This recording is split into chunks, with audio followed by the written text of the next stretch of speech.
to you. Nice. Well done. Yep. Anybody who is hosting this, can you please re-host? Because I think we were down for a little too long to keep the hosts, so please re-host us. Yeah, I'll go host myself.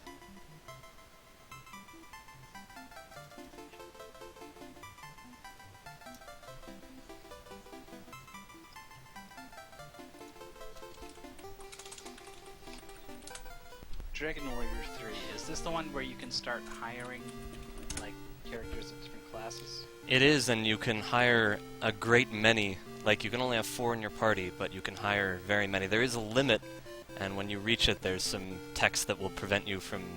some things can go wrong as well if you hire the max amount of characters, but I think it's something like 20 or 40, so we would basically never get there. So this is when Dragon Warrior became closer to what it is nowadays, I think. It is, but in the process, they they made one fatal flaw. I guess it's not fatal, but it was every speedrunner's dream, because it allowed for the kinds of manipulations and battle setups that create the run we have today. Without that, it would probably take over 5 hours, maybe 6. That's right, this is the shortest Dragon Warrior speedrun. Yeah, and it's all because basically their randomizer is not entirely randomized, so like Final Fantasy, it'll start from the same point. It's kind of weird. After the first battle, it will go through one of 16 possible paths, and so usually from after the first battle, if you want to do more manipulation than that, you have to map out 16 paths, and it's a lot of work. And I did more work on this game than anyone, literally hundreds of hours just setting up the cartridge for a run. This is not a game where you can pick up a cartridge with no preparation and say, I'm going to speedrun this game in less than 4 hours. It just doesn't work that way.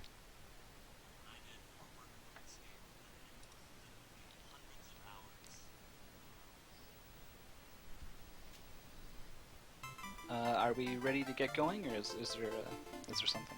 I think we're ready. I have truckloads of notes on this game, you can only imagine, with all the preparation that went into it. So I'm just making sure I have everything in front of me here.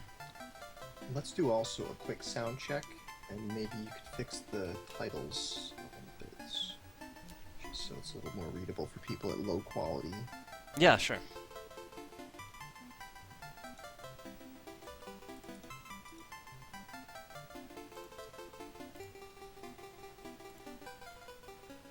See if I can make this... Yeah.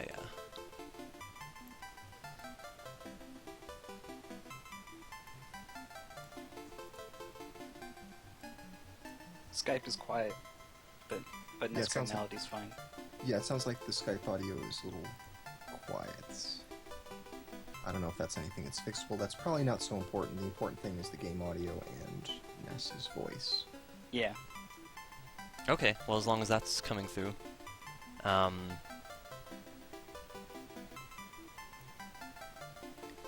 If you need, I could, like, turn the game down, but I think... I'm not sure if I can turn Skype up. No, that's fine. Let's get going. Yep, that's fine with me. Alright, titles are a little bigger. Beautiful.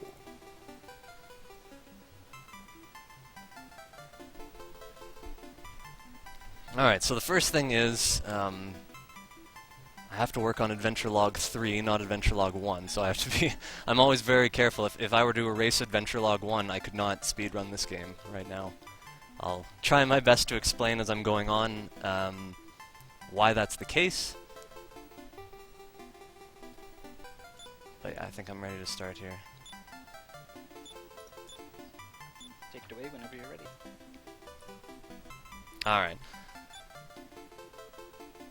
So first of all, we're going to start on the slowest message speed. Time doesn't start yet. That's just a little quirk of this run. On the slowest message speed in this game and this game only, the text comes on rather instantaneously, and you can scroll through it faster.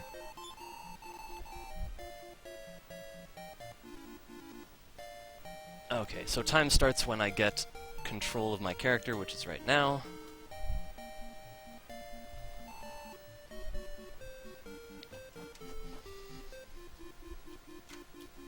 Still making sure I have everything ready here. Should be okay.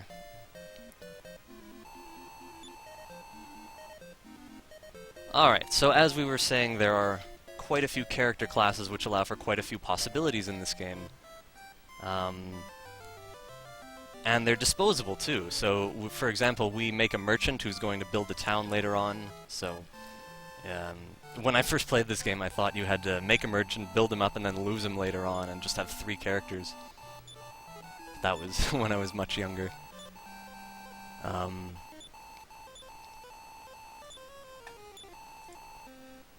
The character classes are pretty interesting. Yeah, as I said, the characters are disposable, so there's lots of options. For example, you could make a bunch of soldiers at the beginning and sell their weapons and armor and start with a ton of gold. Lots of different ways to play this game.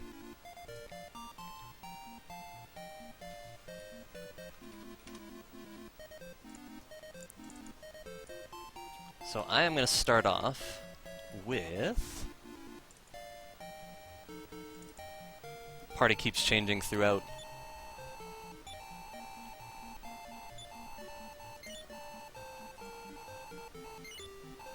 So we want a soldier. Soldiers are strong, but they attack really, really slowly. Gonna make a wizard for magic.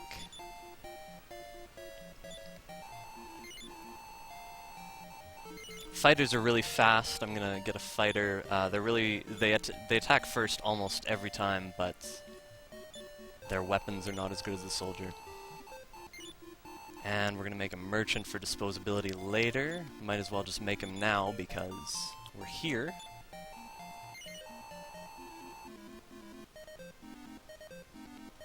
And we will form a party.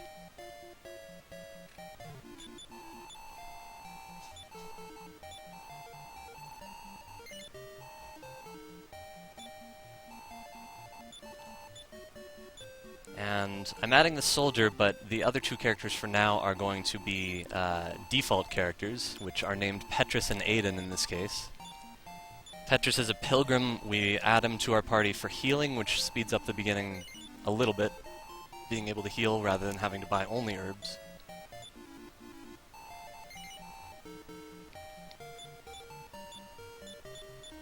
So there's no manipulation in the opening. I originally looked into the possibility of manipulating the opening, and man, like I discovered it would be a ton of work, and for not that much of a result in return.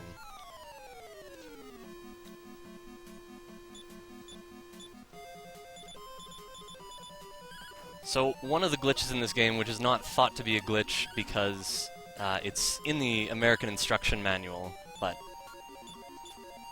the American instruction manual is like an entire strategy guide walkthrough, pretty much. You can parry your front 3 characters and then fight with them, and the result is they will attack and also simultaneously parry, so they'll only take 50% damage from attacks.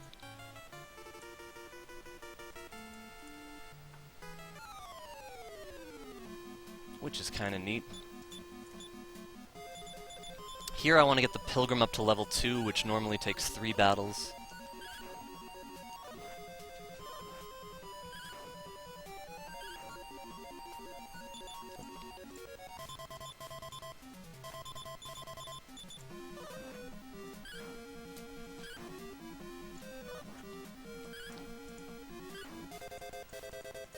Right now I want to just make sure I don't cross strategies from other Dragon Warriors. I've been switching back and forth so much.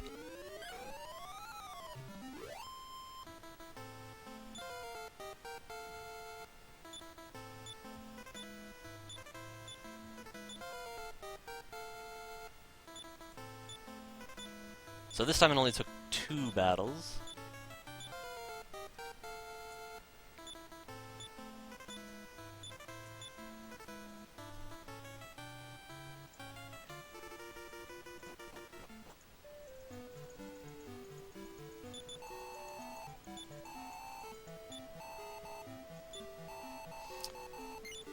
So I'm not going to be fighting much more, so I'm actually, because I'm at level 2 already, I'm going to sell everyone's weapons. We'll get new weapons later. And I'm going to use the gold to stock up on wings and herbs, everything I need for the future.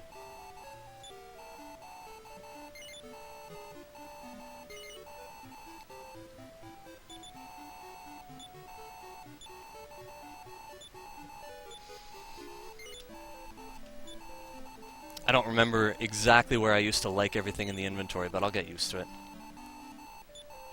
And I'll warm up the commentary a little more once I'm past this section.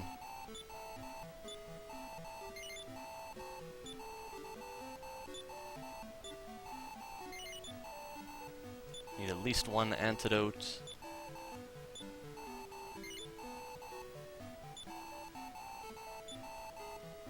And a lot of wings.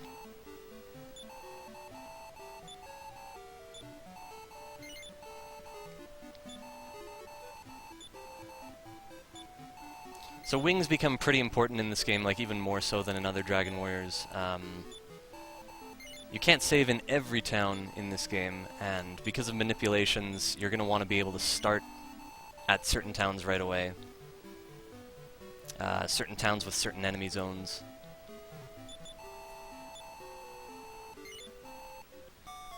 I should have everything I need here. Let's move on and see how this works out.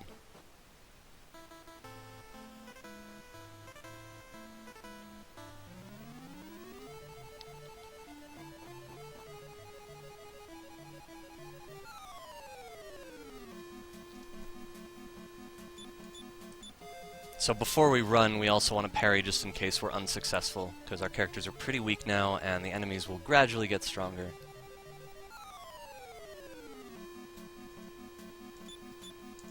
So basically, when there's more than, you know, like, something like 4 slimes or something, we're going to want to protect ourselves. Even with one horned rabbit, like, he might do 2 damage to certain characters, and I just want to protect them from that. Parrying doesn't really take any time at all.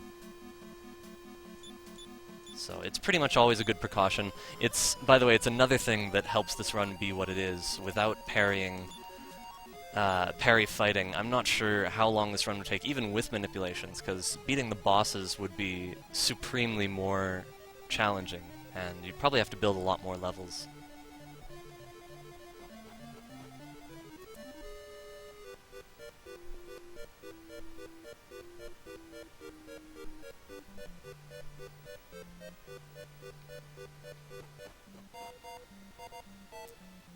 So there's not much to the first 15 minutes, although normally if we die in the cave after this tower, we just reset, basically. This cave is almost without danger, but there are things that can happen on the next floor, which is the top floor, with enemy encounters. There are a lot of babbles, and I usually find myself getting into a battle with like 6 babbles. But so far I've been running from everything successfully.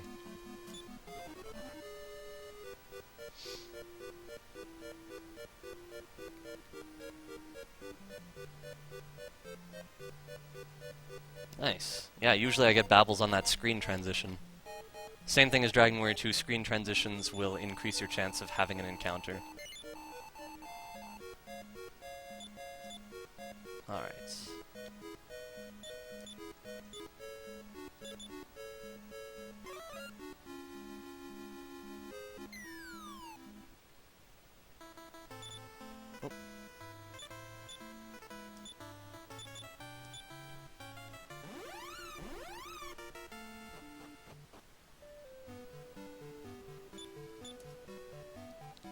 Alright, so I've got space for one more herb. I want to fill it up just in case.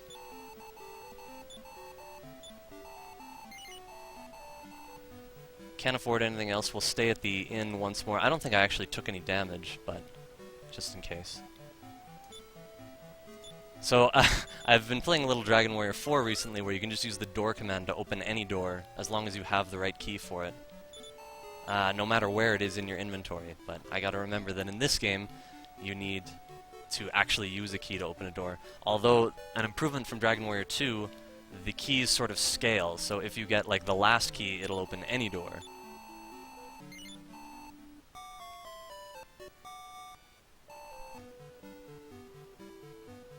So this part is not without danger. Usually there's a lot of resetting at this point, or the cave coming up here, rather. And then after that, we'll get into some crazy manipulation business.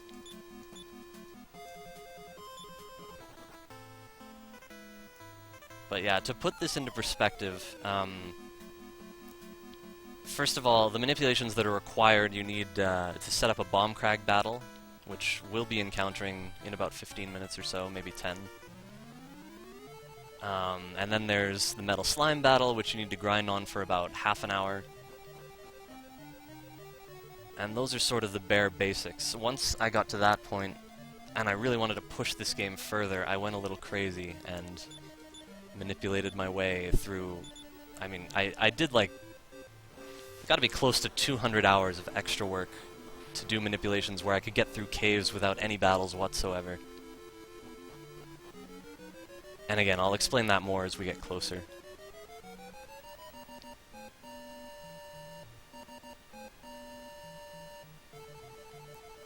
So far, I still remember my way through these caves, so that's a very good sign.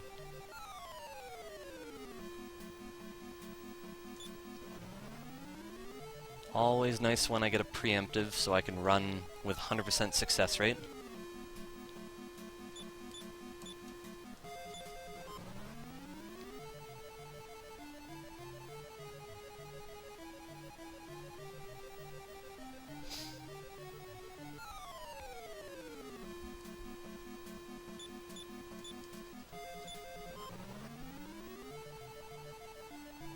I think I've been able to run from everything first try so far. This has been pretty amazing. The encounter rate is pretty low in here. On the last floor, which is the next floor, the encounter rate is doubled from what it is over here, so there'll be lots of encounters there usually.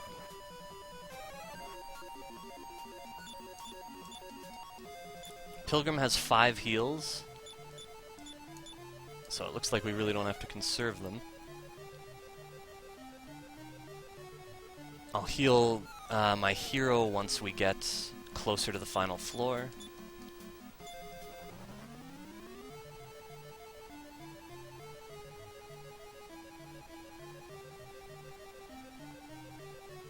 Alright. We'll keep fully healed, and yeah, I think I'll have to sell something else to stay at the inn in the next town, but that is okay. I think I can, like, sell Petrus's clothes or something, because we're not going to need him to stay alive. We have plenty of herbs.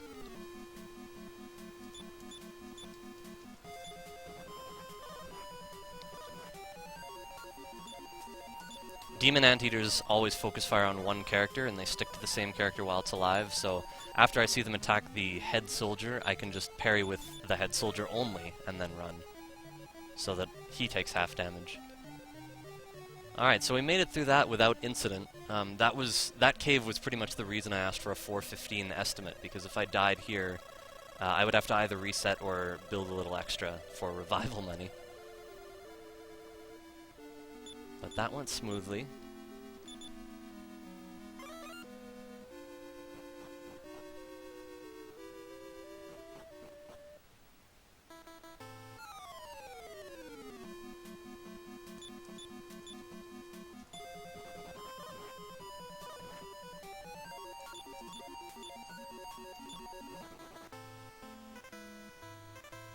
So I need a return point here at Romilly. We're basically going to enter and exit right away.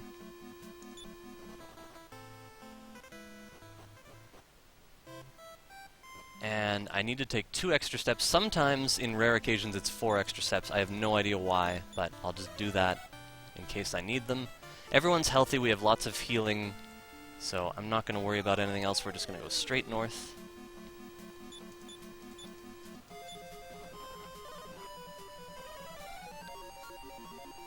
And here you have to be careful. 2 of my characters are asleep, so I can only parry with 1 of them. If I parry with 2, I won't get the option to do anything else.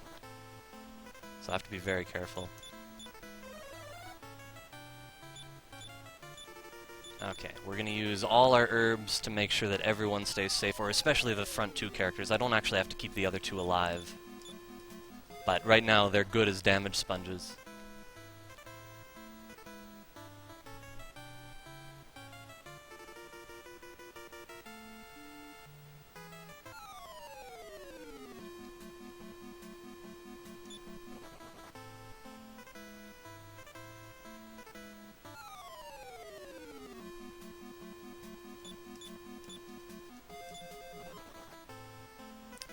So everything we do here is in preparation for the Bombcrag fight. We just need to get to this last town and pick up a weapon for our wizard, who we're going to be adding to the party shortly. So yeah, we made just enough steps to make nightfall here. It needs to be nightfall so that we can actually pick up the poison needle, which is in the back of this shop here. Now, interestingly enough, I discovered late in my running cycle that after I open this door, I no longer need the thief's key at all. So in the interest of inventory space, I'm going to transfer it over to my pilgrim, who's no longer going to be in my party. And we get the poison needle. Wing back home.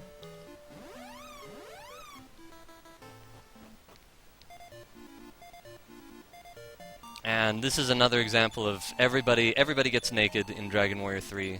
Right now it's time for Petrus and Aiden to get naked before we leave them forever. Just picking up the extra gold from their armor, which leather armor is worth a lot in the early game. And I don't have to heal anyone, so we can just go straight on and do this.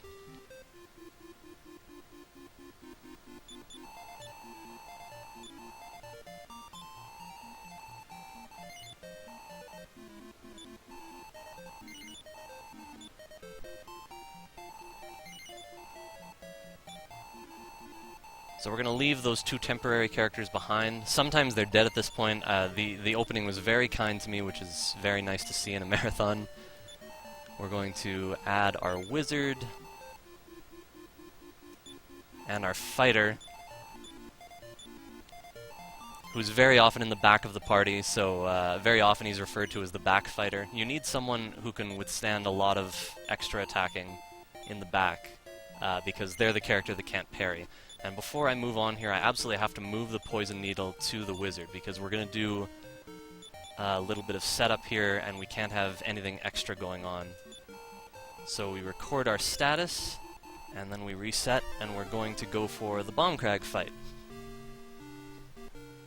Now the first thing is we need a seed from one of our previous files. So we set up a seed by changing the message speed on another file, and that message speed will always give us the same seed. So we have 16 options if we don't mess anything up.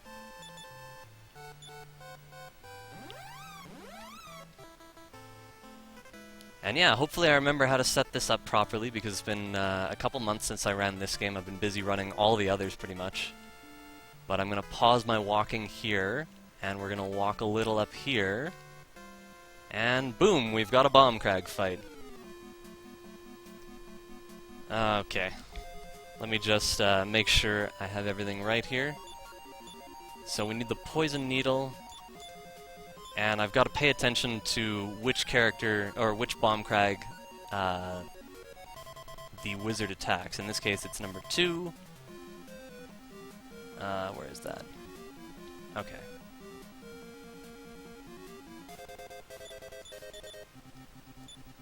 So right now I'm checking which of the 16 paths I'm on here. And it's going to depend on how long it takes for the wizard to get a kill. The poison needle has a 1 in 8 chance of killing an enemy in one attack. If it doesn't kill it, it always does 1 damage. And that's what makes this fight possible. I'll explain why once I figure out where I am here. That's 5. I'm hoping this next one will be a kill, and then I know where I'm at. Good. Okay, we know where we're at. And it turns out I don't have to do any manipulation. In this case, I'm just going to attack straight, and this battle will take 19 rounds. So, the Bombcrag battle is for initial gold. After we fight this battle, we're going to be moving on and buying a lot of good weapons and armor and things that we need. And the thing that makes this battle possible, like, it's so many factors that come together, it's just unbelievable. First of all, if the enemies attacked you, you wouldn't be able to do these manipulations, because every time an enemy attacks you, it changes what's going on. And if they change their order, the entire battle is going to change irrevocably. And every time you start the game, your stats are not fixed. Your agility, for one, grows at a different rate each time. And for that reason, your characters are going to attack out of order.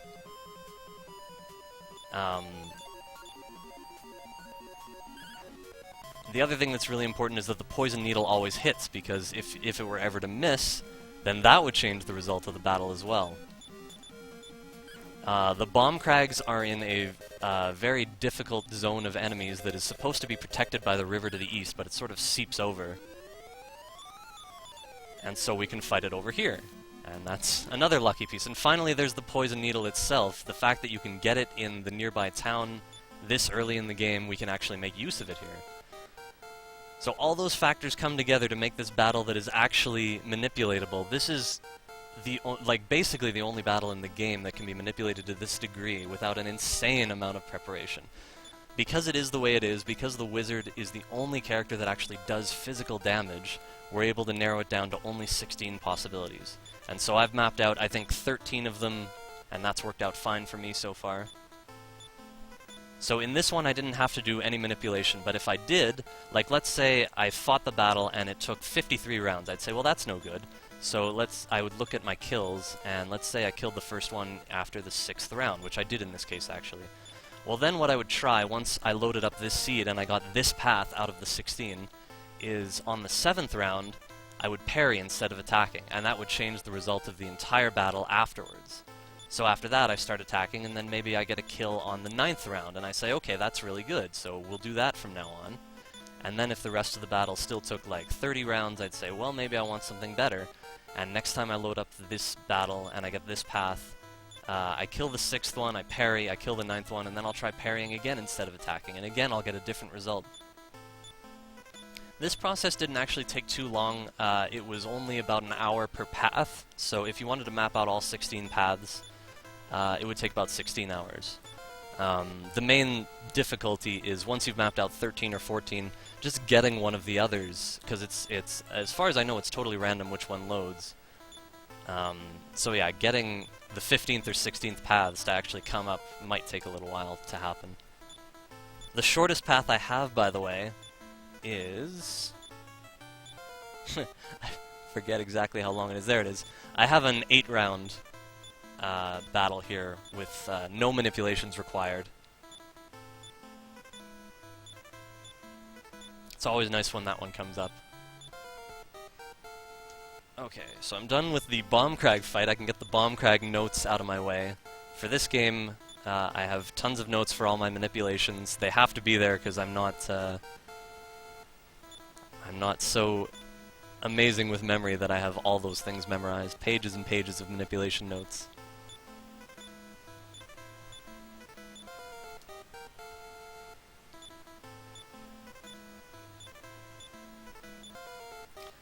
So, setting up the Bomb Crag fight, I mentioned that there were 16 possible seeds in the beginning. If none of the seeds yield a Bomb Crag fight initially, then what you have to do is go into one of your other adventure logs and fight a battle and save. And then all 8 seeds on that adventure log will be different. So after you do that, then you can again try changing the message speed from that adventure log, and it'll give you 8 new possibilities on that file. We have 2 files, so that's 16 possibilities. And each possibility has 16 different outcomes, which are random after the first battle, but that first battle is always the same. So in this case, our first battle was a Bomb Crag. That's what I set up. It's hard to explain well on the fly, but hopefully that gives you a general idea. So now I have enough gold to buy a bunch of wings and herbs, everything I need for the upcoming pyramid.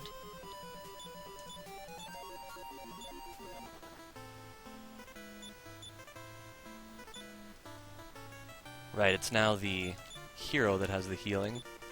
Let's just check where my HP is. The wizard has 31 HP, which is really good. Again, stat growth in the early game is not fixed.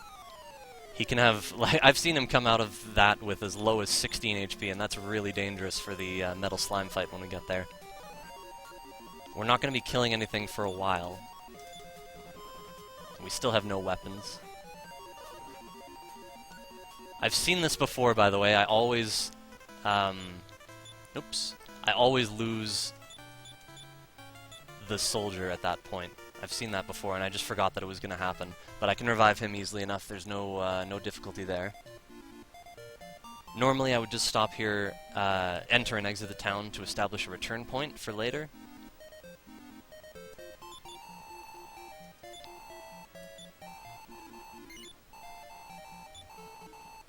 But yeah, all this stuff like the bomb crag fight, the metal slime fight, they're relatively easy to set up. It just takes some time to actually find the battle that you need. So Revival in Dragon Warrior 3, unlike Dragon Warrior 2, refills the character's HP entirely, so I don't have to worry about that.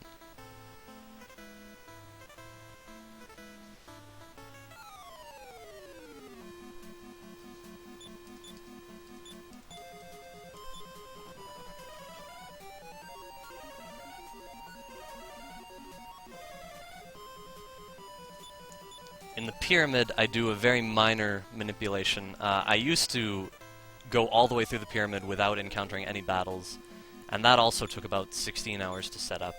And it only took that little time because it's a very short cave. It doesn't take long to get through. But then I scrapped that idea when I realized that I didn't need the gold from the items deep in the pyramid I was getting, so I went a different route with it.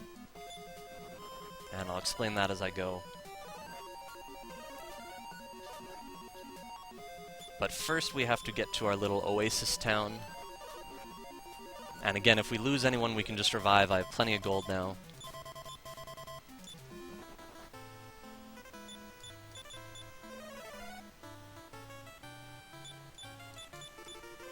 Pretty much just want to make sure no one dies, just in case.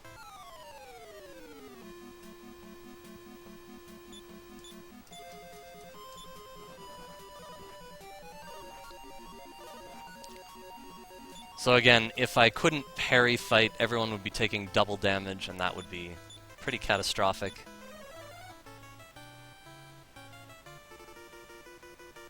I went further south than I wanted to. I want to be right here. Alright, so we're safe now. I need to stay at the inn for daytime, regardless of my condition.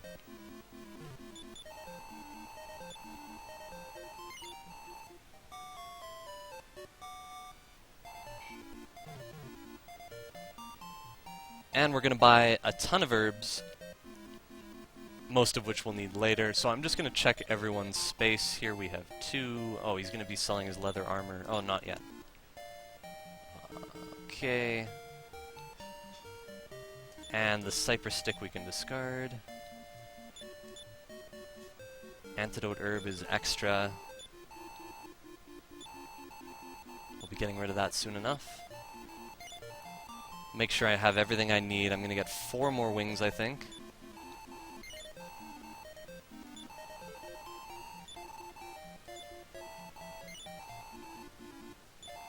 And I'm not going to put them all in the same character for reasons that are just speedrun specific in terms of which characters get items that you pick up.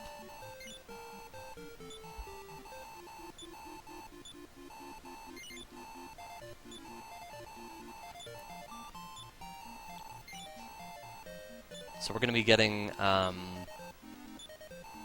magic key in the pyramid, and I want the hero to get it, so I have the soldier's inventory full, but not the hero's.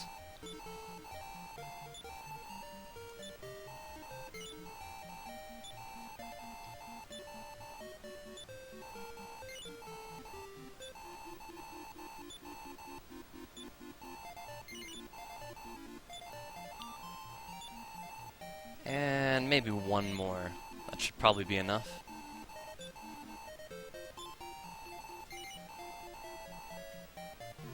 Alright, so we're gonna go talk to the queen and save, and then we reset again to start a new path of manipulation.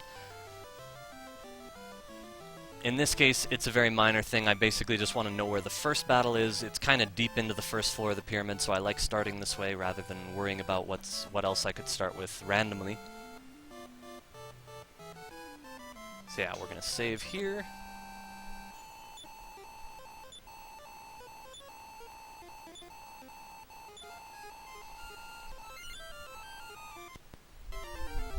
And reset.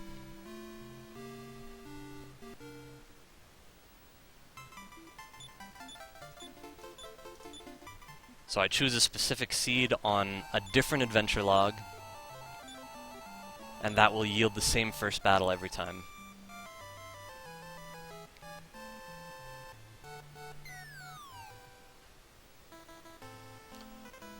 And part of this is I'm going to pause right here. Glad I remembered that. And the first battle, I used to avoid it, but then I ran into a lot of frogors every time, and I didn't like that, so... Instead, I'm actually going to encounter the first battle right over here.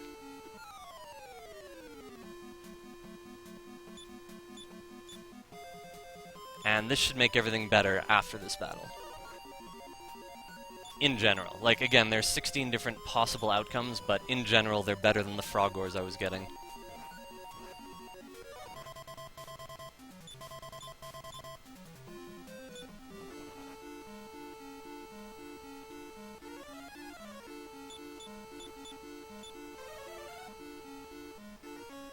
Actually, I should heal a little bit, which is going to change things anyway.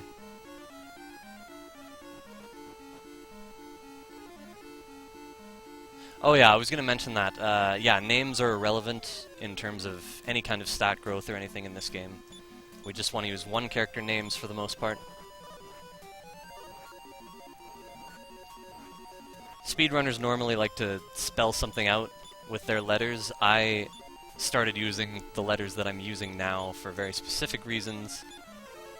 They don't spell out anything, but a lot of people will see Bauf and think it means something. It doesn't really mean anything. I named the fighter F because he's a fighter. I named the hero A because it's the first letter. I named the soldier B because it's the second letter. And I named the wizard O because I saw a wizard named O in another speedrun, and I got so used to that, so I just figured I'd keep it.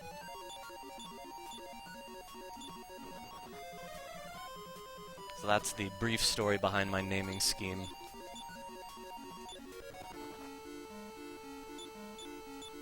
Got 2 more heals here.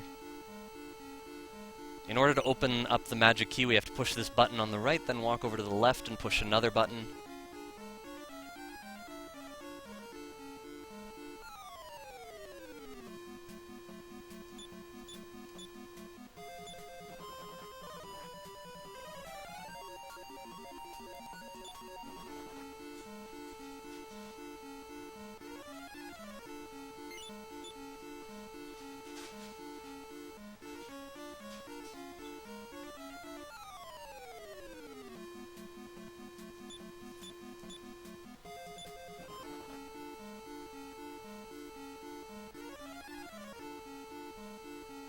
So I'm just going to check my items to make sure, but yeah, I have space for the hero and not the soldier to pick up the magic key.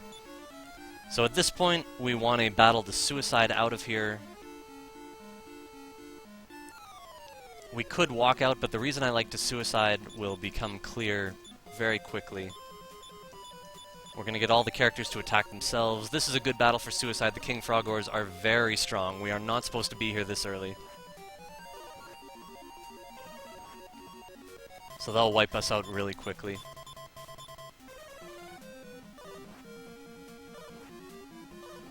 There we go. So it's always the hero that gets revived when you get sent back like this. So that's one of the reasons I wanted him to have the magic key. So I saved my file there, and again we're going to reload. We're going to go back into the pyramid, this time to the bottom floor, and pick up the golden claw, which is worth a ridiculous amount of gold. That's going to get us the rest of our weapons and armor that we need.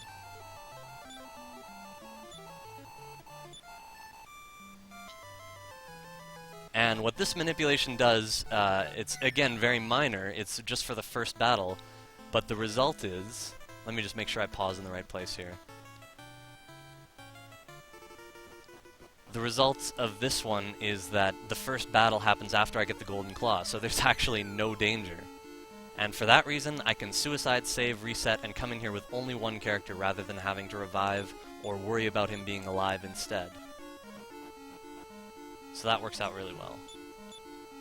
There's the magic key. I can now drop the antidote herb. I guess I should do that now.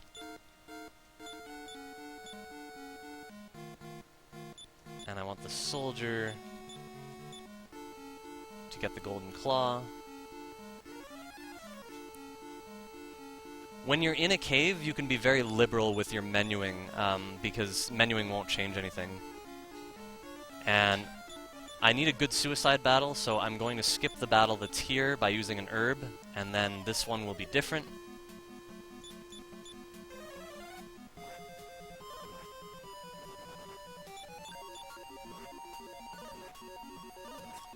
So these shadows, they mimic different enemies in the game, and these shadows are actually things that will attack me. Although they are casting sleep a bit of the time. But this is a reasonably fast suicide, so we'll get out of here nice and quick. Oh, hey, they actually ran away. I don't think I've ever seen that happen.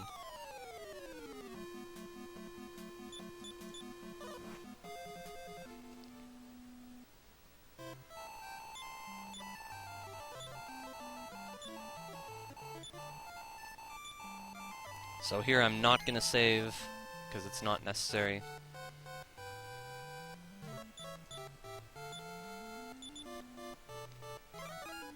And before we continue, we go up to the Queen's Chamber and get a Wizard's Ring, which is very conveniently hidden here.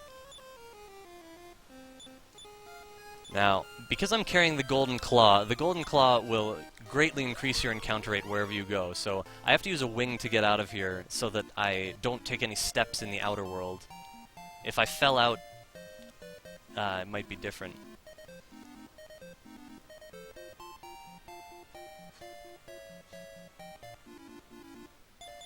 Okay. So we're again the other two characters I have, the hero and the soldier. They are now going to be naked. We're selling their current armor. I'm thinking of Dragon Warrior 2 here when I thought I had to switch between characters to sell, but the menuing is better in this. So when he says, "Do you have anything else to sell?" you can actually select which character you want to sell from each time. So that's really nice.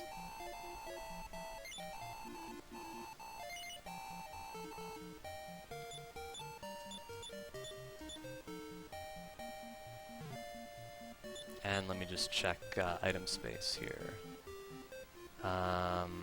We can drop the fighter's clothes, so now he's naked. We're going to get him a cloak of evasion. Lots of nudity in this game. I hope everyone can handle it. Very scandalous game. Okay, so 2 broadswords. 2 half-plate.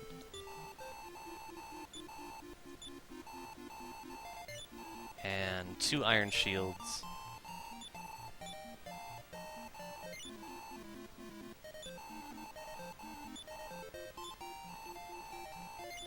And the Cloak of Evasion. My money is exactly where it should be, so I probably haven't missed anything. That's very good. We're not going to be equipping everyone for a few minutes. There's a bit of other stuff we have to do, and while we're doing it, there won't be any overworld encounters, because we won't be taking any steps.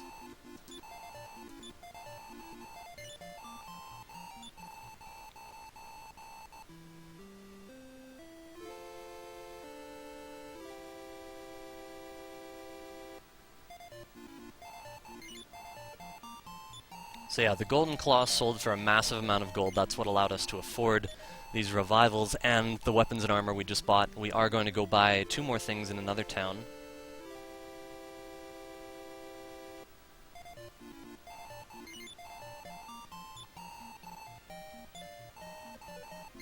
I think I have enough Wings of Wyvern to bounce around enough, but if I don't, I can always buy more in the next town we go to.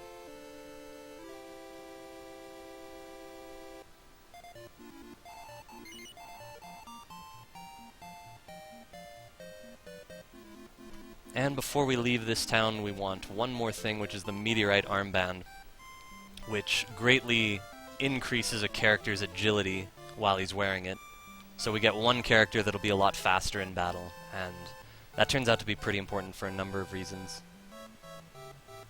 Straight into the late game, too, actually. Right into the final battle, we want one character to be able to act as quickly as possible.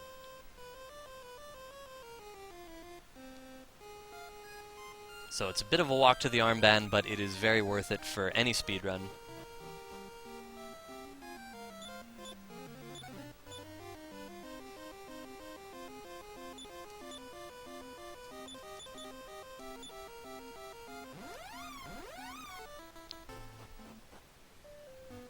So I'm going to put it on right away so I don't forget. It'll be on the hero for now. I'm going to move it to the wizard later. And I should have... Yes, I have space for everything. So I did everything that I wanted to. Iron Spear will be for the wizard for when he becomes a pilgrim later. And what's the other thing? Iron Claw for the fighter. And we're now going to equip everyone. So the nudity show ends. The wizard is the only one that doesn't get anything new here, so we don't have to equip him yet. And we can use return instead of a wing, so just in case I underbought a wing, I have one more now. That's nice to know. And there's one more slightly dangerous section here before we get to the town that has the ship. In this game, once you get to the town that has the ship, you don't get the ship right away. There's a bit of a wait involved.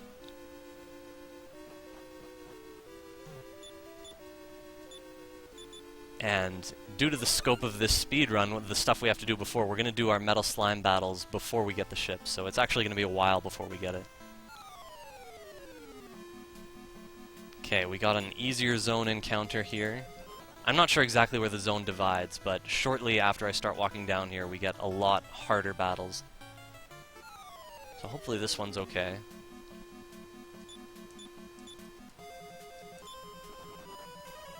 Lumpus cast Infernos, so they might kill someone here, depending on how early I can run from this battle. In Dragon Warrior 3, by the way, they introduced a long-standing system where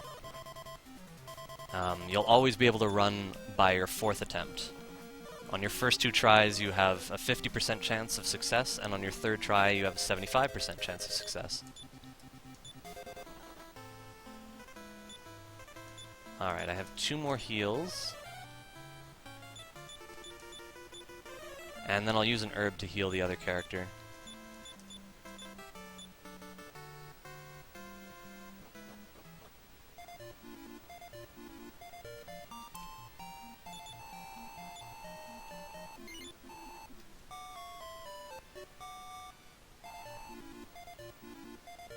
Now, I don't think there's a place to revive in this town, so I'll do it at the next town.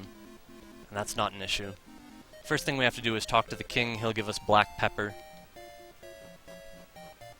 Or sorry, he has a request for us to fetch him some black pepper, and it's going to be a while before we can actually get that for him. But when we do, he'll give us a ship.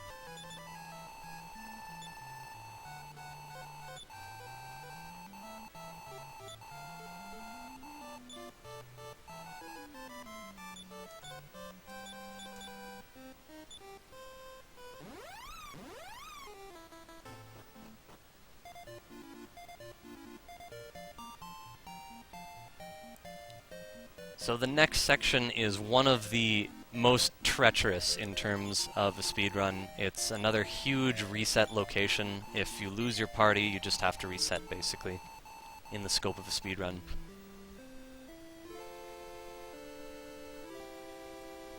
For this marathon, I think it would be okay if it happened, but it would be a little delay.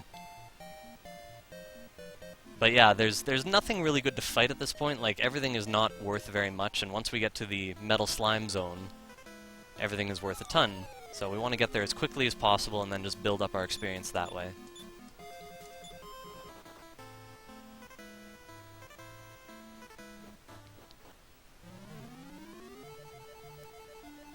For those of you who watch speedruns of this game, who have watched speedruns of this game in the past year, you might be very excited for what's coming up. The hype for the man who lives in this cave, the heart and soul of every speedrun, the dwarf Norid, who will open our way up ahead. Loves to clear his throat. There he is. I can just sit at this table and read him the scroll, and he'll hear me. Ahem! Ahem!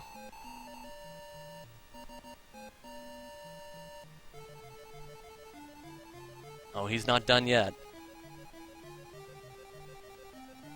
Ahem! Thank you so much, Norid, you brave dwarf. loyal to the king of Portoga. We say goodbye to you for now. By the way, the world map in this game is made purposely to resemble the world, like Earth.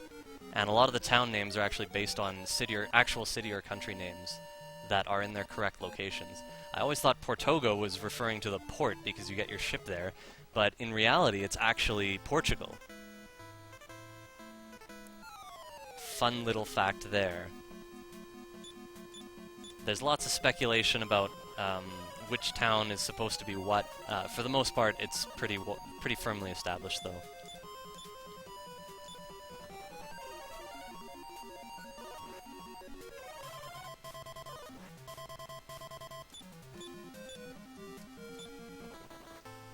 My best time is just under 3 hours and 28 minutes, I believe.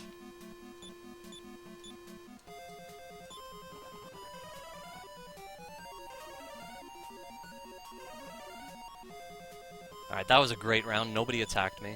The encounter rate's pretty high on this walk, and a lot of the encounters are very dangerous.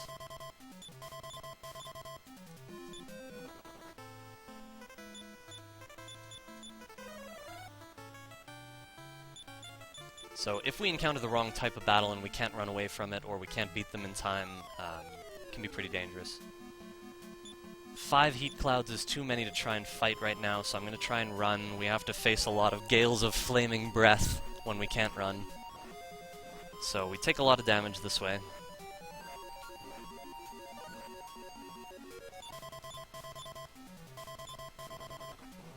I might lose the fighter here. I think I will. Yeah, he actually got attacked directly, which is pretty unlikely. The character in the back gets attacked less by enemies. So hopefully... Oh no! I triple parried. Always have to be on guard for stuff like that. I might lose the whole party here. Yeah. So we just have to revive everyone now.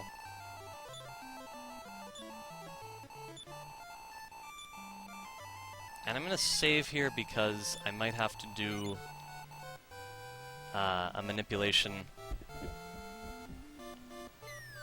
If I don't have enough gold to revive everyone, I need to check on that. Then I'll just go fight another bomb crag fight, and that will set us up. So let's just check how much gold I have. 139, yeah, that's not enough. So let's see how much it costs to revive the wizard. Actually, I think I actually need to have everyone alive to do that.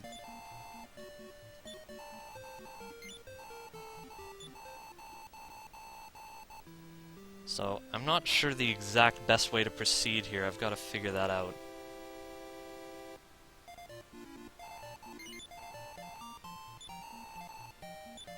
Whoops. Surely you jest. A lives. Yeah, I don't have enough for that.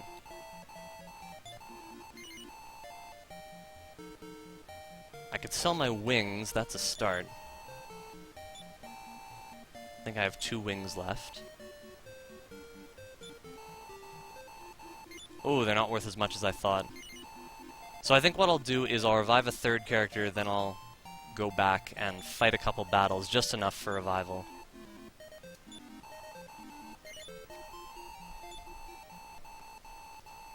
And then we'll move on.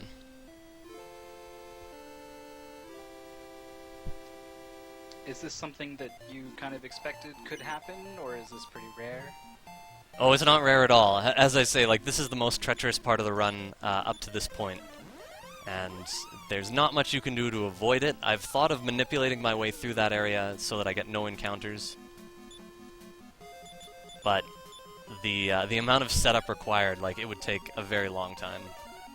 Now, fortunately, our party is really strong here, so it's not going to take long to fight a few battles and get some revival money. And after that, I'm going to save, just in case. So if this happens again, it won't be as problematic. That was worth more gold than I expected. So yeah, we're going to be all set after another battle or two.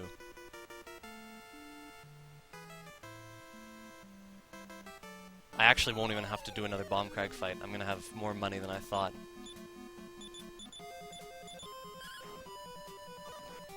I'm so used to Dragon Warrior 2, I've been playing it so much over the past few weeks, where, you know, if you want to revive a character, it costs a ton of extra gold. Wait, how much do I have here? Yeah, that's good. It costs a ton of extra gold to revive someone, and they only have 1 HP, so you have to stay at the inn. Over and over and over like that. But yeah, that section is another reason I wanted to add all, like another 15 minutes onto the estimate, just to be safe.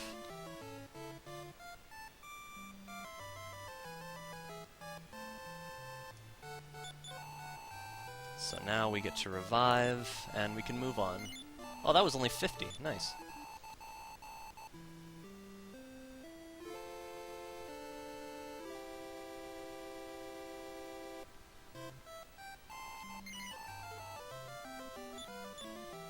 Alright, let's see how many wings I have left. Just the one. So I'll go back here to save, and I'll pick up a couple wings too.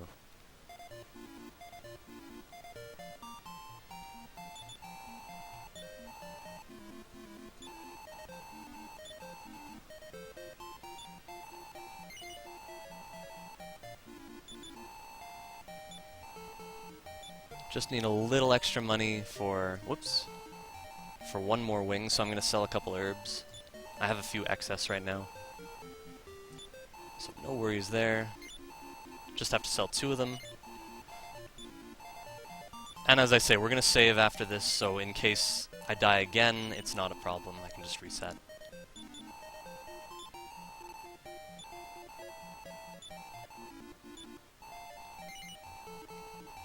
Zero gold! Our party is broke. So yeah, a death here would be treacherous if we couldn't save. So she records our data. And then we go fly away.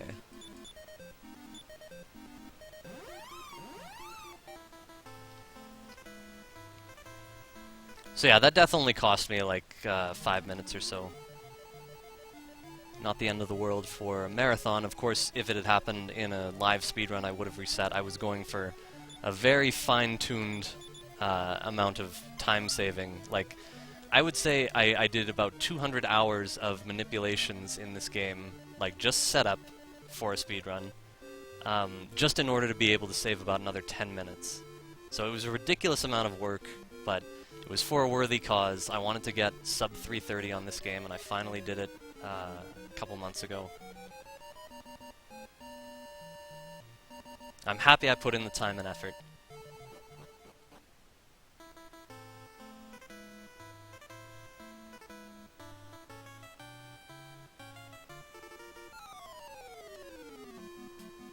So this battle I can actually fight.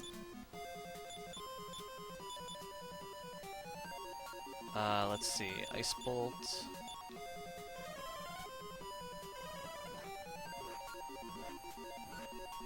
Avenger Jackals, the spell Expel works really well on them, so we can just remove them from the battle.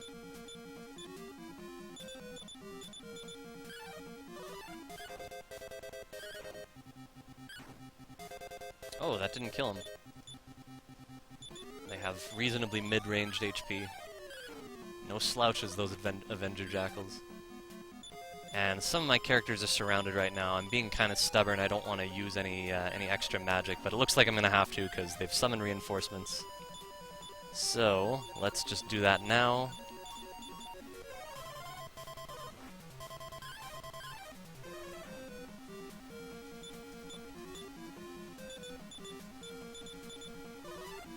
And there we go.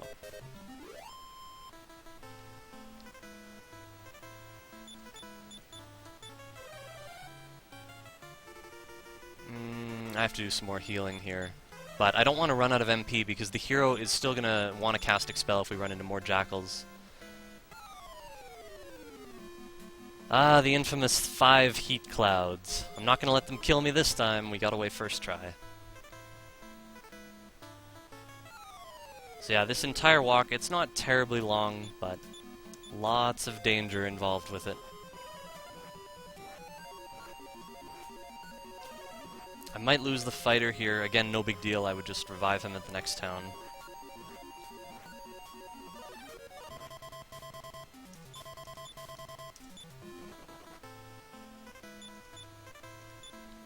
I don't want to heal. I want to use my herbs.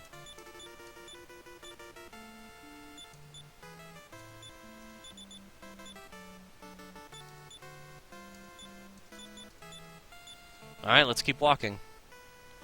We're more than halfway there now. There's the town. Can't fight these guys either. They actually have a lot of HP, but we got away first try. The run rate, for those of you who are watching Dragon Warrior 2 and kind of want a comparison, the run rate in that game was a lot better. So we believe we have like a 2/3 chance of success running every time, whereas in the first 2 rounds of battles in Dragon Warrior 3 you only have a 50% chance of success. So the option to run is a little bit dangerous, and that's only offset by the ability to parry.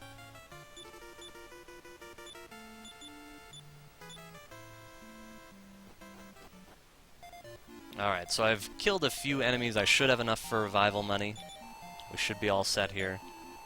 Interestingly enough, the next section, the walk to the town, the castle where the Metal Slime battle is going to be, there are more difficult enemies than what we just encountered, but it's actually an easier, safer walk because there are less of them. Their sprites are bigger, so in general they take up less room. So that's cool. We can stay at the inn, get our MP back. Oh no, that's too expensive. I will have none of that.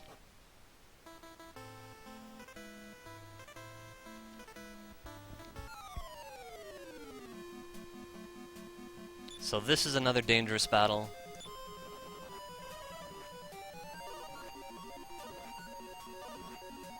Wow.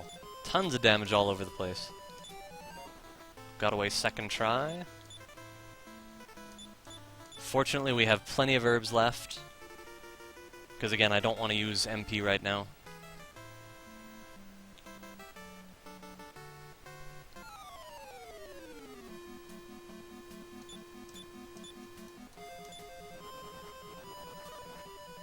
Wow, I can't believe that tongue bear ran away.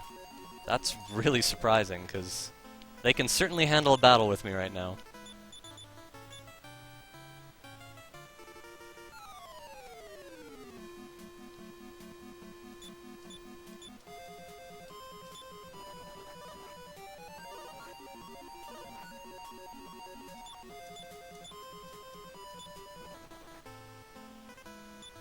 Alright, we're out of the Avenger Jackal zone, so I can use my last heal. Soldier still has plenty of HP, and we made it. Alright, so first of all, I'm going to move the armband over to our wizard. He's got the poison needle, so as I mentioned... hang on. Do I want this order of characters? I think so. So I'm going to save here. As I mentioned before, the poison needle always does 1 damage when you attack with it. It doesn't miss, as long as the character isn't like surrounded or anything like that. So for that reason, the wizard with the poison needle is very valuable against metal slimes. Now I hope I haven't forgotten to do anything here.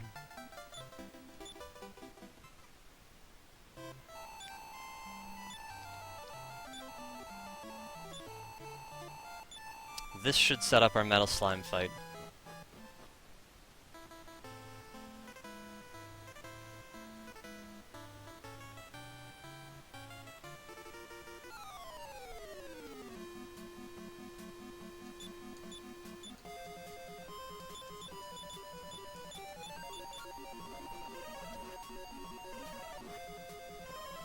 I don't think the metal slimes are ever alone, by the way. In this section, they'll always have at least 1 enemy with them.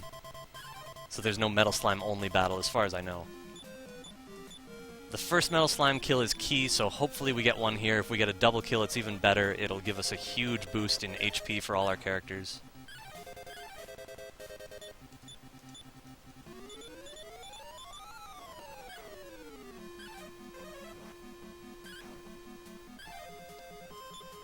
Metal Slimes have either 3 or 4 HP every time. In this case, they all ran away, so we have to reset and hope for a different battle.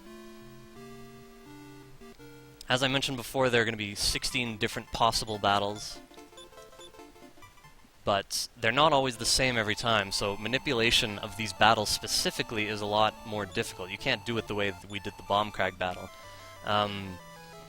Because your agility will grow at a different rate every time your characters attack in a different order, that's going to change the result of the battle. So there's much more than 16 possibilities for this battle because of that.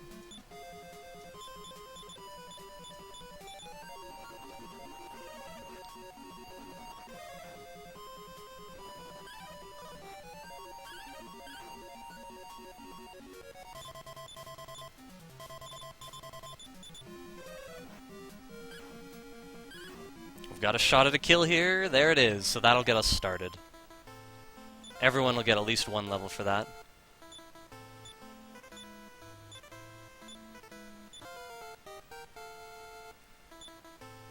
And yeah, in terms of finding these battles, by the way, the Bomb Crag battle doesn't usually... Like, I've had to do it at least 3 times, and it hasn't taken me too long to find it. But the Metal Slime battle, you want more Metal Slimes than just 2 or 3 in general. And it's hard enough just finding one with 3 that you want to use, but if you want to find more, like some runners have searched for 16 hours and not found the battle that they were looking for. So there's just tons of setup time involved with these types of things. It's a little crazy.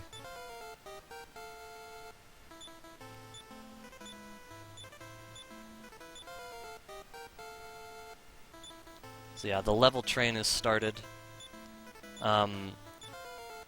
Now, everyone who speedruns this game chooses a wizard, and then the other 2 characters, some people take a soldier and a fighter, some people take 2 fighters. The fighter is objectively a better character because he attacks faster, and he'll be strong enough anyway. But I like the soldier because he gets so strong, like he basically becomes a defensive tank, and he can absorb attacks from almost anything. So I really like having him in the front of my party. And he's going to be so strong that we're actually going to kill him off at level 14. The reason we do that is, and again, this is only specific to Dragon Warrior 3, when you have one character dead, the experience he would have earned from a battle is actually split among the other party members. So the more characters that are dead, the more experience the live ones actually earn. And that sort of makes sense, too, because it's like they're doing more work in the battle. So basically, killing off the soldier will make the grind go 33% faster, and then the soldier's going to end up being a tank anyway. He doesn't need the extra levels.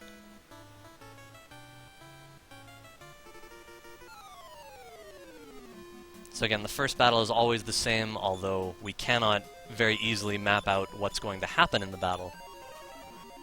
So basically, we pretty much just attack a certain way and hope for the best.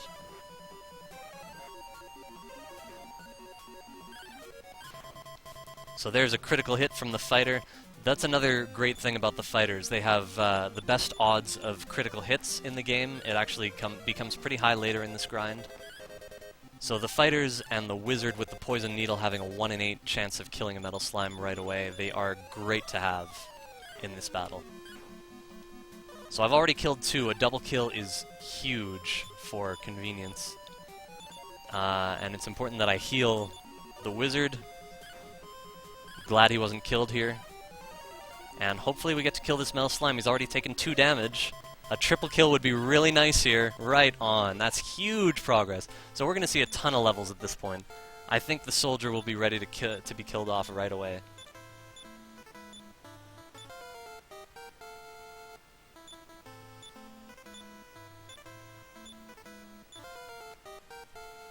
Somebody asked about the text speed.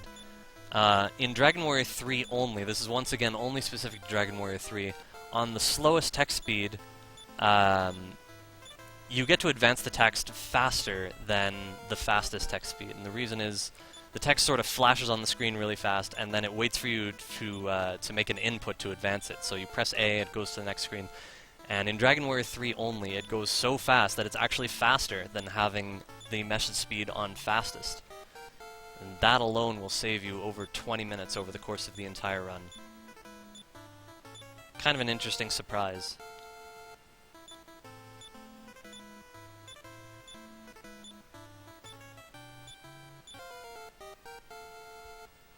So yeah, getting a triple kill this early is just huge. My characters are going to have so much more HP. I will get the soldier up to level 14, and then we'll prepare to kill him off. Let's see where our HP's at now. So we'll heal the wizard. Yeah, we'll heal the hero as well. Normally at this point the soldier has less HP. It might take a little bit of extra time to kill him off. But we'll see how that goes. But I'll stop parrying with him, and that'll help speed up the process, hopefully. So again, we change the message speed on this one specific seed to get the same starting battle.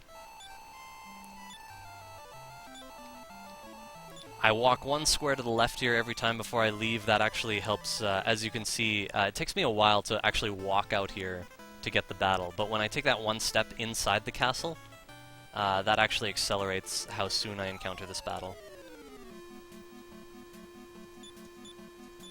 So we're still going to parry with the other two middle characters.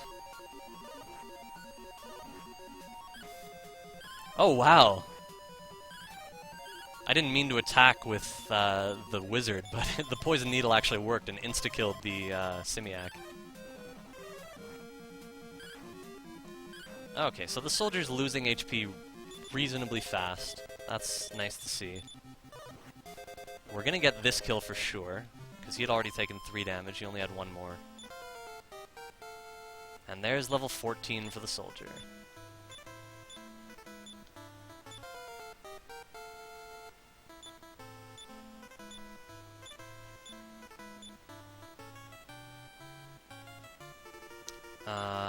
So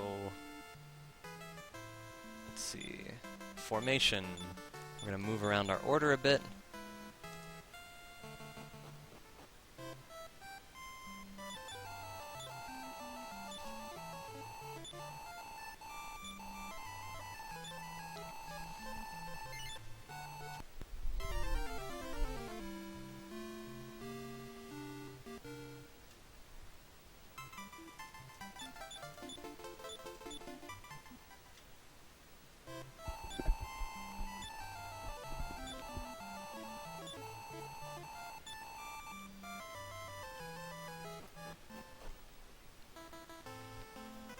So basically here we're going to use the soldier to kill the Simiak in the first round. And then, if he's still alive, we're going to get him to attack himself, basically. We still want to do this.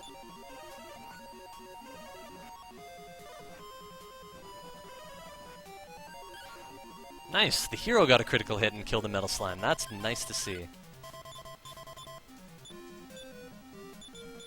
Soldier, I think he'll be strong enough to kill himself, do 20 damage here. Yeah. And we might get a double kill here. Nope, not this time. So yeah, we get each Metal Slime now yields 33% more experience for each of these 3 characters. And that'll speed up the grind nicely. Our goal is to get the wizard to level 21, where he will learn the spell of By-Kill half of the time. If he doesn't learn it, we'll reset and fight a new battle.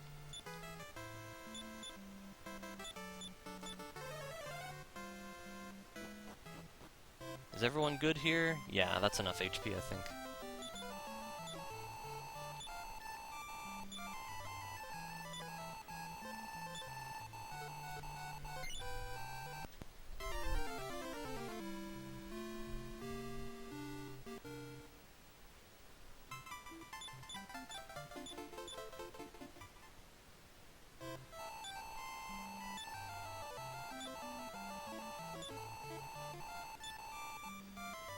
So our battle text is going to be red for a while, kind of get used to it, while the ghost of our soldier follows us around.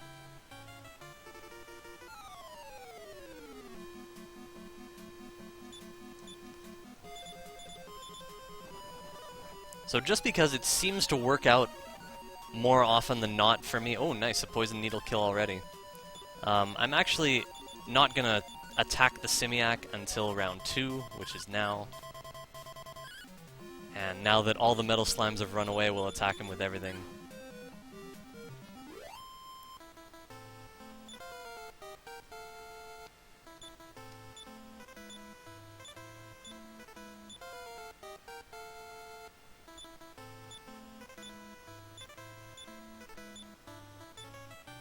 But yeah, everything you do inside a battle affects the next round of the outcome, and indeed everything that comes after the battle. So battles are hard to manipulate, again, because of different agility growth possibilities. Let's see, the fighter could use an herb here.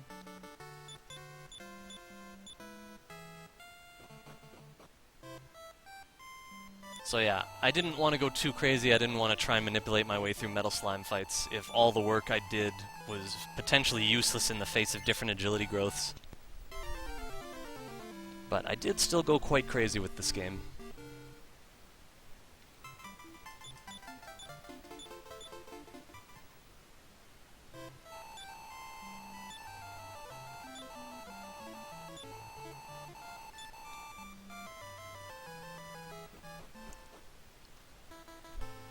Most speedrunners, I don't know, they got incredibly lucky or whatever. Their metal slime battles, they go right out of the castle and instantly they encounter the metal slime battle they want.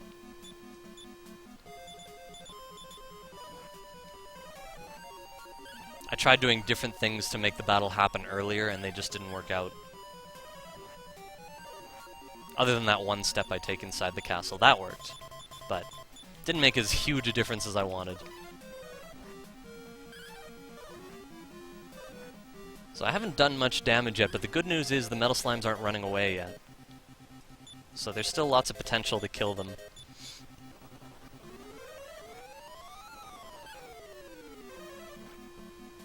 Still 2 of them here, they've both been damaged, and now all 3 characters can focus fire on them. Got one. As long as we get one, it's good. Okay, we're out of magic, we're running low on herbs. How many herbs do we have left? Just 2, so... Do I have any wings left? Oh, I don't. Okay. So I'll just stay at the inn here, then. And then with my magic, I'll use the Hero's Return spell to go to a place where I can get wings at the appropriate moment.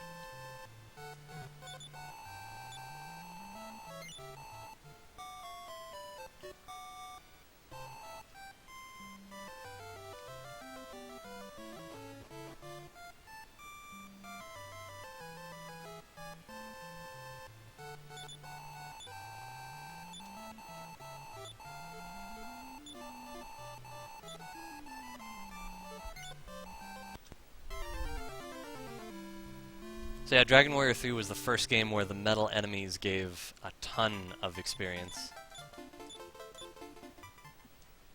I mean, they're valuable in Dragon Warrior 1, but not to the extent of Dragon Warrior 3 and 4. So, speedrunners are sure to make full use of that in this game and the next one.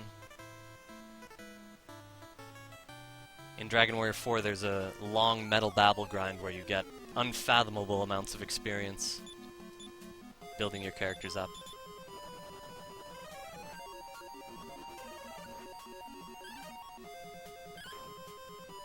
Two Simiacs. So in this case, I'm going to focus on the metal slimes while they're still here, and then we'll take out the monkeys afterwards.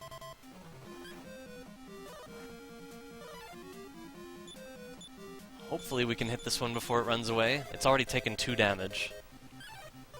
Yeah, the wizard will 100% kill it here with his poison needle.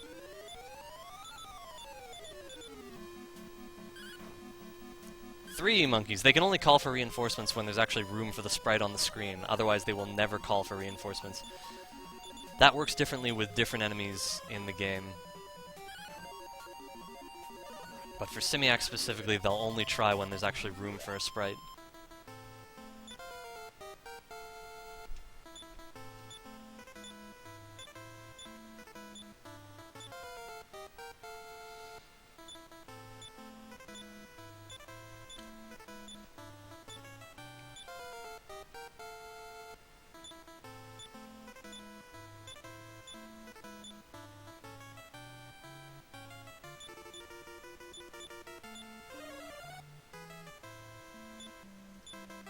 Got plenty of extra heal magic now. Looks like the wizard needs another shot. So yeah, we have to save after each battle because we need to reset to restart up the first battle.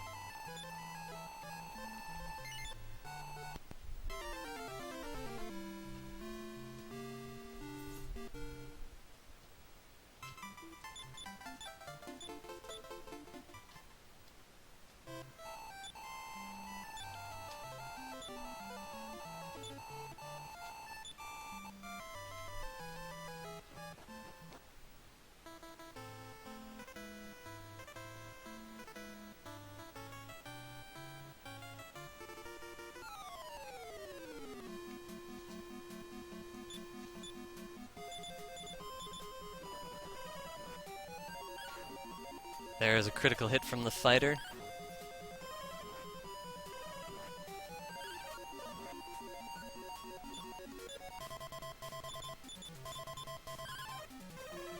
So yeah, it would seem to make more sense to kill off the Simiac right away, but I sort of discovered that on some agility growths, when I ignore the Simiac for the first round and then kill him off in the third round with one character, things seem to work out better. So I just kept doing it, and it's been working fine. So why change a good thing? I had a few runs where, you know, I would kill the Simiac right away, and the metal slimes would just run away more often.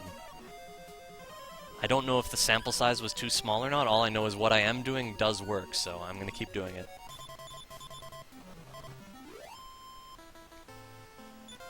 We got a double kill there, so that's a lot of faster growth.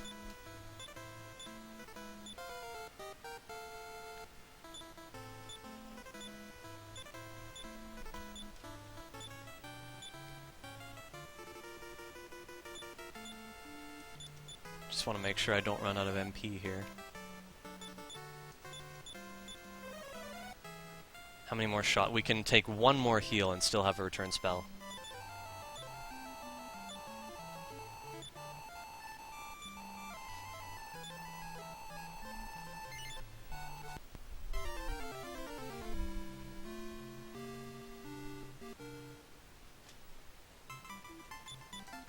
So the goal of this grind is to get the wizard to level 21. At level 21, he has a 50% chance of learning the spell by kill. If he doesn't learn it when we get him to level 21, we will most likely just reset and fight the battle over again, get a different battle, and having a different battle will give us a different result in terms of what he gets from that level, including spells. So a very interesting process all in all.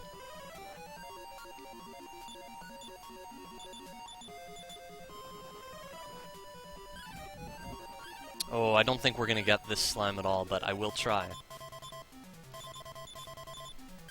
Oh, nice! Fighter got a critical.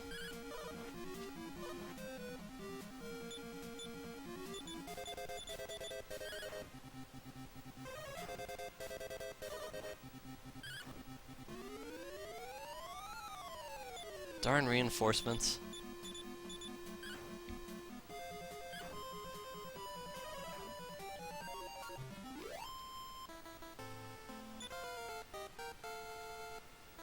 So level 17, 4 levels away.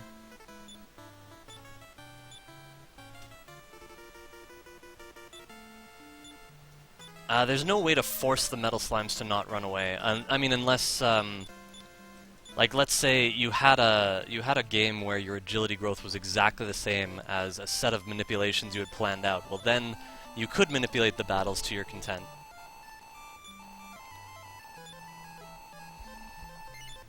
But again, there's a lot of preparation involved. First, you have to actually map out the manipulations, then you have to actually start a speedrun and hope that your agility growth is the same, like exactly the same. It's a pretty lengthy project otherwise. What you will notice, though, is that sometimes there are patterns, especially first round patterns, that you can at the very least use. So, like, if you notice on this particular patch of agility that you get a certain start to the battle and certain metal slimes run away, and then you see what happens in the second round, well, you can use that information to change what happens the next time you get that exact same result in the first round. So there are all sorts of possibilities like that. And obviously, in the perfect world, there is technically potential for a lot more, depending on how much work you're willing to put into setting up manipulations.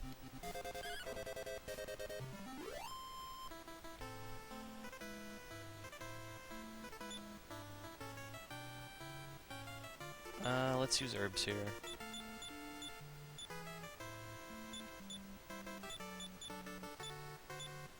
And probably after this battle, I will return, stay at an inn, and buy a couple wings before I continue.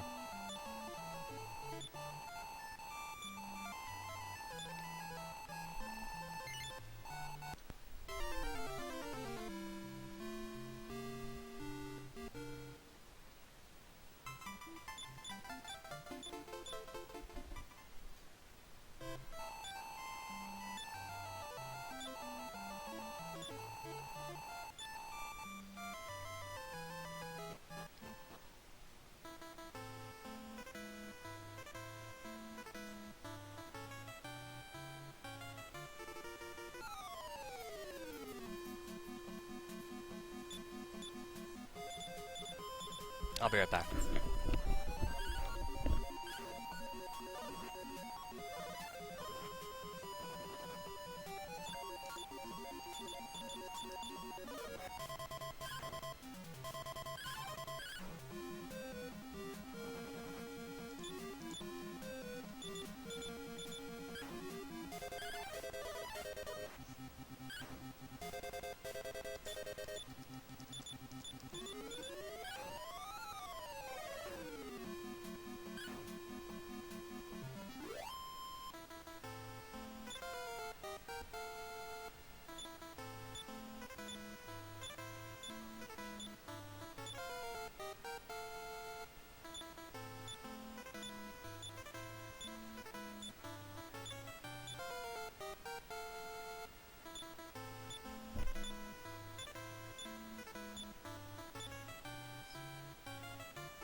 Bye.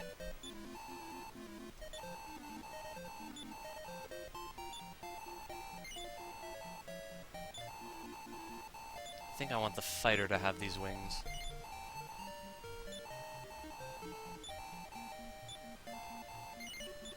Oh, no, that's it.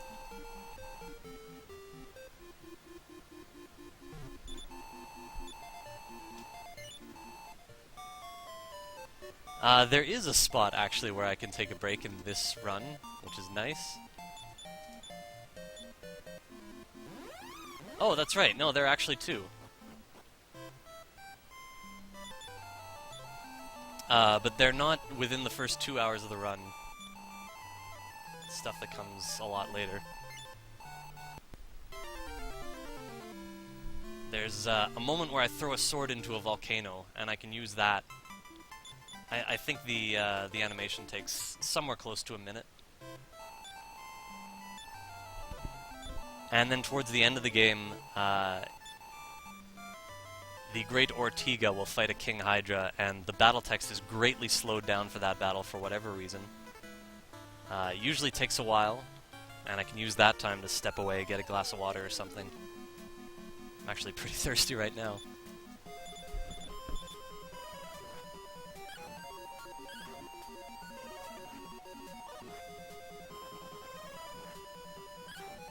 Alright, we killed one already, and it was the old-fashioned way. We actually just did 1 damage to it 3 times, and that was enough. Nice! This one's a double kill. That helps a lot.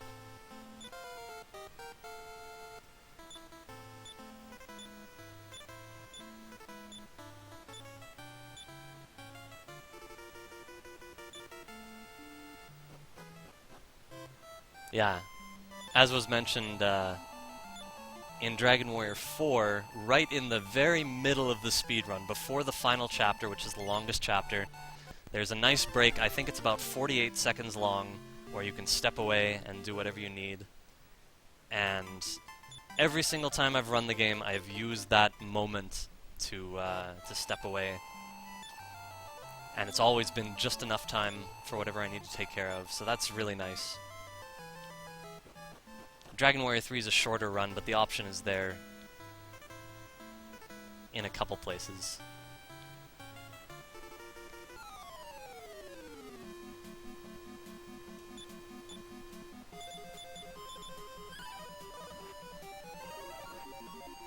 Yeah, just so you guys know in advance, I probably won't be able to look at chat at all while I'm playing Dragon Warrior 4 because it's pretty long and in-depth, and I want to make sure I don't make any mistakes or anything. I mean, I will try and check as often as I can, but I might be a little more focused on what I'm doing. I feel like Dragon Warrior 3 has become very automatic. I'm very used to pretty much everything that can happen in the run. Alright, I think that's a double kill. Yep. And they gave us an agility seed. I see that every once in a while.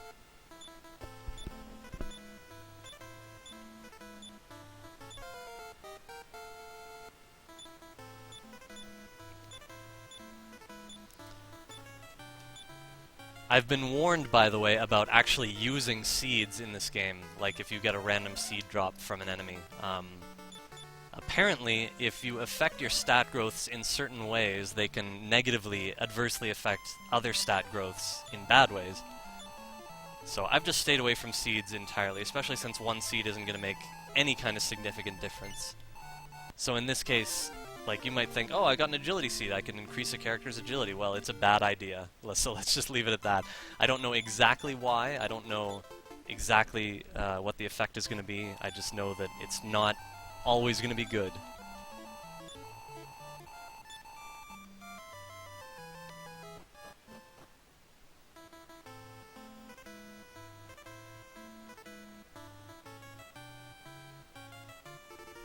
There's a lot to learn about this game. I don't remember it all, but what I do remember is all the important stuff that I should be doing. There's another opening poison needle kill. Leaves us with a lot of possibility for multiple kills here. We're still going to do the same thing in terms of targeting the Simiac with only the hero in rounds 2 and 3. There's a second poison needle kill in one battle. That's awesome. Again, if agility growth were fixed, I would know that that was there every time, but I did not know. I wasn't expecting that at all.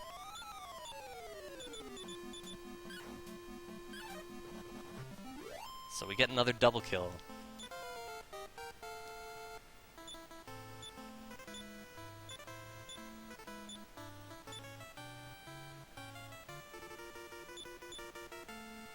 Looks like no one needs to be healed, but I'll give a heal to the hero just in case, because he's in the back. If he happens to get attacked by everything, he'll take, well, it's not double damage, it's normal damage as opposed to half damage. But we want to keep everyone safe right now.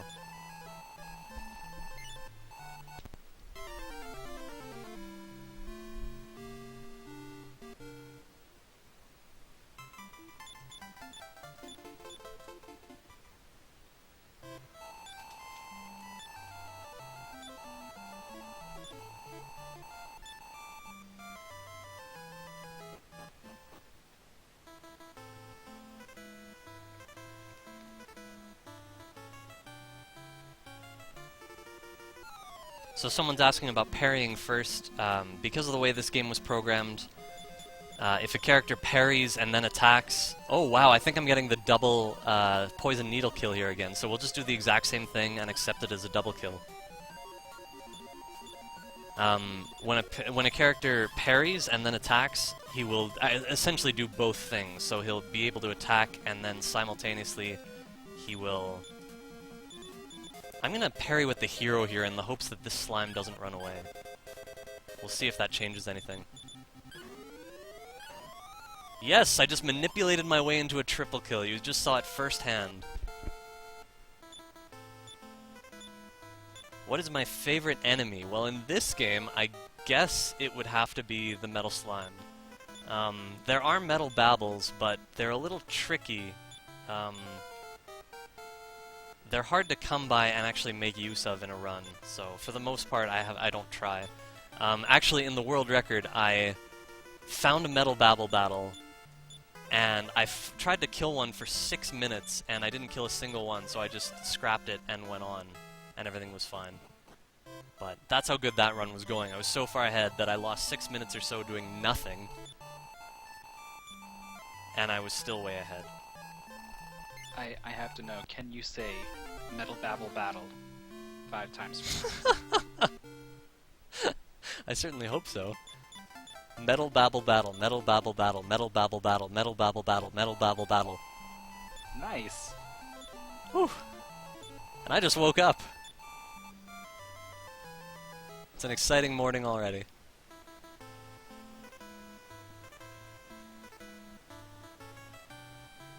How close am I? I've got to be at level 20 now. Yes, so that means, yeah, I needed that much experience, so it's 2 more Metal Slimes to go until the wizard gets to level 21, and when he learns By-Kill from that battle, we will move on. So that wasn't too bad of a grind at all. I got a few double kills, 1 triple kill. I think the grind took basically a normal time, maybe a couple minutes extra. In general, the grind takes a speedrunner between 30 and 40 minutes. 40 being, like, on the really bad end if you're trying to go for, like, a new personal best or something. Like, if the grind took 40 minutes, you'd probably want to restart. Usually that happens because the wizard doesn't learn By-Kill, like, over and over and over. And that can happen sometimes.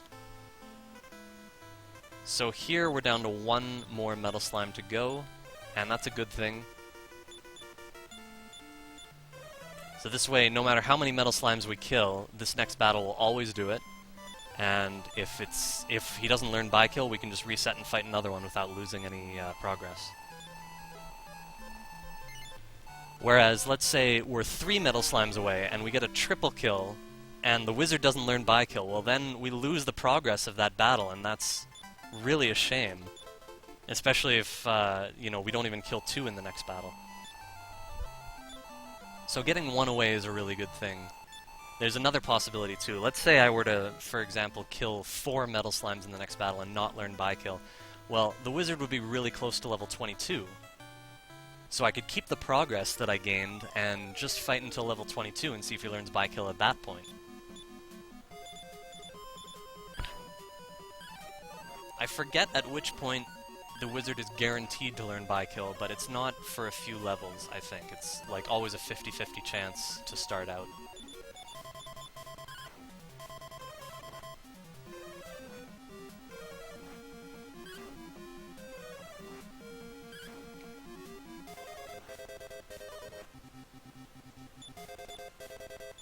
Once we turn the wizard into a pilgrim, a lot of the spells he's going to learn, they're all at fixed levels. So, like, he learns Heal More at level 14, for example. That never changes.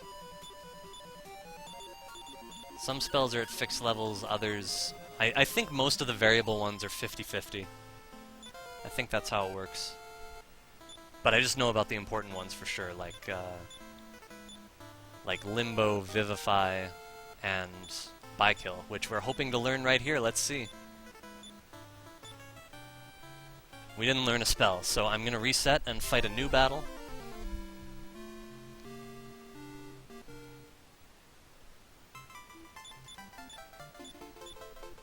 Yeah, in terms of beating the game within the estimate right now, it's mostly going to come down to Baramos. Baramos is the gatekeeper of this run. Throughout the first half of the game, you're made to believe that he's the final boss of the entire game, which is not the case. What a twist. But, he's really, really hard, and I've actually set up some manipulations for him, and even so, I'm not 100% sure that I'll just beat him automatically. We have to see what happens.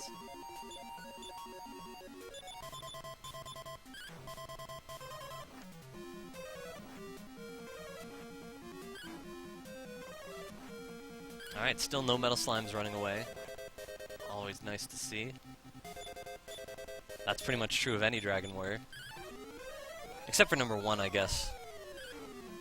when you're just trying to run and get to Cantlin to get the silver shield. Alright, a few of these slimes have already been damaged. There goes one. One is all we need. So let's see if the wizard learns by-kill from this battle.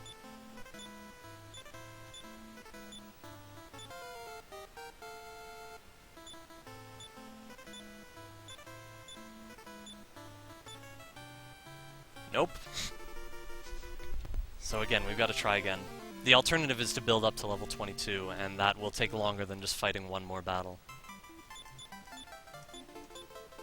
But by-kill is the reason that this grind stops at level 21, and we don't need to go any further.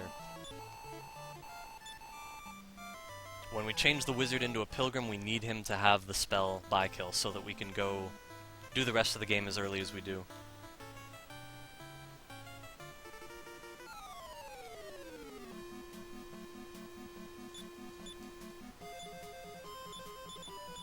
Alright, I'm going to switch things up just by killing the Simiak in the first round. That'll guarantee that we get a different battle.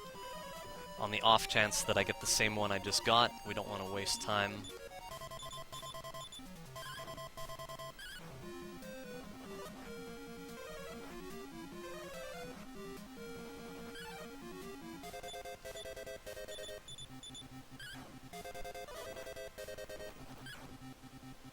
Okay, we got one. Oh, we got two, so this is definitely different.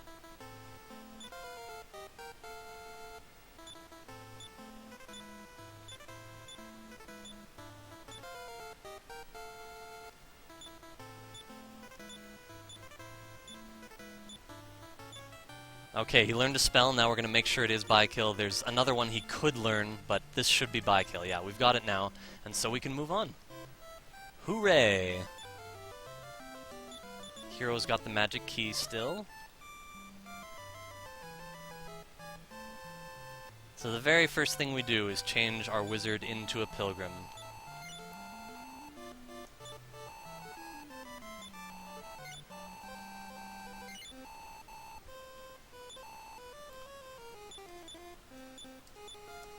We do that, by the way, because we need another healer later on. The pilgrim will do nicely. Okay, so we want to put the armband on again. We want to equip with the iron spear that we bought near the beginning of the game. And now that the poison needle can't be used by the pilgrim, we're going to just throw it away for inventory space. And we're going to finally revive our dead soldier, who I promise you is going to be a tank.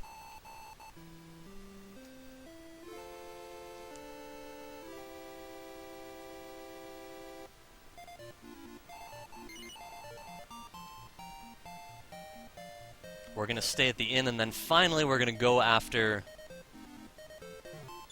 let's just see if we have repel here. Yes, we do. Finally, we are going to go after the guy who is going to end up releasing the black pepper for us, the black pepper trigger, which will allow us to get our ship. So I don't have to save here. This is a relatively safe section.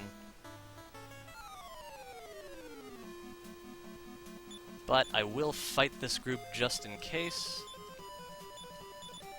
Wait, I don't want to use magic, except for the hero is going to use expel. Oh, we only got rid of one there.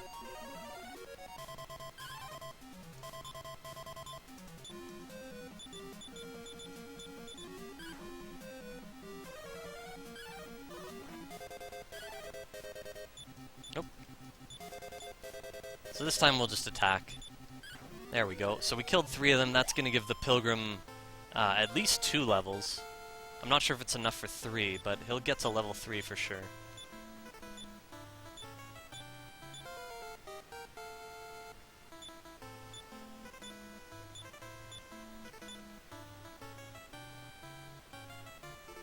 Yeah, the magic bikini drop is something that's desired by a lot of speedrunners, and the possibility is revered, but I've actually never seen it happen for anyone, so it's a pretty rare drop.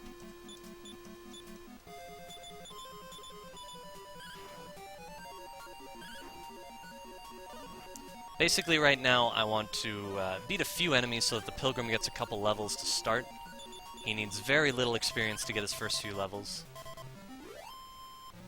When I transform him from a wizard into a Pilgrim, what happens is he gets to keep all the spells he learned as a wizard, and he starts with, I believe it's half the HP that he had as a wizard. I think the MP count is the same, maybe? I'm not sure.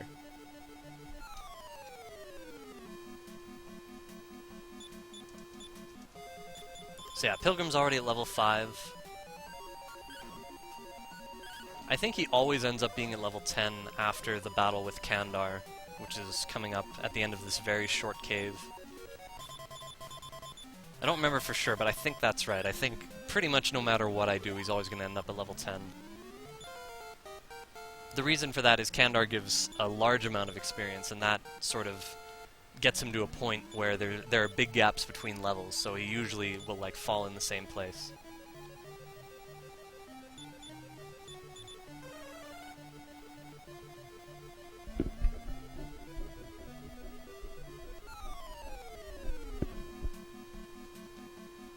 Now Cachulas can rob your magic, so for that reason we're going to use magic to kill them as quickly as possible. The Pilgrim is still wearing the Meteorite armband, so he casts Snow Blast before the Cachulas can act. That's what we're looking for. And he gets a level out of it.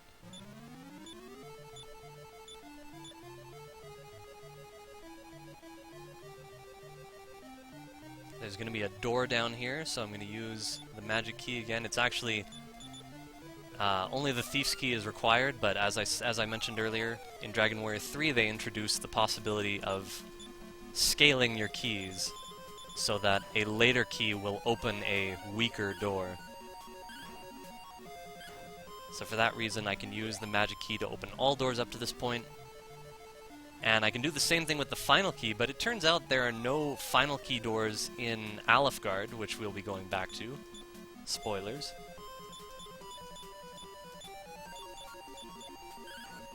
So usually I end up just getting rid of the final key and using the magic key for the rest of the game.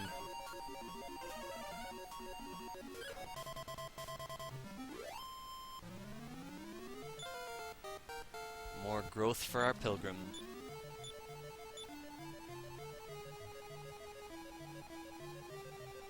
Once I enter that staircase, there are no more random encounters. Oh, it'd be nice to get a trick bag, that's cool. And then the shadows are probably just random weak enemies. Wow, the fighter actually missed the trick bag there.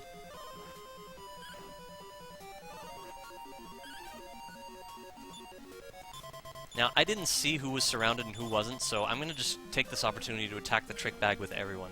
Trick bags give a nice chunk of gold, so I definitely look forward to taking this one down. And there we go.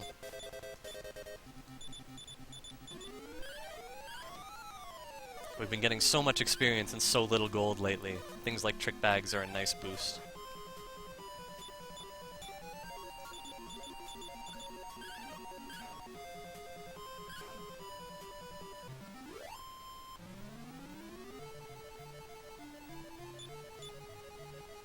Okay. That should be enough, and we'll heal the Pilgrim as well. I think we're all set. So, to the left over here, there are, I believe it's 4 different seeds of different stat growths. And we don't want them, because we don't want to mess anything up.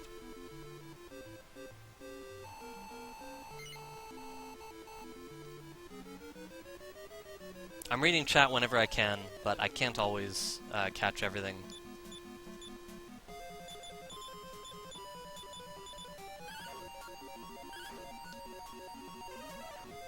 There's our Snow Blast.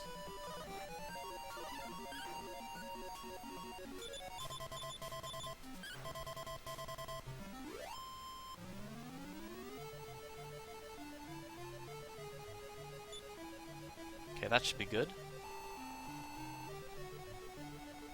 So yeah, Kandar has kidnapped the owner of the shop that sells black pepper, so when I free them, they'll gladly give me some pepper for free. Which is nice, because back then pepper was more valuable than gold, essentially.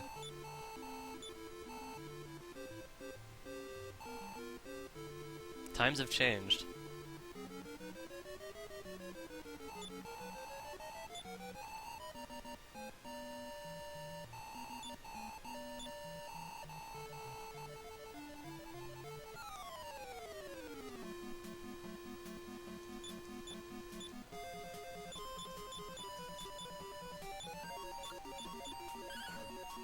So already for this battle we use the spell of By-Kill. What it does is essentially doubles the attack power of its target.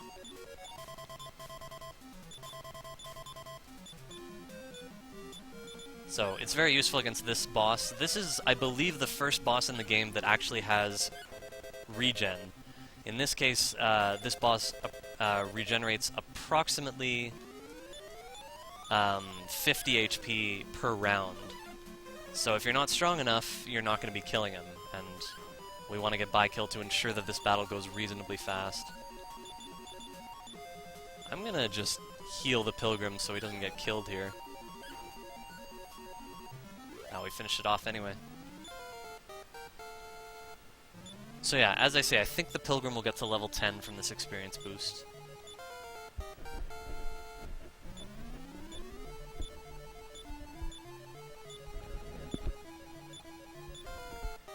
Yeah, Kandar regenerates. There are a few other bosses that do that. Orochi regenerates. The boss troll regenerates. And of course Baramos and Zoma regenerate.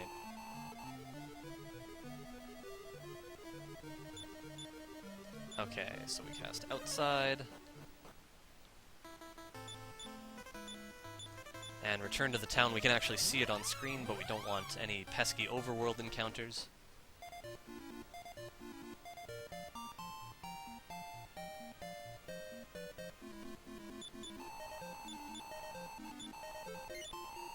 So we have the pepper, we're gonna go get the ship right away.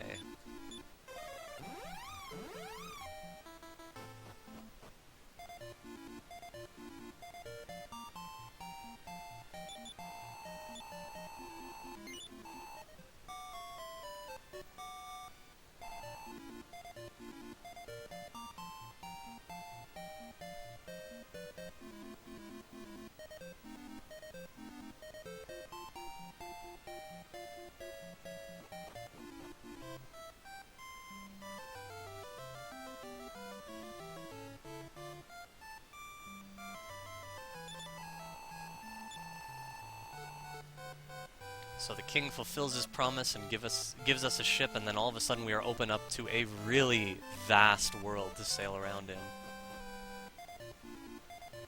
Quickest way out of here is just to return to the same town.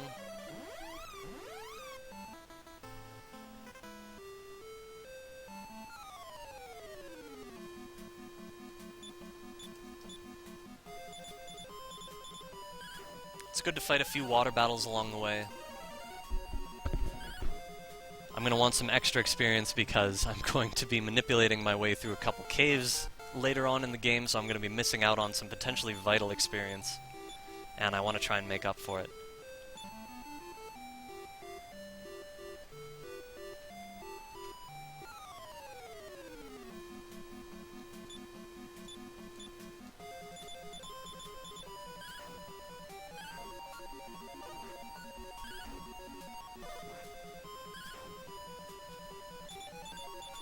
Fighter will probably take this guy out before anyone else, before the enemy can do anything.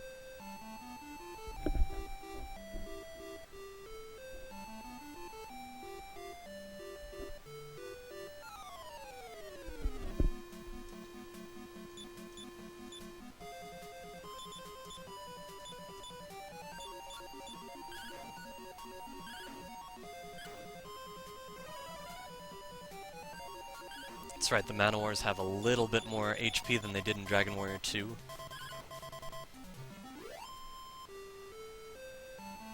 Good experience gains from these water battles, same as in Dragon Warrior 2. So I'm pretty pleased with the value I'm getting out of these couple of battles.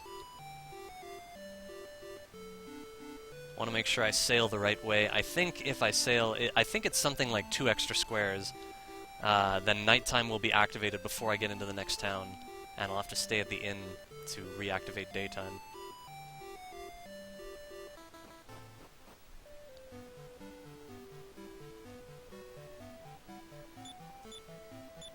So here we get the Staff of Thunder, and it goes to our Spellcaster.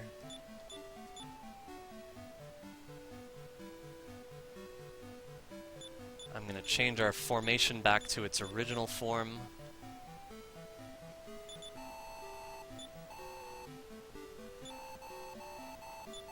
And we're going to buy the Invisibility Herb and use it right away to get into the town, which will get us some stuff that will allow us to get the final key eventually.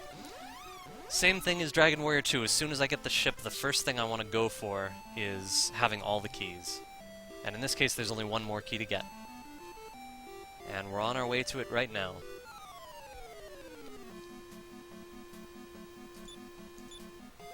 Oops.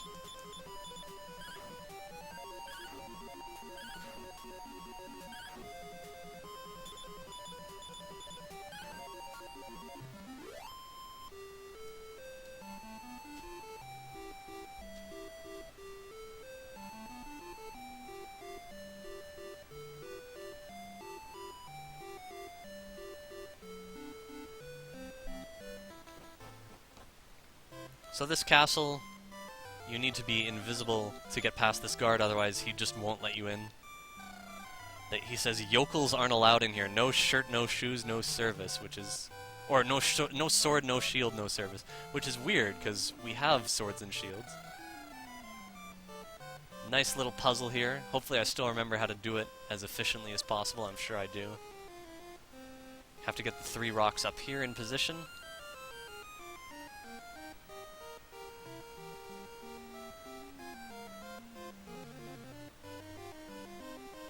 And this little room is actually shaped like the Vase of Drought, which is what I'm going to get when I put these 3 rocks in place. So that's a nice little detail that I noticed probably only over the past year.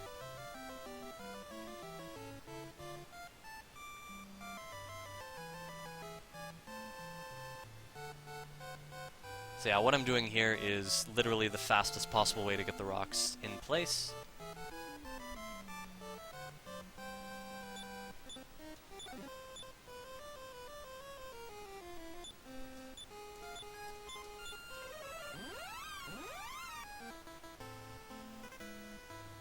So we get the Vase of Drought. That's going to allow us to get the final key from the next cave I'm going to, which is straight down from here.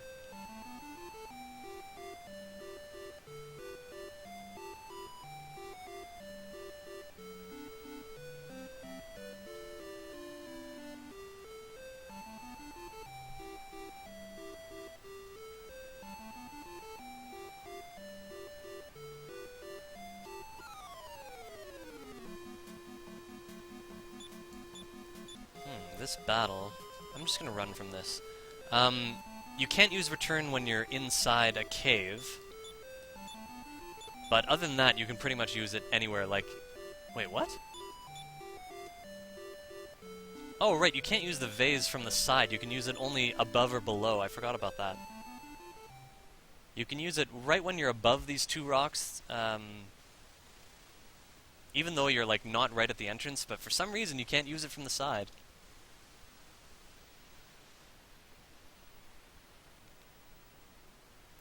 But yeah, if you're in a town or in the overworld, you can basically use return anywhere, and you can use it to get to any town that you've been to.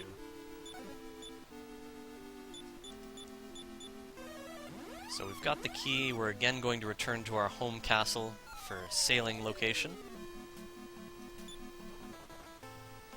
In this game, when your character's levels are 10 or more higher than the enemies you're encountering, you will automatically be able to run from them first try. So I didn't have to parry. Well, I mean, I wouldn't have to parry anyway because they were really weak, but I didn't have to parry against those ravens and slimes.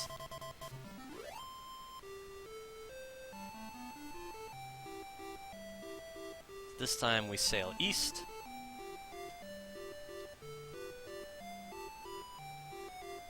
And we're going to get the first orb. So in Dragon Warrior 2, we had to get 5 crests. In Dragon Warrior 3, we have to get 6 orbs. And in this case, it's for access to a phoenix, which we will use to fly around to places not accessible by ship. But essentially, it's the same concept.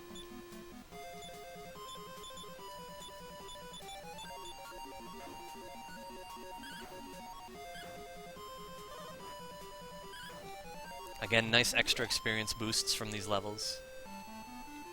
Or from these sea battles, rather.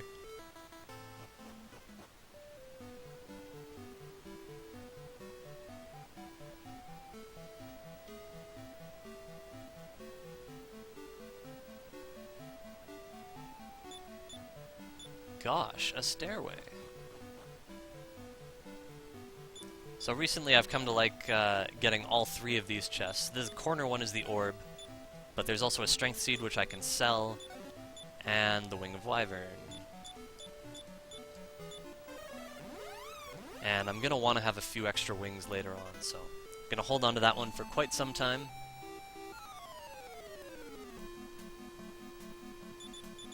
Here's a freebie battle.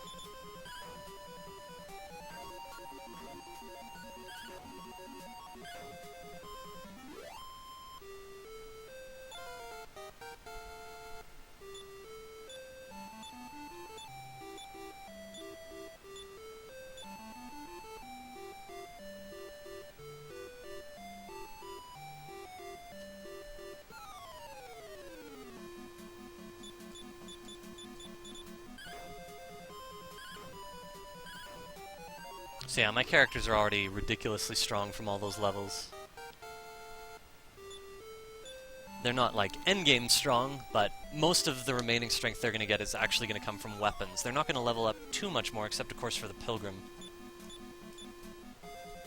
Because once we created our Pilgrim, he started really low. He's going to get a lot of... like, he's still on the path to a lot of brief levels. And ideally we want to get him to level 20 before the final castle so that he learns Limbo. We can use that on Granite Titans.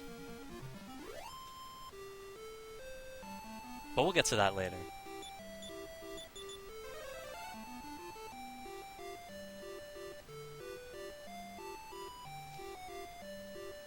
What we don't want to see here, by the way, is Hades Condors. They can cast Limbo on us.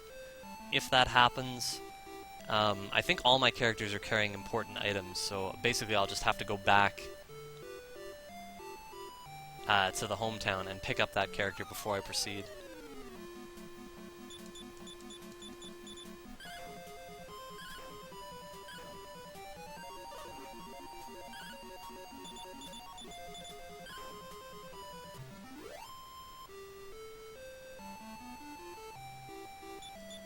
We're going to heal the Pilgrim just in case, but we're nearly at the next town, just at the end of this river.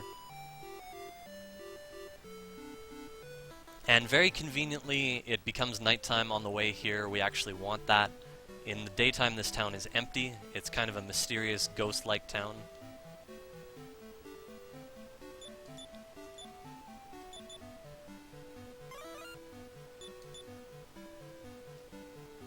This is orb number 2. For whatever reason, this guy wants to give us the orb that he has. So you'll immediately see, once we set it to daytime here, all of a sudden everyone's gone, including the innkeeper. So there's like a blank text box there. Probably the only time you'll see that in the game.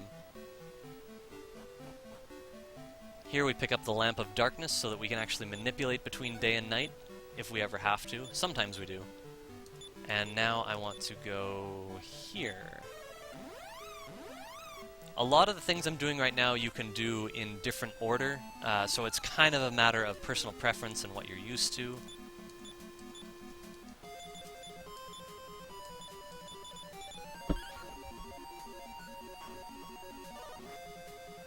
I really like the order I use, and I'm very used to it, so I just keep doing it this way. But for example, the first orb and the final key, like you don't need a final key to get the first orb, so I could have gotten the first orb before I got the final key, that kind of stuff. And it wouldn't have changed anything whatsoever.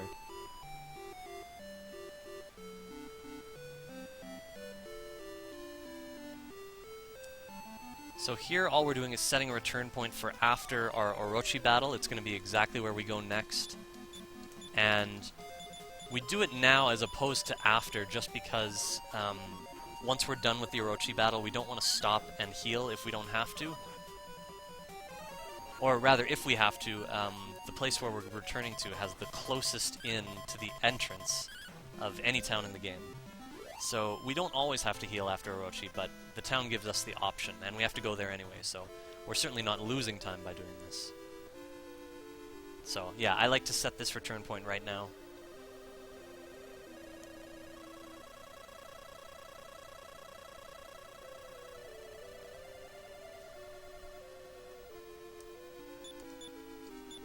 Final keys there.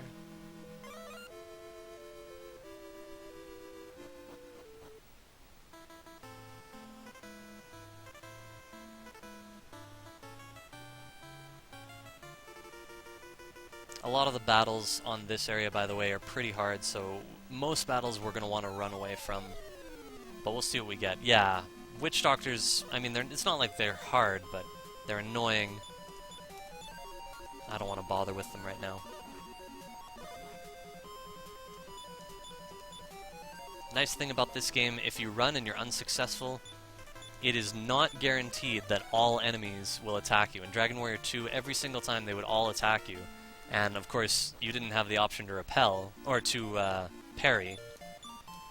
So it was a lot more dangerous that way. So at this moment, very conveniently set up, I sell the Strength Seed because I want the soldier to have a space for the Orochi sword. And that's the most convenient way to do it. We picked up an item that we were going to sell anyway, so we might as well do it now before we pick up the Orochi sword. That just saves a few seconds of item moving around.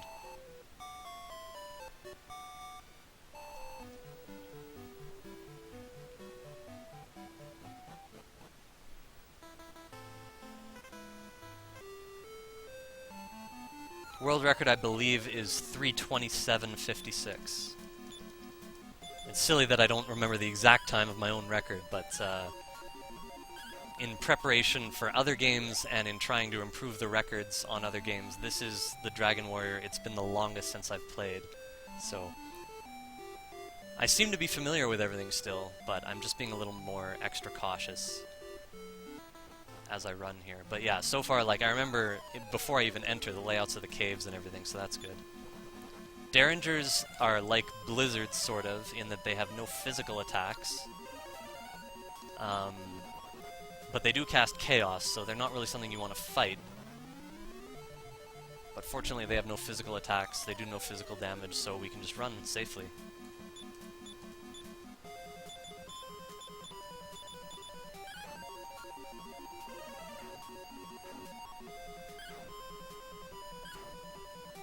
Nice.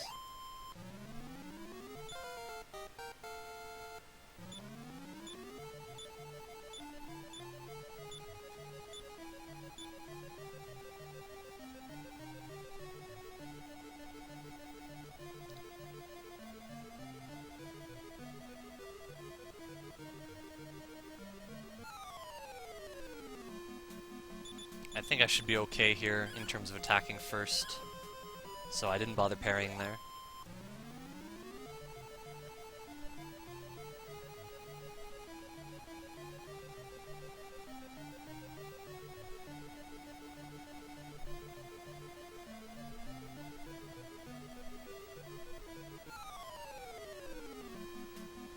With two of them, I'll be careful. But yeah, Lava Bashers, we don't want to take too much damage in this cave because we don't want to use too much of our magic healing because we actually have to fight Orochi twice. Without staying in an inn in between. So we want to make sure we don't run through our magic too much, and for that reason we actually, ironically, we use Snow Blast to kill the Lava Bashers before they can hit us.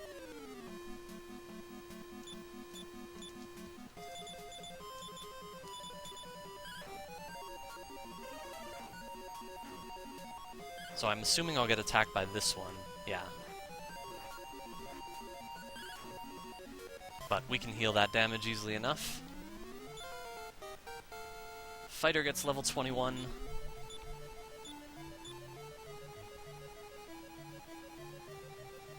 Usually by the end of this run, the hero and fighter will be in the mid-20s, the pilgrim will be in the low 20s, and the soldier, I think he'll also be in the low 20s.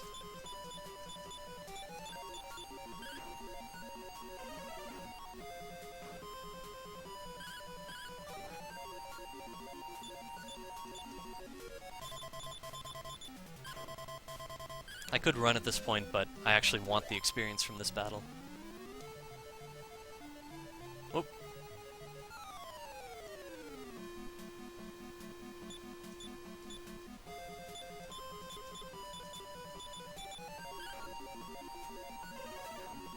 Ooh, didn't quite do enough there.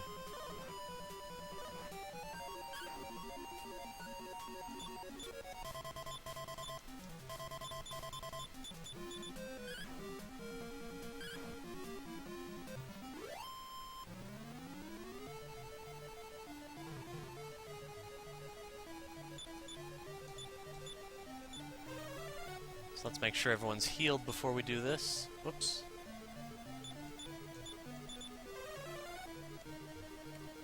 We absolutely need to heal the pilgrim so that he stays safe.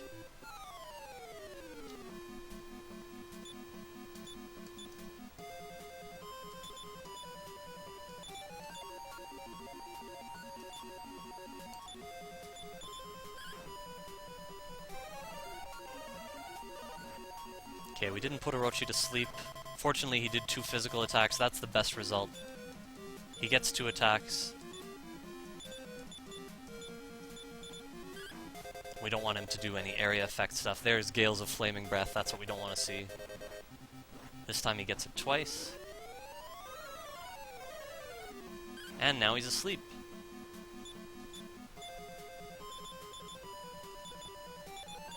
So hopefully we get to finish him off this round. I don't think we will, though. I think it might be next round. And unfortunately he woke up. He might kill the fighter here. No, fighter's still alive. We're gonna parry just in case. But hopefully we're able to kill him before he acts.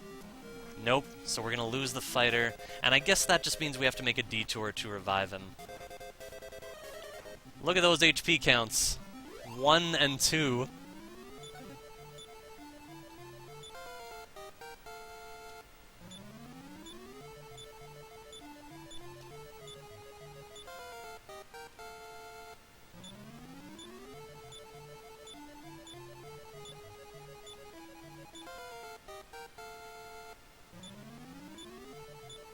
And this is where the wizard learns, or the pilgrim learns heal more. And he gets another level too.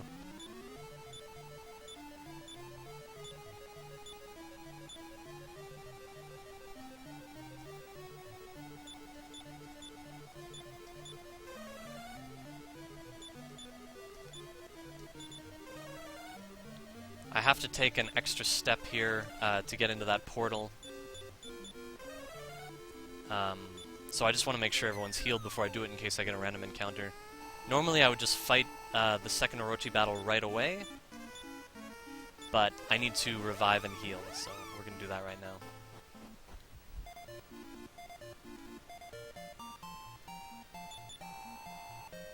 Oops. That is not the inn.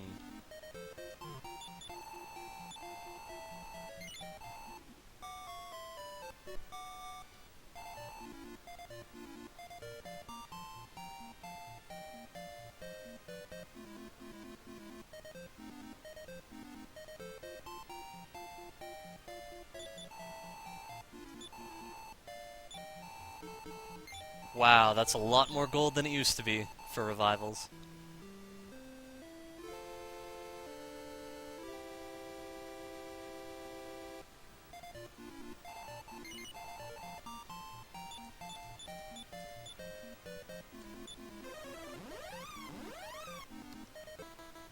And I forget for sure, but I think it has to be nighttime. It might not, but either way, I'll just use the Lamp of Darkness now to set it up, so we don't have to go check.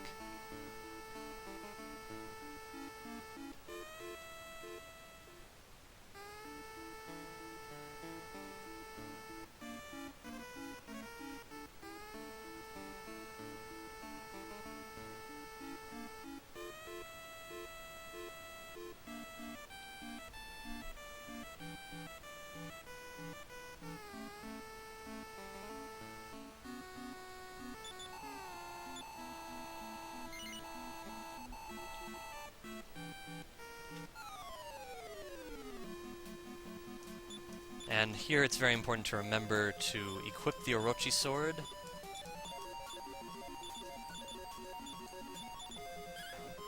Now the soldier is finally going to be super strong in his attack. I mean, he was already pretty strong, but even stronger now.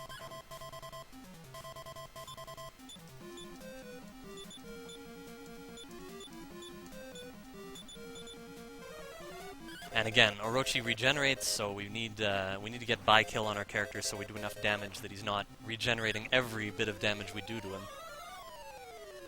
Orochi is now asleep, so this battle is pretty much over. Probably going to be next round. I don't think... Oh, there we go. We did do it this round. Apparently this treasure chest is another Orochi sword, which you can only get if you don't have the other Orochi sword in your inventory.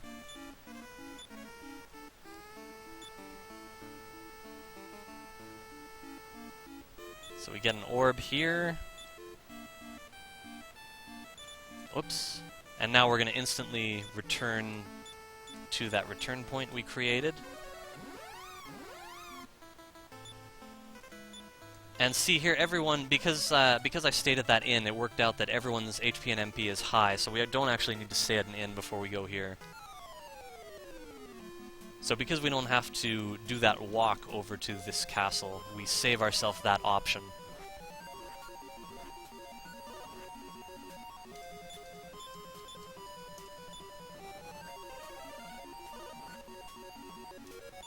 Oh, wow, they limboed someone. So I have to actually go back and recover that character. I'll do that right now.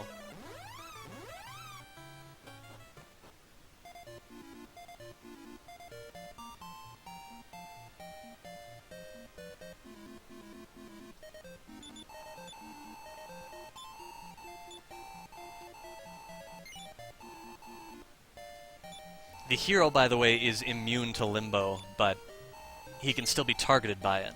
So you always have, the idea is you always have to have your hero in the party. But if they limbo him, it will never work. I'm going to stay at the inn here just to be safe. And then we'll continue on.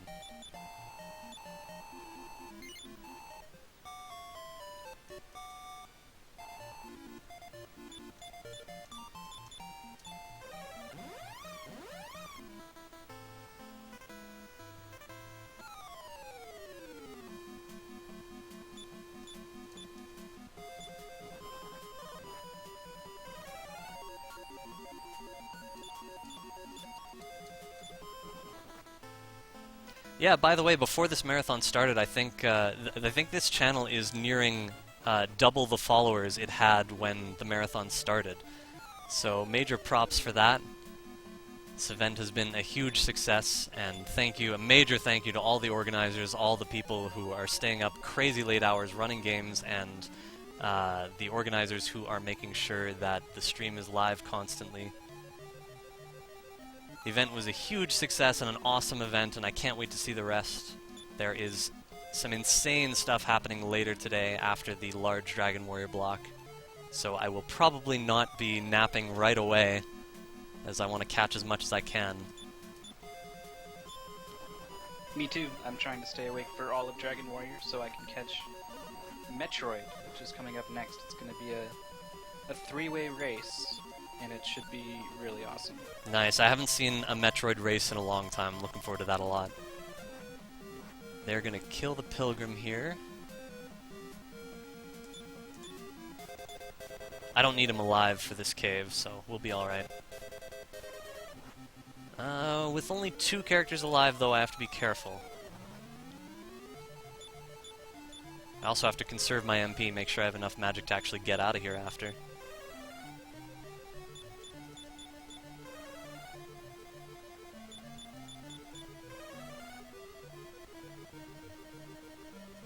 I guess I should heal once more, because the hero is now the back character, and that means he can't parry.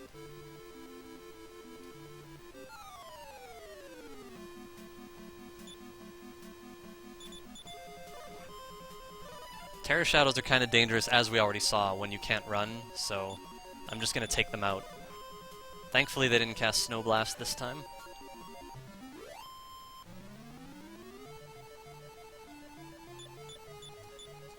And yeah, these 2 characters get a lot of extra experience as a result of the others being dead. This is, I think, the shortest cave in the game when you know where you're going.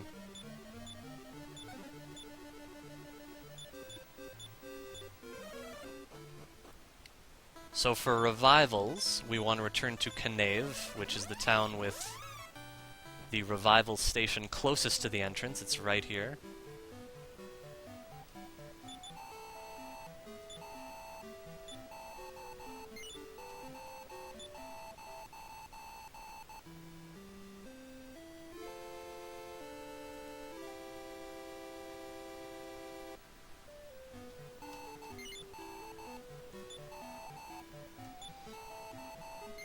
Wow, those fighter revivals, so expensive.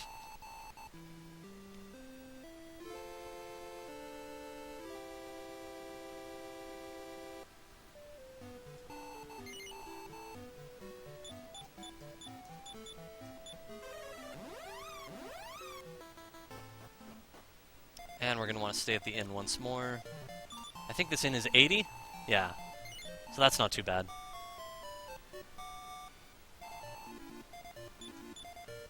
Now again, we need nighttime, so we're going to use the lamp again.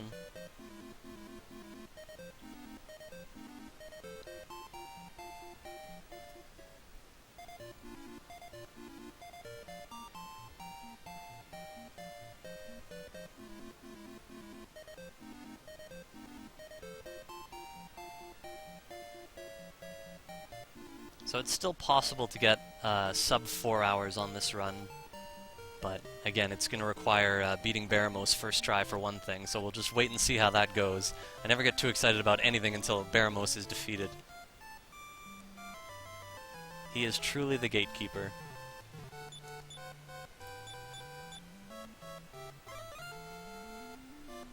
It's interesting in how many Dragon Warriors the gatekeepers are, like, rarely the final boss. It's weird. In Dragon Warrior 1, that's not the case. The Dragon Lord is definitely a gatekeeper, although the Axe Knight is another one. In both cases, your chances of victory are not super favorable. And that's the reason the record is so hard to challenge.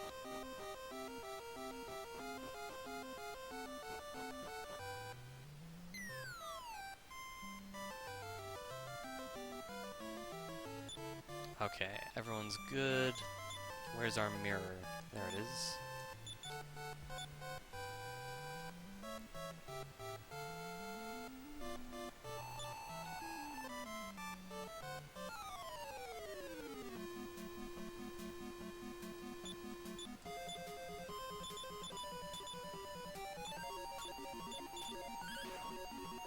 Nice opening critical. That means it's possible to beat this troll in 2 rounds instead of 3, and I think I will be able to do it this time.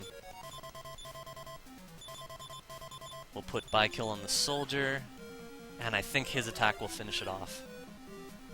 Oh, there we go. Even before him.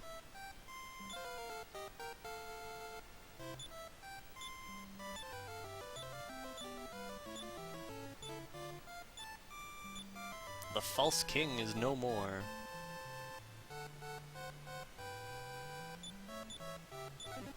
And this sequence starts a large series of exchanges.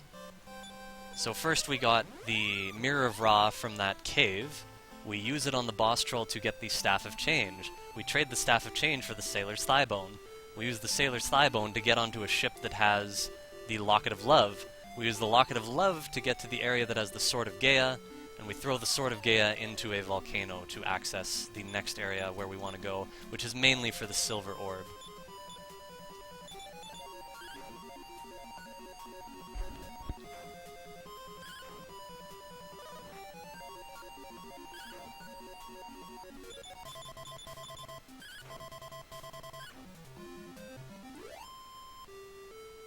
It's a pretty common thing in RPGs to have a long series of exchanges. I'm reminded of Final Fantasy 1. I think the series of exchanges there starts with the crown in the Marsh Cave and ends with the TNT that opens up the rest of the world for you.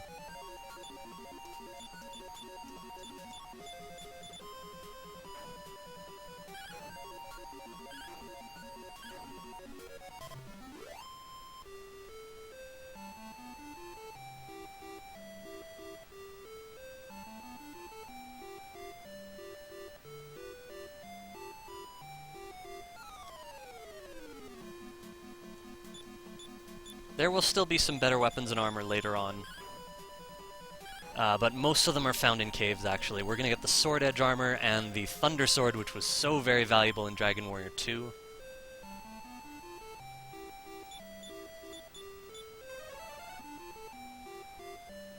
And then in the final world, as we approach the end of the game, there will be a couple more things. The Sword of Kings, the Armor of Radiance. Surprisingly enough, though, we do not get the Shield of Heroes.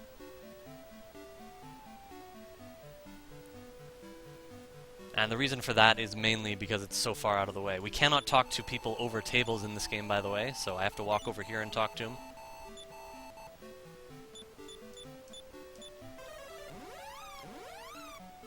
So he gives us the Sailor's Thigh Bone, which allows us to discover the location of the ghost ship.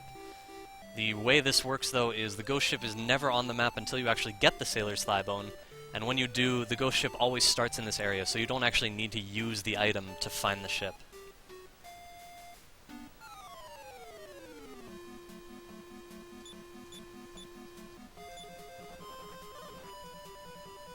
Horks aren't worth much, so I'm just going to try to run.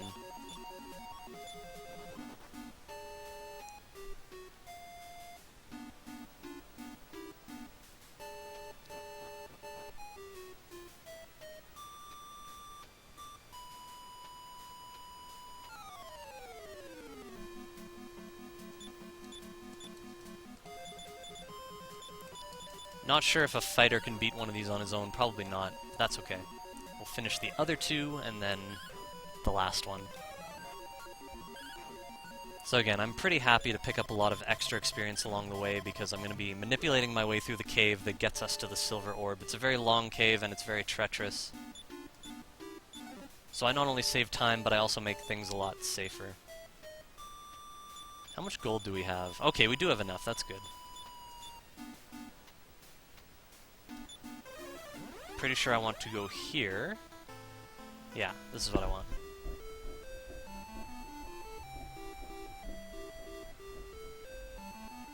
So right now we have 3 orbs. Pretty much the next 2 things we do are going to get orbs number 4 and 5.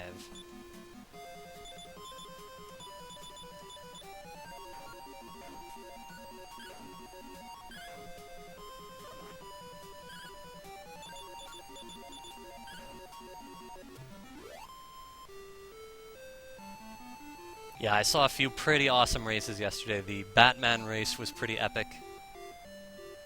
The Kirby race came close to a new world record. That was pretty exciting. Oh, I actually want to go up here.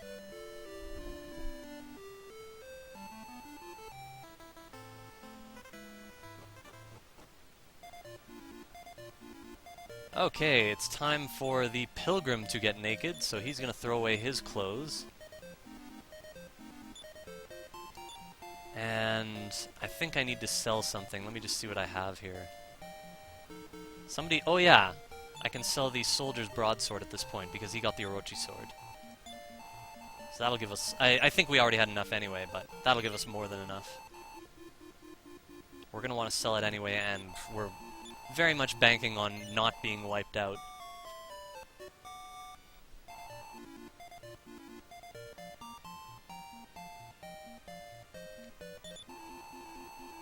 At this point, we buy the Sacred Robe for the Pilgrim.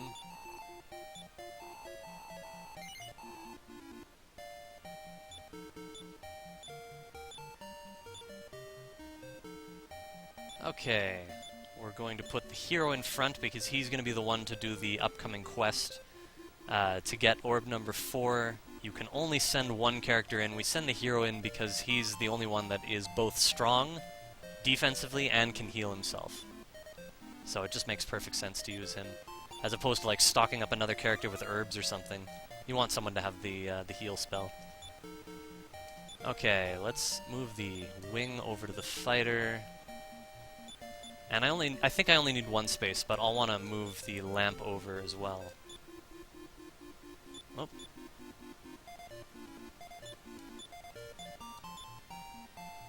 Alright. Fighter has the Wizard's Ring. I'll probably have to change that later.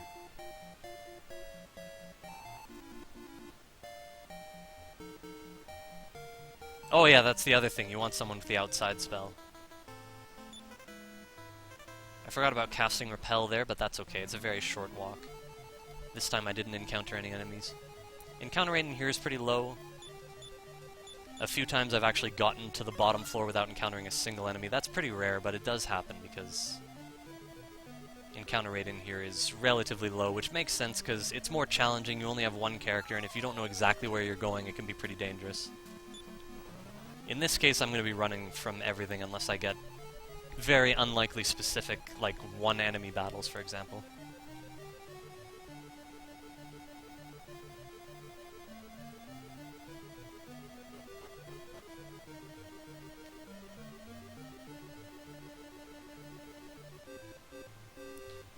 Looks like I still remember where to go here. I'm gonna pick up this armor just for safety. You don't 100% need it, and in a speedrun I've stopped getting it because, again, I want to save as much time as possible, and it takes like a minute to get it. But just for the sake of safety, in case it makes a difference, I'm gonna get it this time.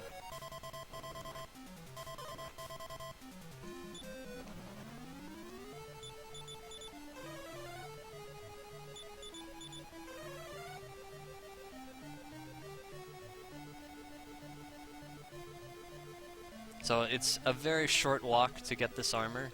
There it is.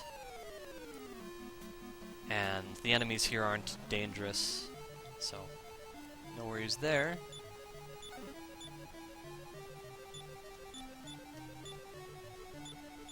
Good thing I cleared up another space for that armor. So unlike in Dragon Warrior 2, in Dragon Warrior 3 they fixed all the memory issues. You can only pick up treasure chests once.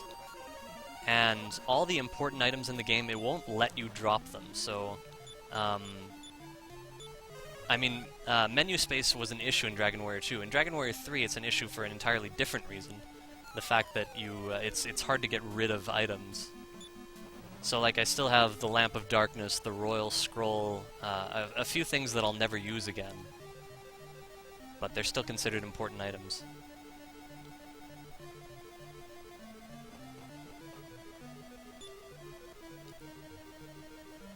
Okay, HP is at full, which is important.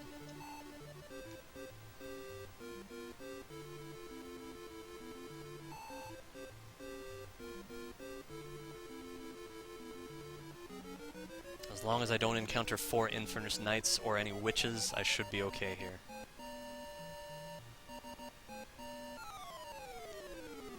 Two Flamipedes, that's incredibly weak for this area. That's a pretty lucky encounter, I'd say.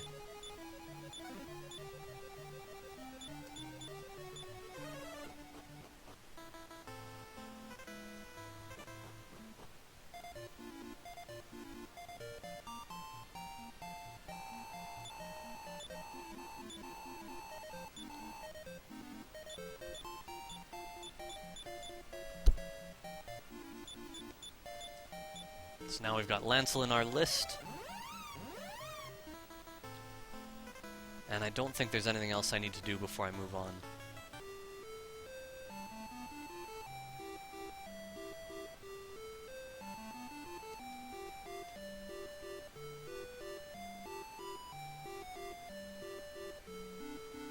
So yeah, there is a vault where you can leave extra items if you fill up your inventory.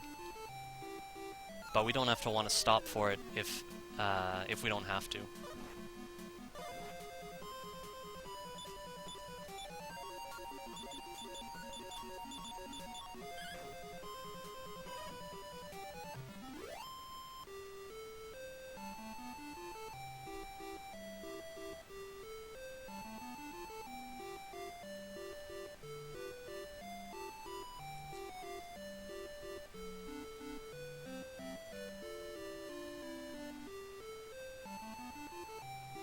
So the last thing we picked up in that chain I was mentioning was the Locket of Love. You need that to get into this area to get the Sword of Gaia.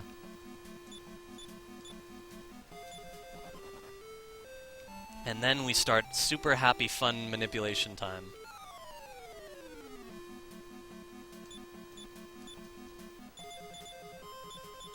Whoa! That's right, the Staff of Thunder's in a different place now, because I dropped his clothes.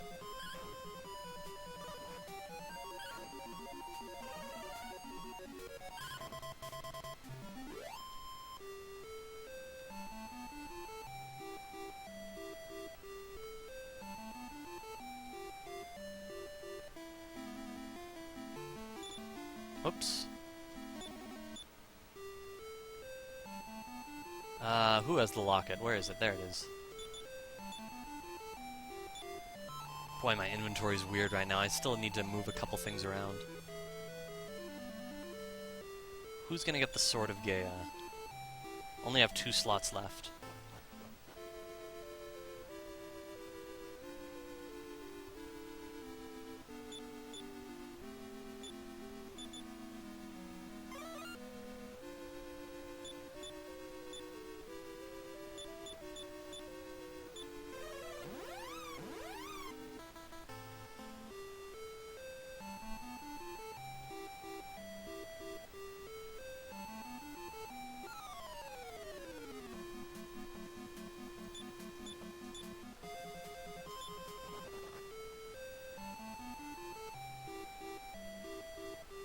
Okay, I'm gonna take... I need to take a minute right now, so I'm going to run away, and hopefully I don't take as long as this animation. So I'll be right back.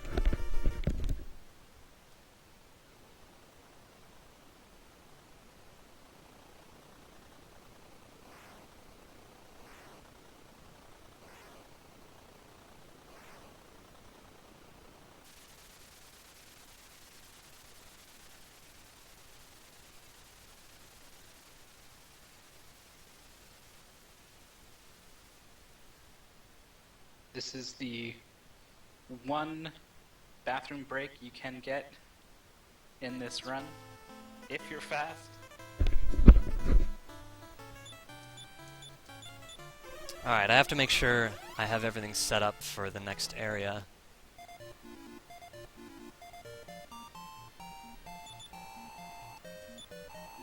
So we're going to sell that agility seed for one thing. We have 3 wings. That should be enough. And what do you have that's taking up all this space? Oh, okay, there's that. Wizard's ring should be on the pilgrim. And let's see what else I have. Okay, we have a space. That's probably good enough. The Thunder Sword comes first, so we're going to move this... Oh, actually, we could just sell that. Let's just do that. We're gonna need the gold later anyway.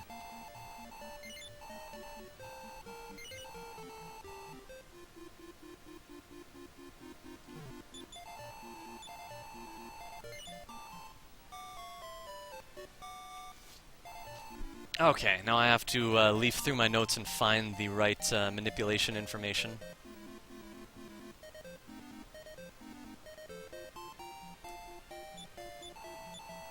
But first, we save.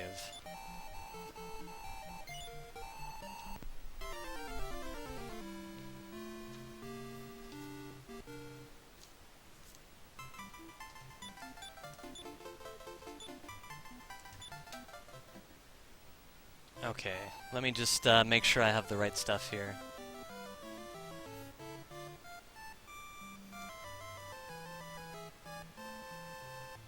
I think it's... yeah. This should be fine.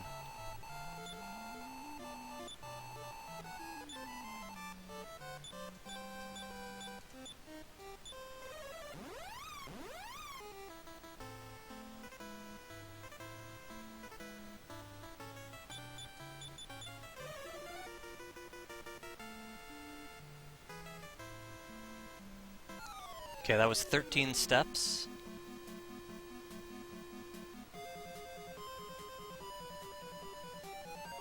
Two Simiacs, 2 Tongue Bears, so yeah, that is good.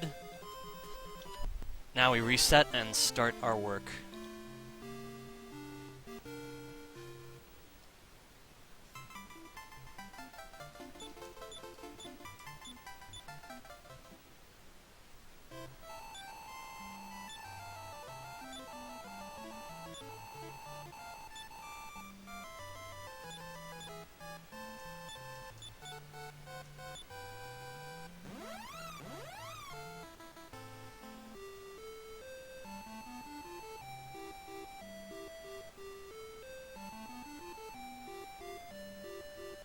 And I'm going to be nice and careful here. Basically, we're going to be avoiding every encounter by casting heal the square before it would actually happen.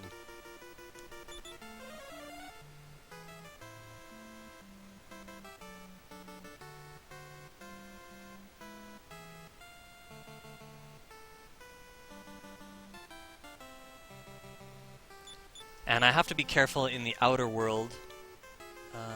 Okay. Because if I even stop walking for a moment, it's going to change everything. In caves, they're a lot more lenient. So once you're actually in a cave, you can actually stand around doing nothing and it won't change anything. Once you, for whatever reason, once you're in a cave, the amount of time you take doesn't matter. I'm not exactly sure why they did that. I had some theories, but who knows.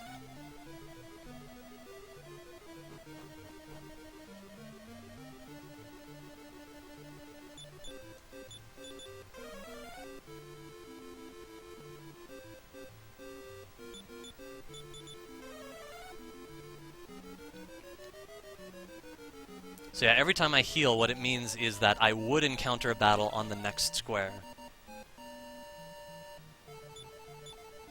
And to give you guys an idea of what it was like to map this out, after you find one encounter, what you have to do is reset the game and then avoid that encounter and go to the next one. So the longer the path is through the cave, the exponentially longer this process takes.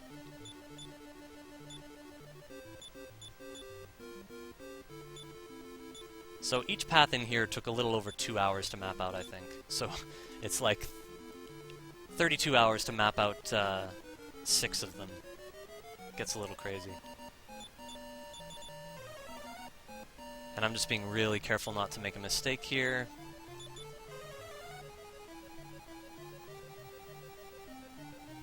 And here.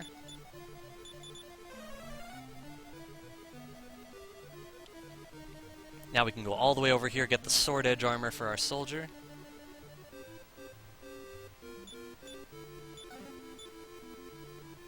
And equipping it doesn't take up any, it doesn't change anything in terms of encounters, so we can do that right away.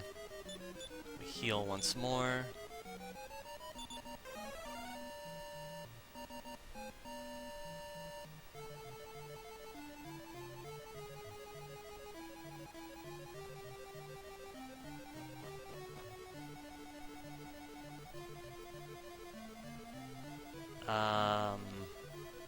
Okay, over here. I just have to be careful how I approach. There we go. That should be right. And then here.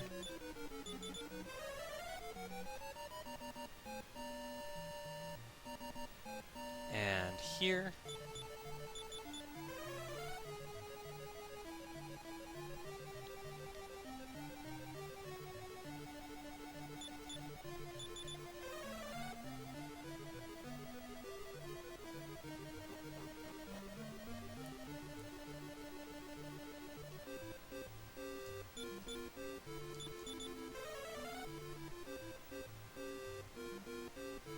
No mistakes yet.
Here I have to actually heal twice in succession to avoid 2 battles on the next square.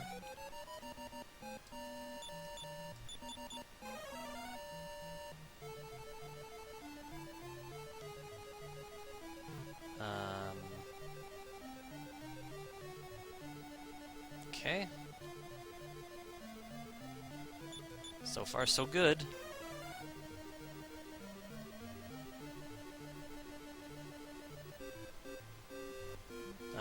Let's see.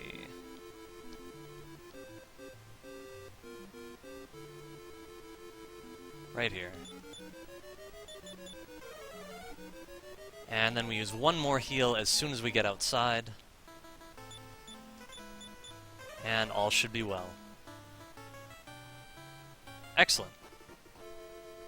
So that is the result of 32 hours of manipulation preparation.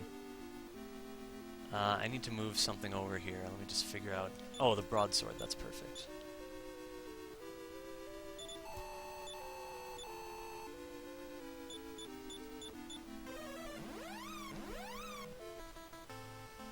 Okay.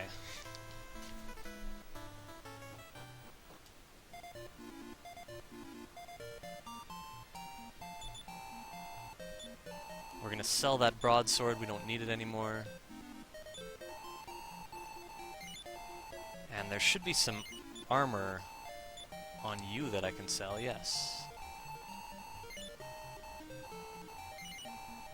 Let me just check the fighter's items. I want him to have at least 3 herbs. Oh good, he has space for all of them, that's perfect.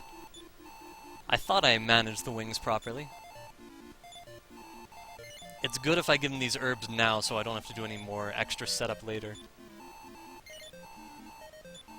This is all in preparation for the Baramos fight.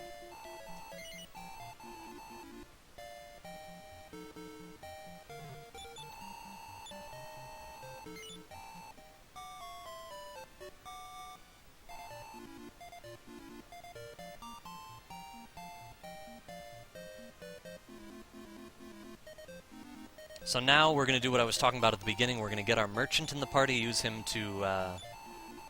we're going to leave him behind to make a merchant town. We're temporarily going to leave our fighter behind to make space for the merchant.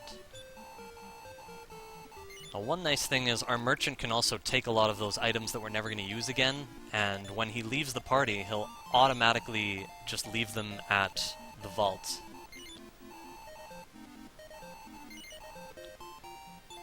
Whoops. We do an extra save there as well, just in case the merchant is killed. There's no good way to protect him, really, so basically we put him in the back and hope he doesn't get attacked by anything. If he takes 1 attack... Oh, wow, he actually survived an attack there. I guess it was because it was just a healer.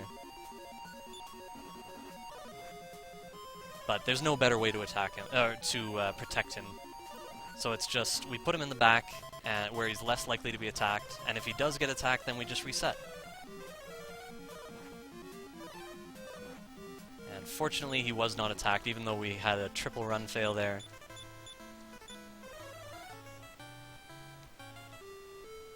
Other than by that one singular healer.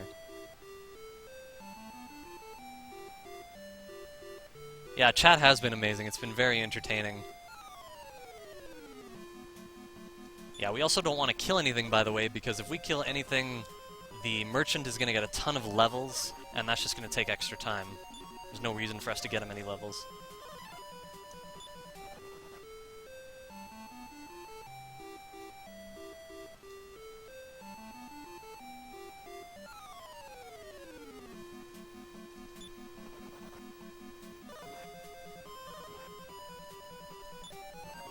As long as they don't attack X. There we go. Alright, so now that we've made it, we're going to transfer our useless stuff over. The Royal Scroll we don't need anymore. The Vase of Drought. The final key, amazingly, we don't need anymore.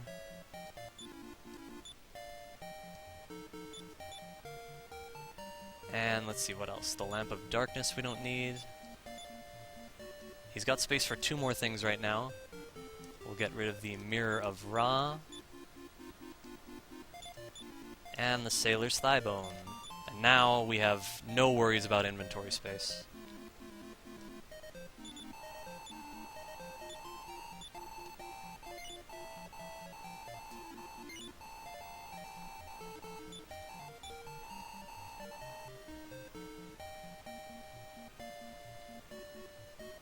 Now, in order to activate the changes in this town, first we need to enter the ship, and then we need to re-enter this town 4 times. And you'll notice each time I enter, it's going to be different. More developed. This is where we get orb number 6, the final orb. I'm going to fight these guys because if I fail to run and they cast Limbo, it's very annoying. Snow Blast is effective on them, so we can kill them in 1 round.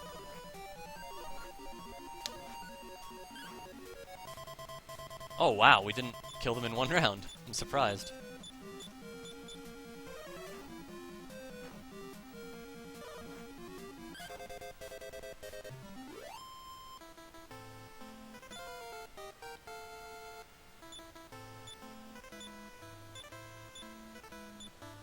If something happened to this cartridge, I would be pretty upset, but I would also be very relieved that I actually spent the time over a few months to do the manipulations I did and actually get in a sub 330 run. It's truly an epic achievement, and I'm so glad that I put the time and effort into it to make it happen.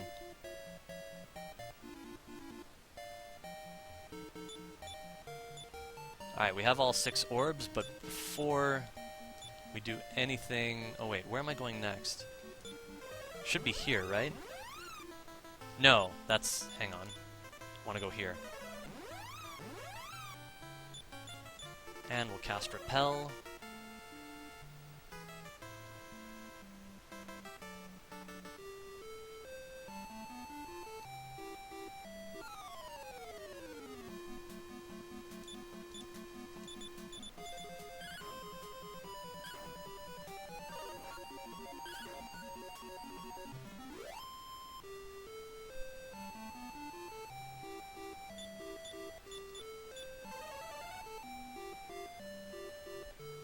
Alright, I think this is the row I want. I don't remember for sure. It's been a while since I played this, but yes, it is. Same thing here, I'll just fight the Hades Condor for the sake of safety. And then we'll finish off the bear for the sake of experience.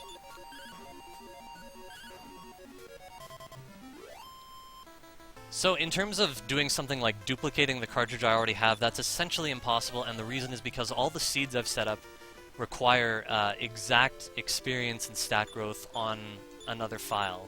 And that's not something you can hope to set up, essentially.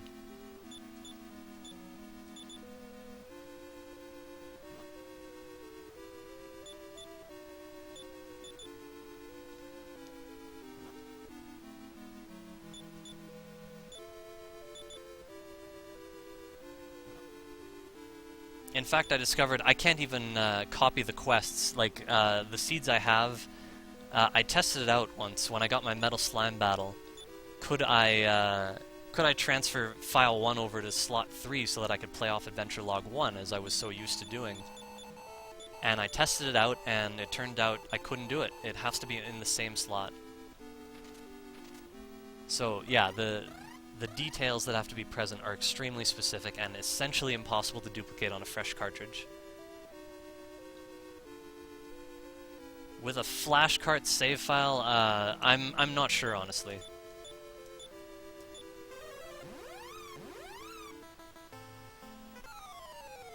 Maybe, like, that is a good question. Might be possible.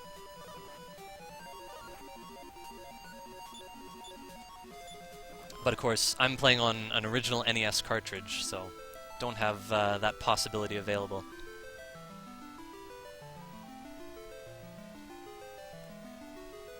So finally, after all this time, we are going to pick up a Leaf of World tree. Always an important thing to get in Dragon Warrior 2, 3, and 4. Whoops. Search is over here.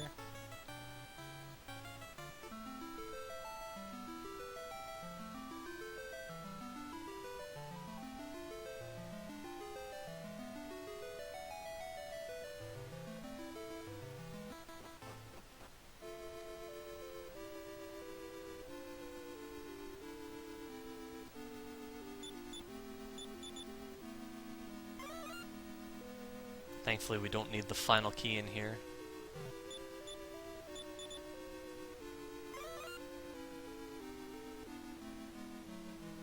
This is where we get the Sphere of Light, which we will not be using until we get to Zoma at the very end of the game. So now we are all set for Baramos, so we're going to rebuild our party, stay at the inn, and save on the off chance that I can actually do some manipulation against him. I don't think I need any items. I've got wings.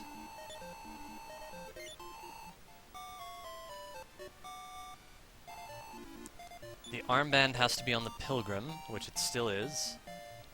And I need to change my party's order, so that everything's nice and set up.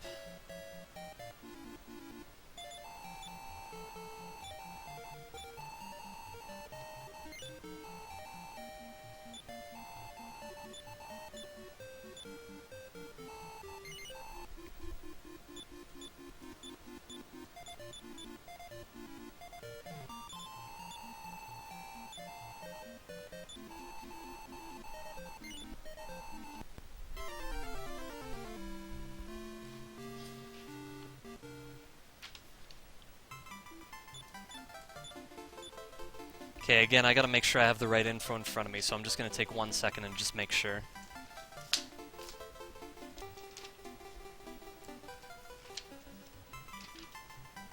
Apologize for this, but I have so much stuff to leaf through here. Okay, here we go.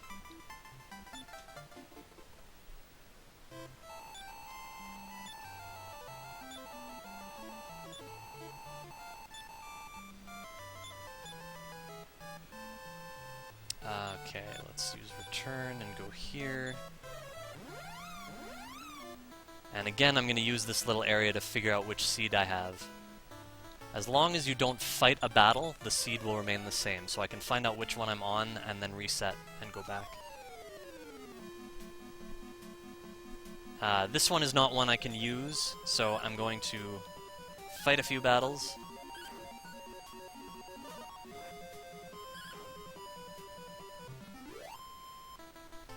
And that's going to change which seed I'm on.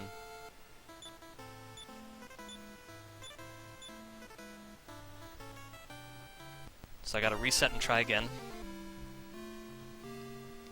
I only have 7 out of the 16 paths mapped out for Baramos. The others, like, either I couldn't find them or they weren't working out for one reason or another. Like, for example, Baramos would just cast Limbo first no matter what I did.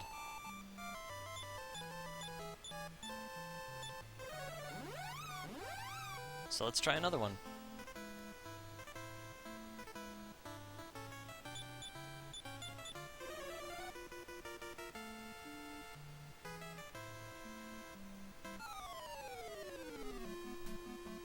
Okay, this one should be good. Let me just take a look at it and make sure. Yeah, looks good. So hopefully this will work out and Baramos won't be an issue.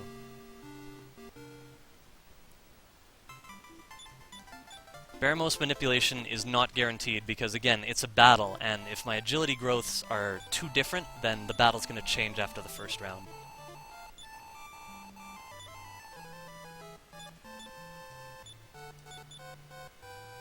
We want to go here.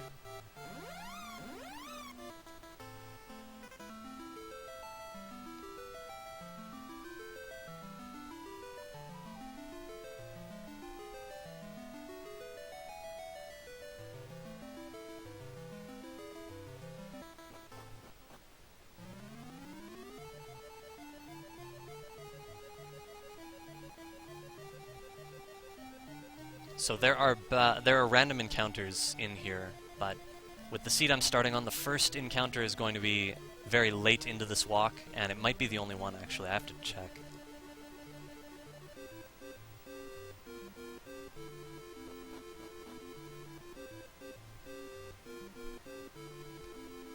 But basically I'm being really careful to not make a wrong move. So here's an example of where I only have to cast Step Guard once to get over 2 patches of damage tiles.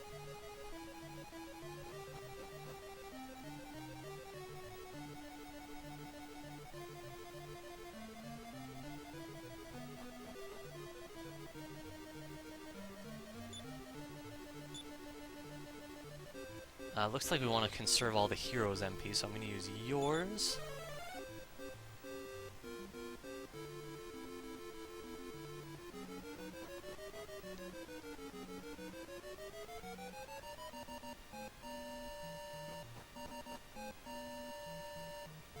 So as I say, I don't know if this will work out for sure, but I'm hopeful.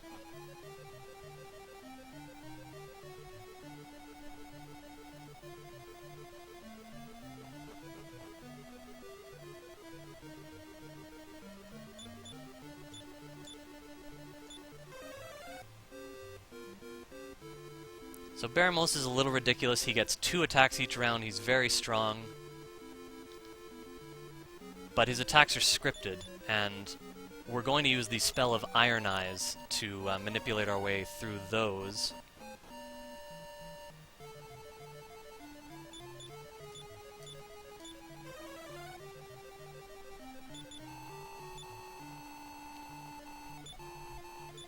And hopefully I remember how to do all of this right.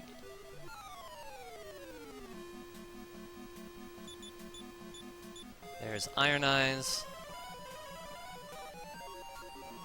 So he does 6 of his 8 actions, and that changes the order of what's coming up next. So we Iron Eyes twice to start, and that manipulates him into the safest of his first attacks. Okay, so we want to use the Orochi Sword. I'm going to parry with you, and by-kill on the fighter.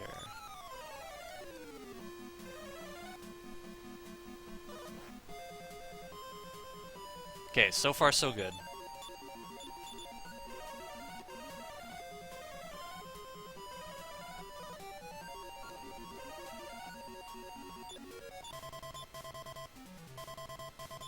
Try the Orochi Sword again. You can use an herb on yourself. And we'll cast by-kill on the hero.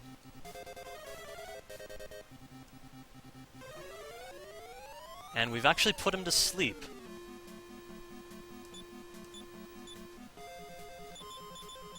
And if everything works out the same, he's going to stay asleep this round, then wake up next round, and Chaos won't work. He regenerates 100 HP per turn, by the way, approximately, so let me just make sure I parried right. So he's very dangerous. And if I do one wrong thing... There we go, no Chaos on A. So this is actually working. I'm manipulating my way through Baramos. And if everything worked out the same and I'm strong enough, I should win this round.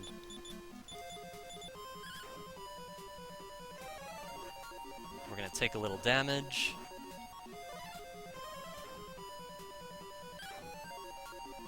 And there it is! Successful manipulation through Baramos. It's a lovely thing.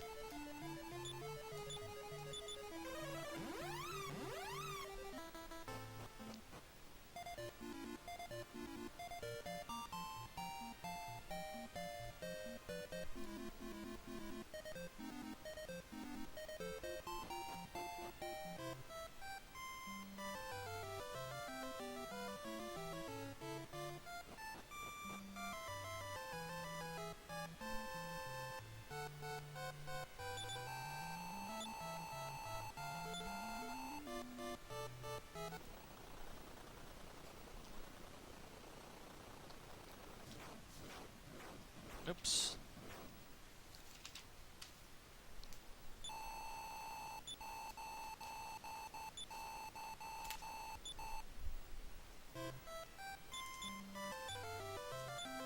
Okay, let's see. Change our order again. And I want the hero to have the meteorite armband for now. So we'll move that over right away.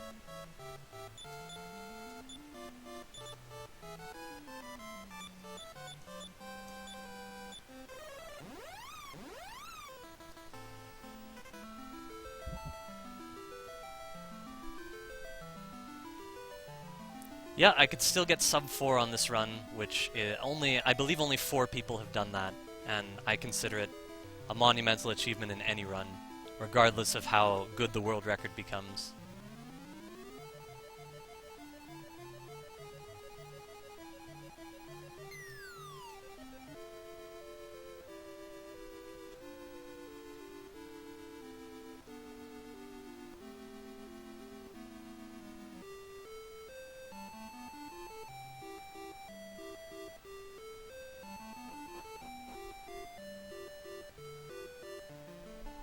first thing is to Tantagel Castle, and you'll notice, once again, we have returned to Alefgard, where we will be spending a lot of time in this version.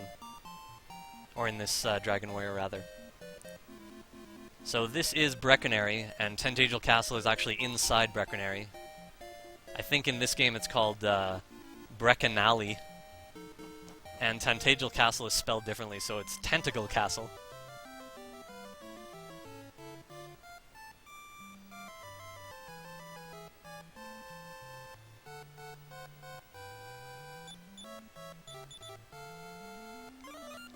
Very first thing we're going to do is get the Stones of Sunlight, which are in a different location. And once again, as a kid playing this game, I really appreciated the way they hid them in both Dragon Warrior 1 and Dragon Warrior 3.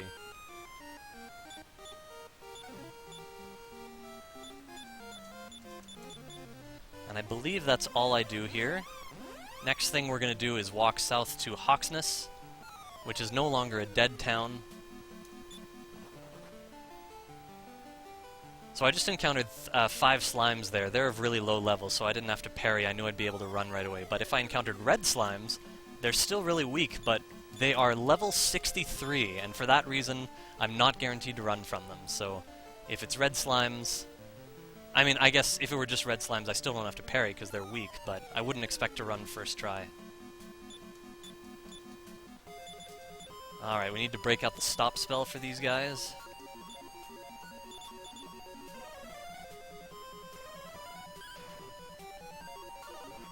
And this is a pretty valuable battle in terms of experience, so I'm kind of happy it's happening. As long as I get stop spell down before anything bad happens, which I did.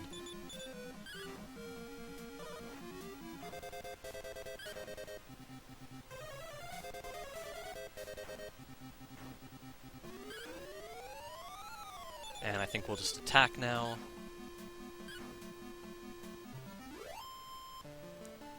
Huge chunk of experience. That's worth more than a metal slime.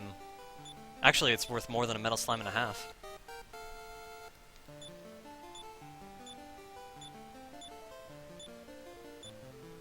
Good progress for the Pilgrim's Journey to level 20.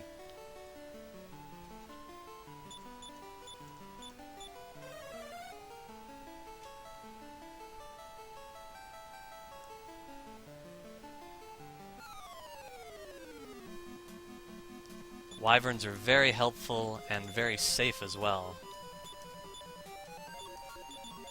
So this is a great battle to discover at this point.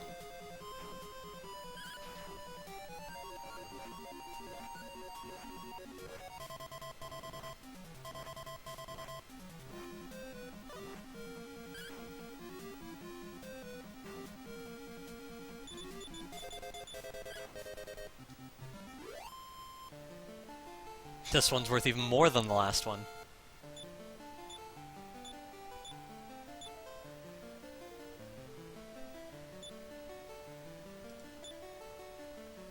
Are you sure about that, Everhate? Because I've never seen it not reflect damage. Oh wait, it doesn't work on Zoma, does it? Oh, that's interesting. You must be right. Thank you for sharing that. I totally never knew that was a thing. That's so interesting. And I guess it makes perfect sense. I'm not going to the inn here, I'm going down here.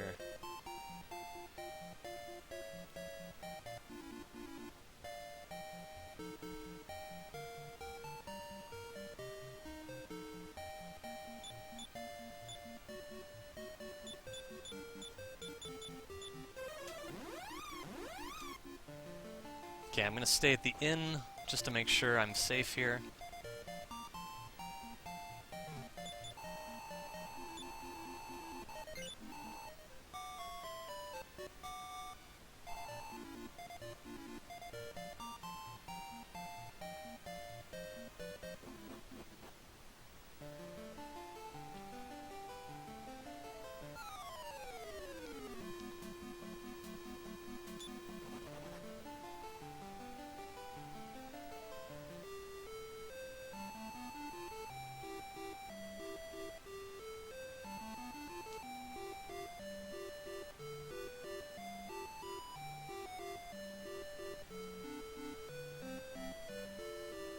Yeah, I love how there's once again a return to Alefgard in this game. I love the way they redid the music.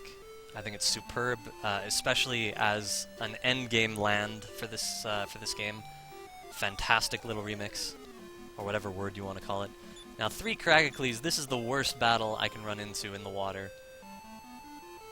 Thankfully, I was able to get away first try, but they have an obscene amount of HP, and they can do up to 3 attacks per turn. So they can be pretty dangerous.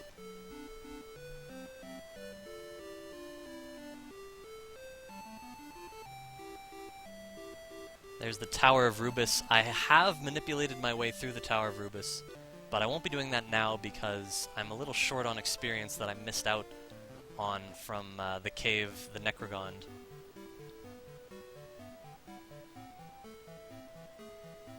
Okay, so I didn't take any damage. I don't need to stay at the inn. I'll pick up the Fairy Flute right now.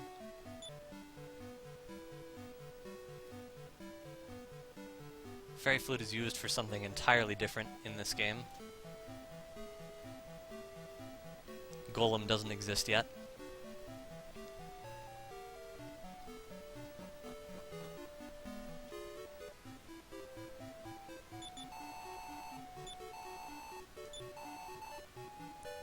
Okay, what else do we have that can be sold?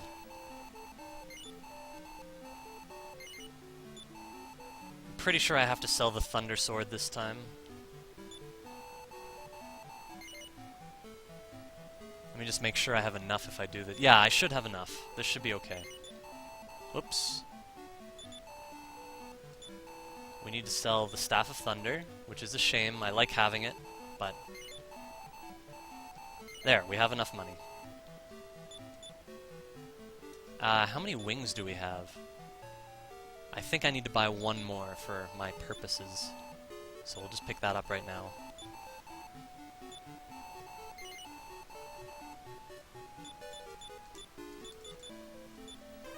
And we have to re-enter the town to trigger the possibility of purchasing the Sword of Kings.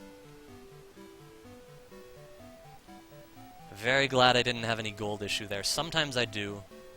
This time it wasn't a problem. I just had to sell the Staff of Thunder. Don't like doing it, but had to be done. I have the Fairy Flute. Oh no, she's blocking the door. Are you gonna stay there? No.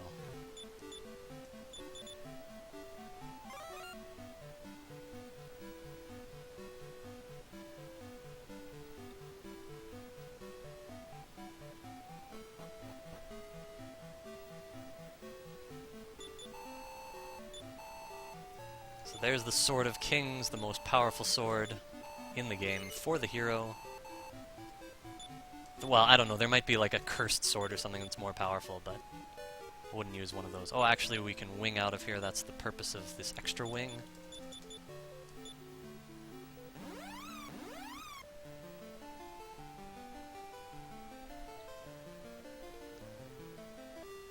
Now we go to the Tower of Rubus. And basically I'm hoping for 3 Leonas every battle. Because they're very valuable and they're safe enough. I have plenty of heal more MP. I'm really glad the Baramos manipulation worked. That was by no means a guarantee. I really wanted you guys to see how that could work. It didn't actually take too long to set up, but again, I only have 7 of the 16 seeds mapped out. So I missed the first one, like it was one that I hadn't mapped out, and so I had to get another one. That happens sometimes.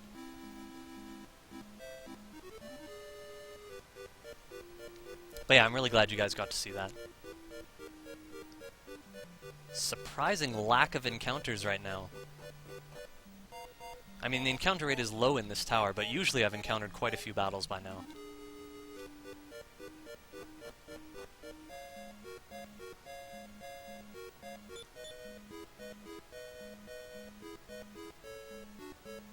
Okay, that's all good.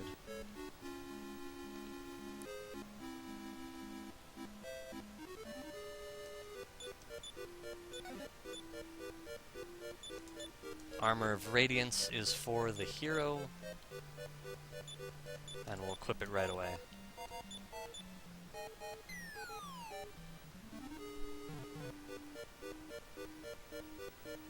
Wow, still no encounters. This is insane.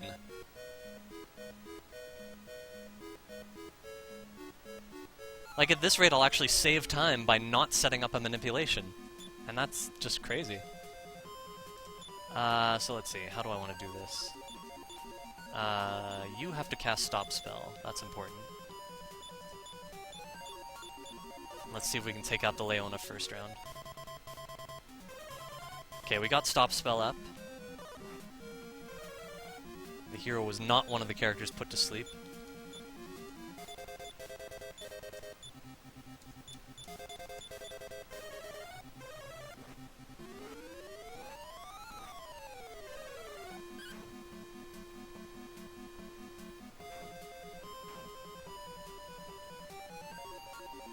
Okay, so let's use the Sword of Kings again, and the fighter will finish off the Leona. There we go, one down. Fighter's still awake.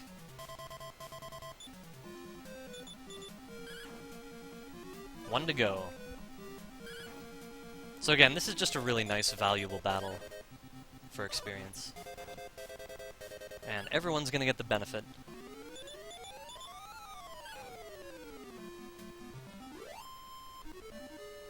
That is a ton of experience. Pilgrim's up to level 18.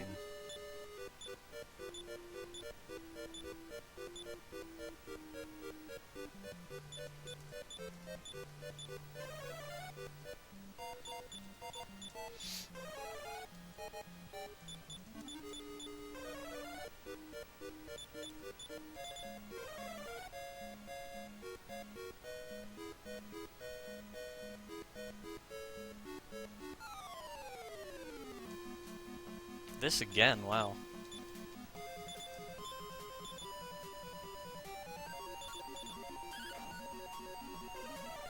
There's Stop Spell. As long as Stop Spell gets up before the hero can, like, be put to sleep or, like, beat is cast on him, we're in good shape.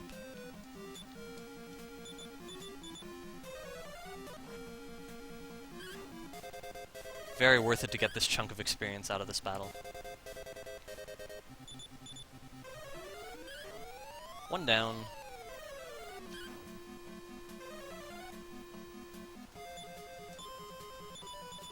Hero is still asleep though, so I can't use the Sword of Kings.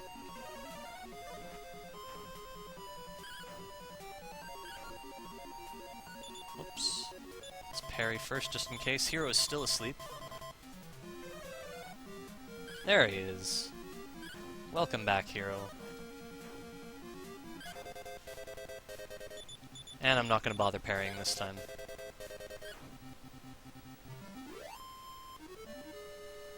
Treasure chest, what do they give? Stone of Life! Everhate, can you remind me what the Stone of Life does? I've never gotten that drop. Oh, I think I remember actually. I think if the carrier is killed, it automatically brings him to life. Is that correct?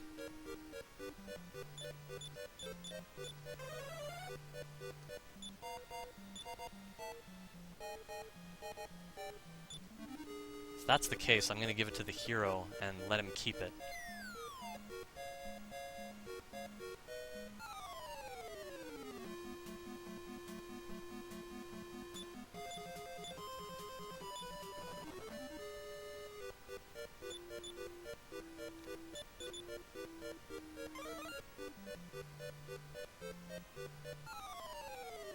Prevents an instant death that would otherwise hit. Okay.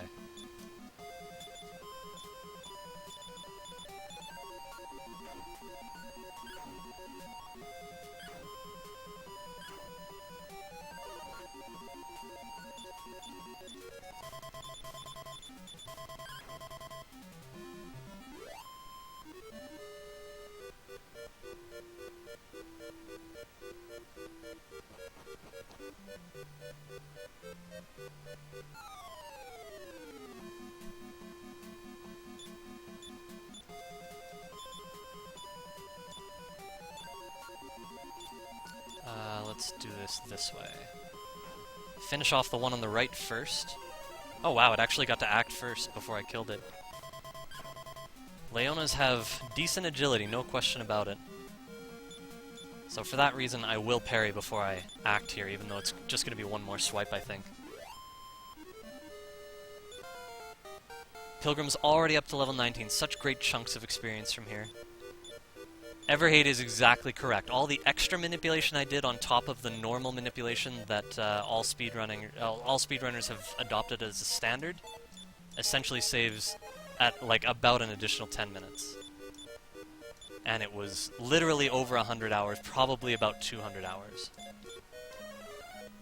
So in that sense, you could say that it was a little crazy, but I mean, that's that's how devoted I was to the cause of getting the world record and getting sub 330.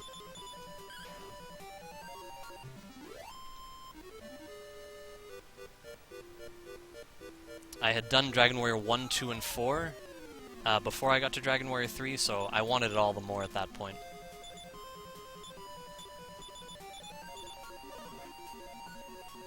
I guess I'm not very low on MP right now. I could be using magic from the Pilgrim.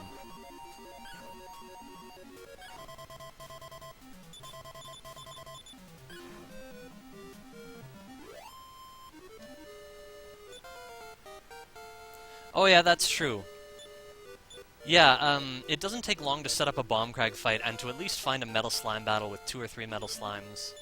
So if you do that, you're basically all set for a file where it is definitely possible to get under 4 hours. Which, as I said earlier, I consider an accomplishment no matter how much work you've put into the game.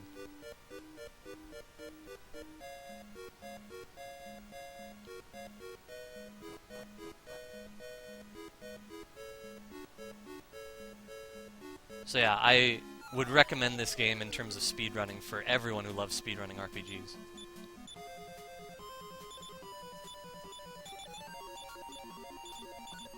Alright, let's see what I can do to Green Dragons. I know the Elysium Bird is in the way right now, like he's gonna heal and then run away.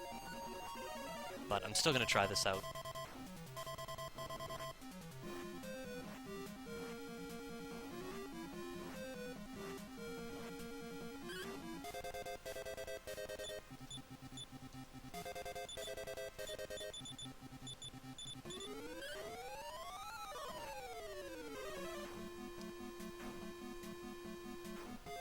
And there we have it. Oh yes, that was definitely worth it. Another great chunk.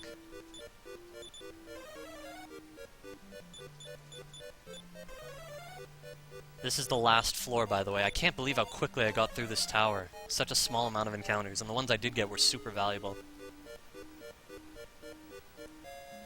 Other than the one with 2 Magiwyverns.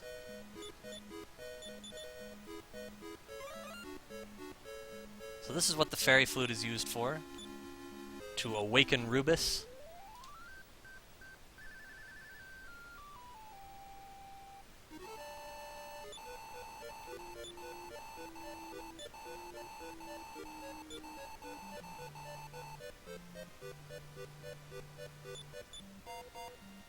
We're going to move the Sacred Amulet to the hero. He's going to actually wear it.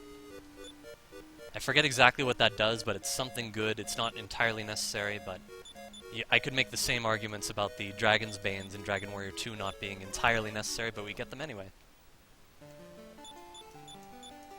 So we're going to take a quick inn trip. Again, this is the town with the inn closest to the entrance. And then we're going to continue on.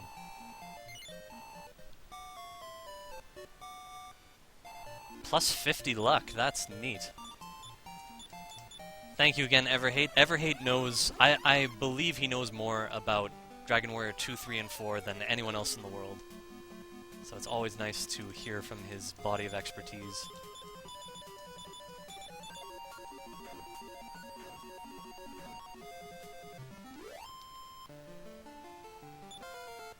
And there's the level 20 for the Pilgrim. Hopefully he learns Limbo right away, it's not guaranteed. But that's not going to change how I proceed, so he learned a spell, I'm not going to check which one it is. If he has it, that's great. If not, I will spend a little bit of extra time.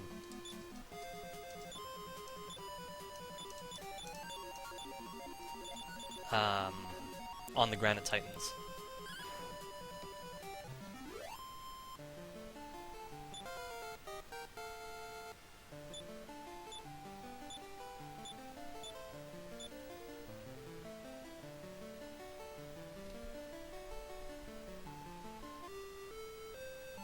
So now after all this, we're going to sail to Rimuldar, which we went to very early in Dragon Warrior 1, but in this game it's the last town we visit.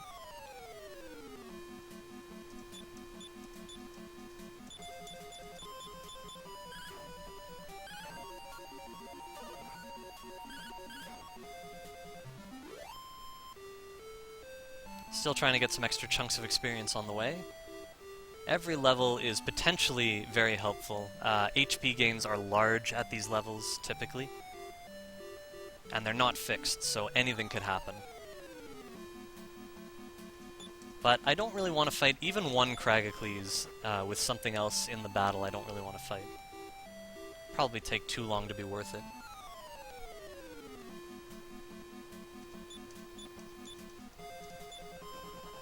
So here you get to see the fury of the Kragacles. I took 6 attacks out of a possible 9 in that first round. Couldn't run the second time.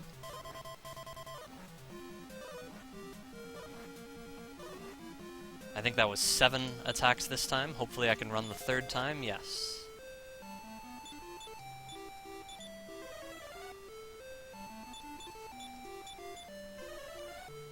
So we have to heal up in case, well, in case we encounter 3 more Kragacles, basically.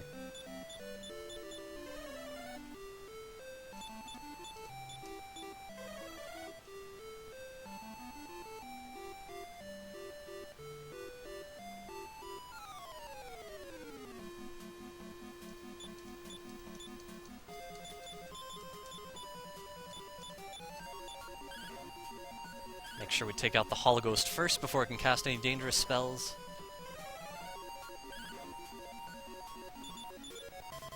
Wait, we can probably use the Sword of Kings here. Let's try Firebane on these guys, see if that works. Yeah, that works. Didn't do much damage, but that's okay. Another level for our damage tank. Another 7 strength, another 17 HP. See, levels are just huge at this point.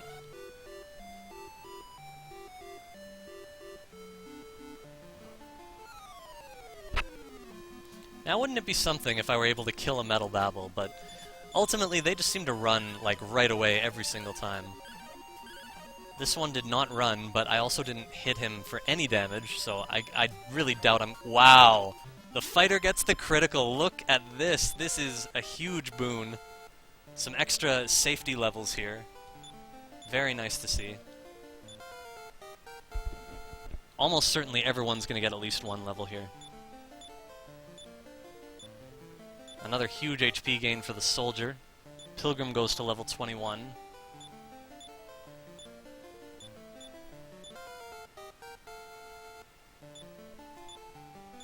Two levels for the Pilgrim, level 22.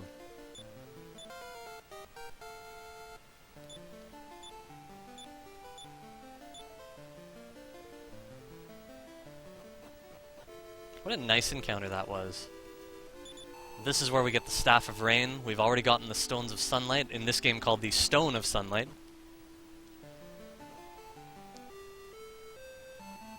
And so we're ready to get the Rainbow Drop. And yes, indeed, you once again have to get the Rainbow Drop and use it the same way as in Dragon Warrior 1.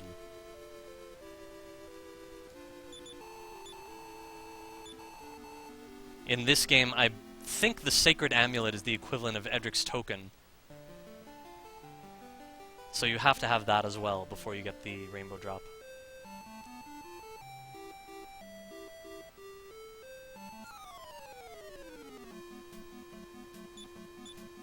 Alright, I'm going to take the same approach to this battle. Finish off the Hologhost first with our agile characters.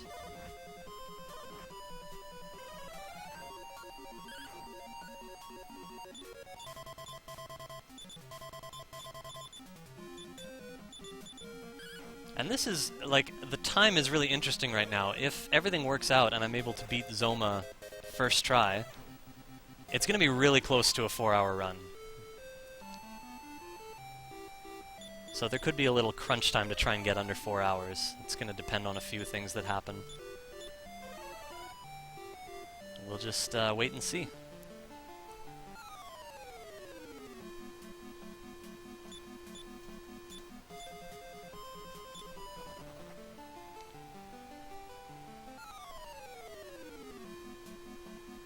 See, the fact that we encounter bomb crags at the very end of the game, that gives you some idea of how late you're supposed to be able to encounter them and how lucky it is that we were able to find them and beat them so early in the game.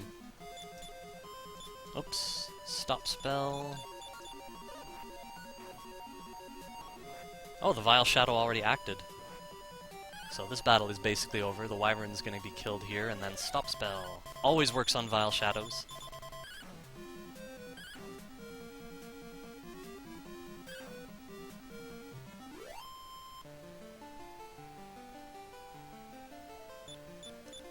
Want to keep the fighter healthy, and the pilgrim as well. Guess I could give a heal more to the soldier just in case. So much HP he has now, it's so awesome. That Metal Babel was such a nice thing to defeat. Okay, I only need the return point right now. So I'm gonna go back to our hometown.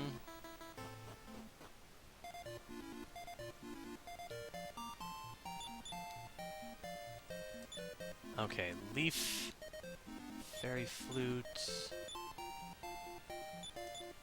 Rainbow Drop can go to someone else. I want the hero to have some, or the soldier to have some medical herbs.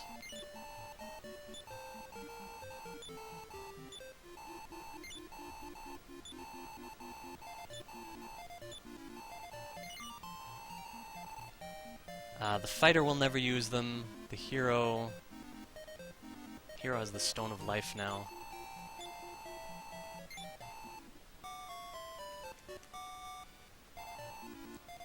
Now let's just see how much more item space I have. Wow, I have a ton.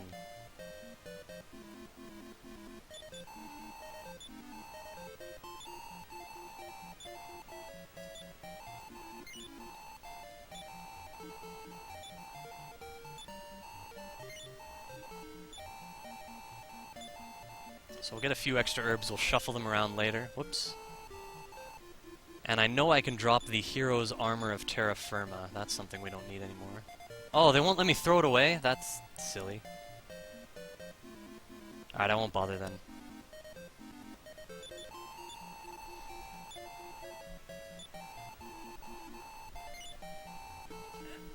And it's time for the final castle.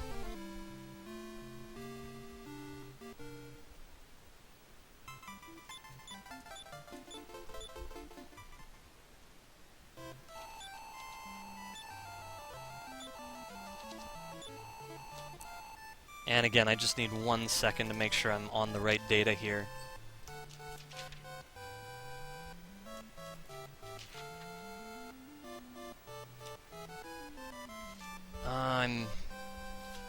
There was a sheet I was using earlier I need to find. Hang on just 1 sec. Here it is. Alright, we're all set.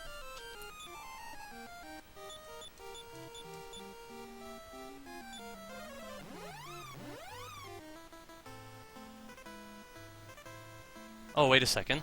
This is actually not the manipulation I need to do. It's somewhere else.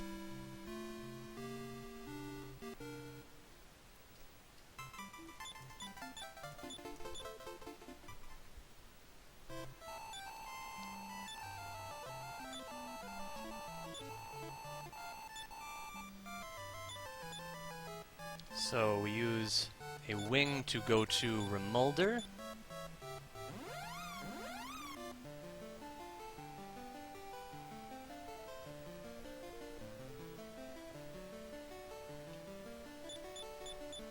And we're going to see what we encounter after here.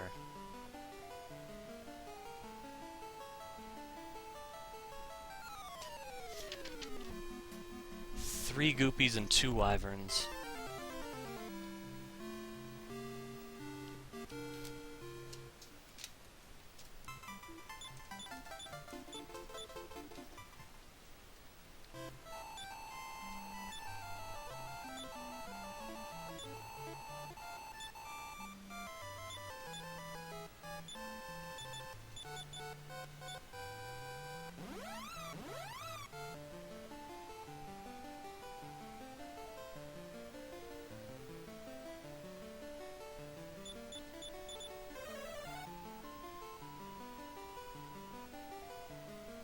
And again, we're going to manipulate our way through this area for no encounters.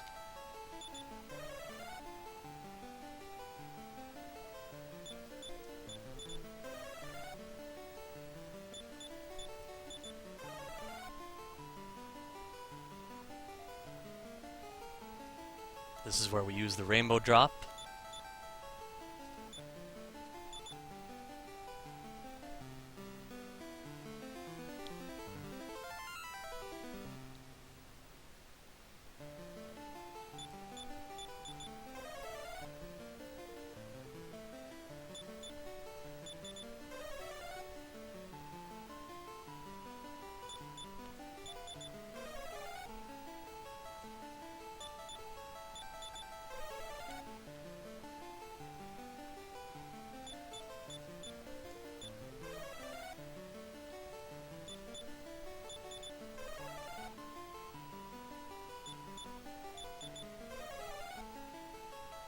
That'll get us into Sharlock.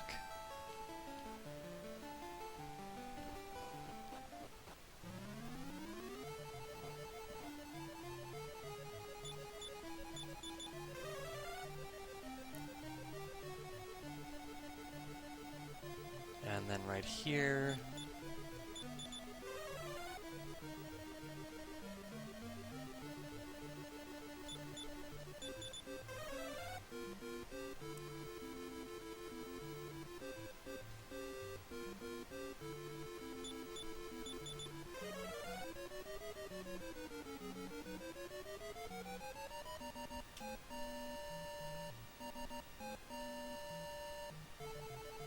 And then here.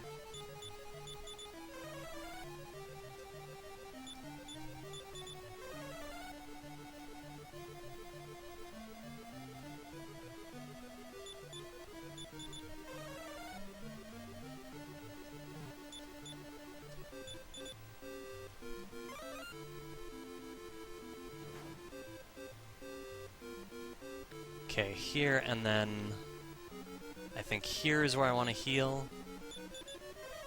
And then I should be okay for the rest. Hopefully.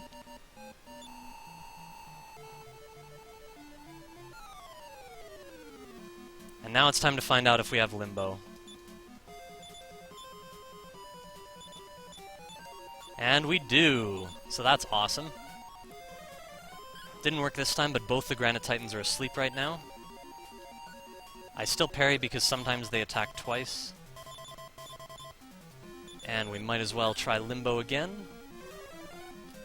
One down. And now we've done enough damage to this one that we can just finish it off from attacks.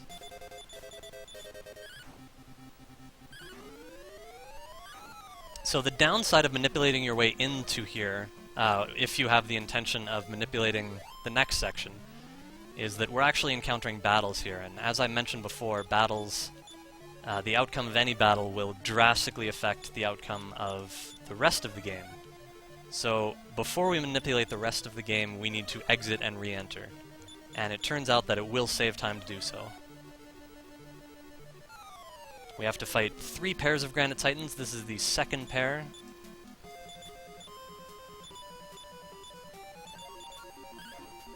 Strategy is always the same. They're both asleep. Limbo didn't work.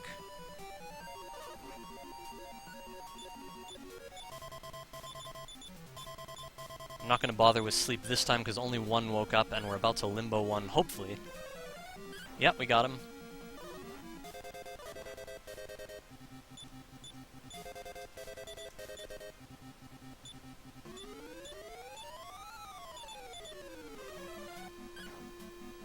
Just want to heal the fighter enough damage in case he gets attacked here. But that's how strong the soldier is, by the way. He just took a critical hit, and it only did 90 damage, and he's still very much alive.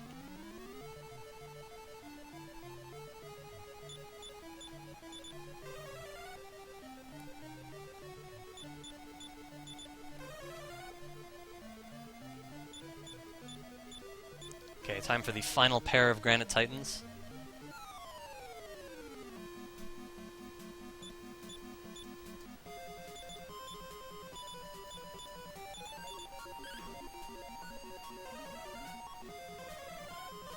One down.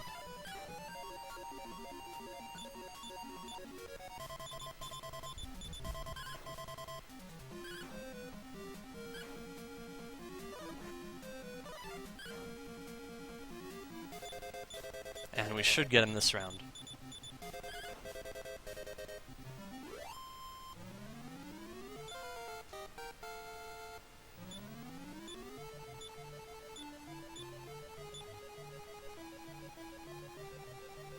So that door's open, and now we're going to get out of here.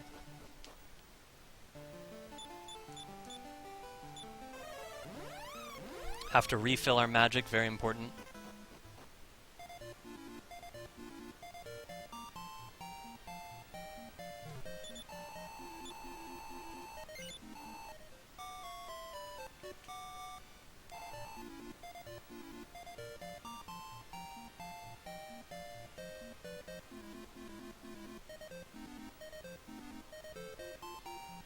And again, we save before we set up the same process.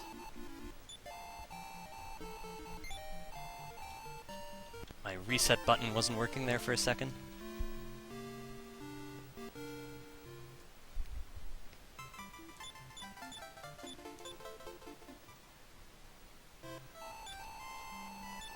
So I'll try to explain this one more time so that you know what's going on. I've selected a starting seed.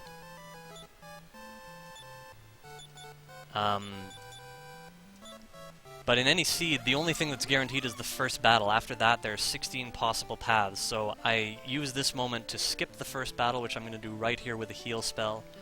And then seeing when and where and what the next battle is will determine... That's good. That'll determine which path I'm on. So now I know where I am.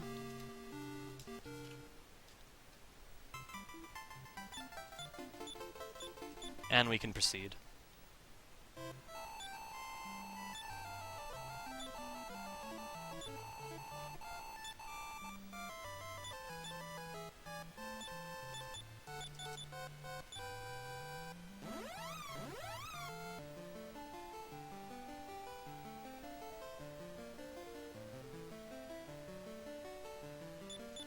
So here, because the battle was one square up, I have to cast heal again to avoid that battle. After that, we get a nice long walk before the next heal.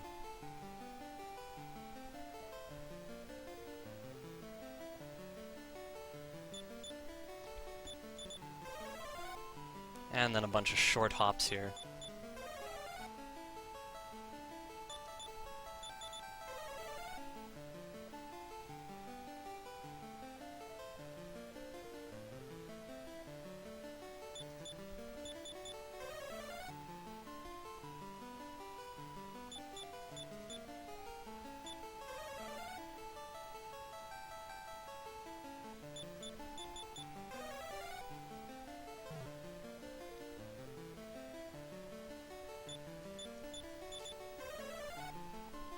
I apologize if anyone has any good questions that I'm missing. I really can't look at chat while I'm doing this. But Everhate has been great at answering questions so far, so hopefully he's got everything covered.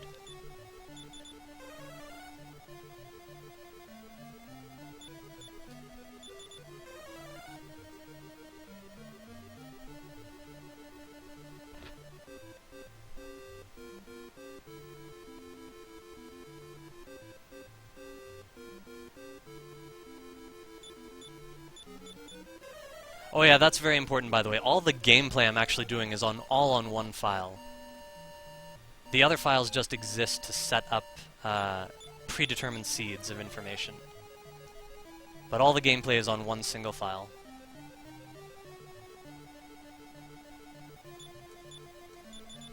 In fact, if I were to do any gameplay on the other files, then I would ruin the seeds, and all this information I've gained would be forever lost.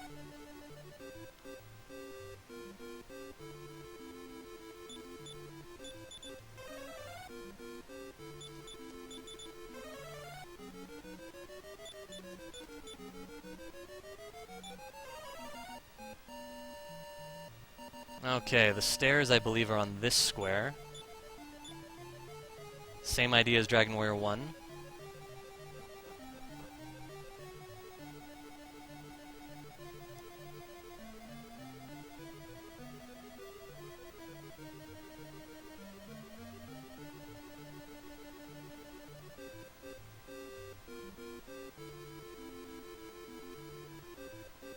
Okay, right here is where I want to heal. And very carefully on those last couple squares, I'm going to move. And then here... we're going to heal right here.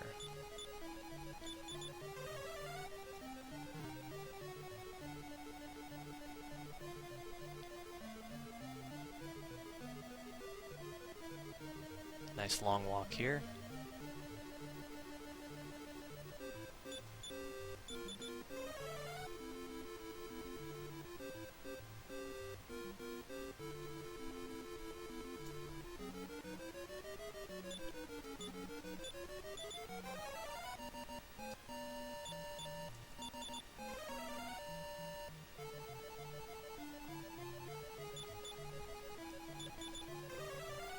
Okay, that's the last heal on this floor.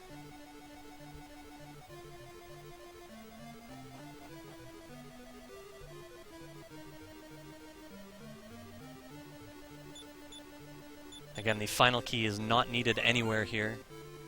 Just going to be using the magic key. And we heal here. And now I get to take another break if I need it, because this is the Ortega battle.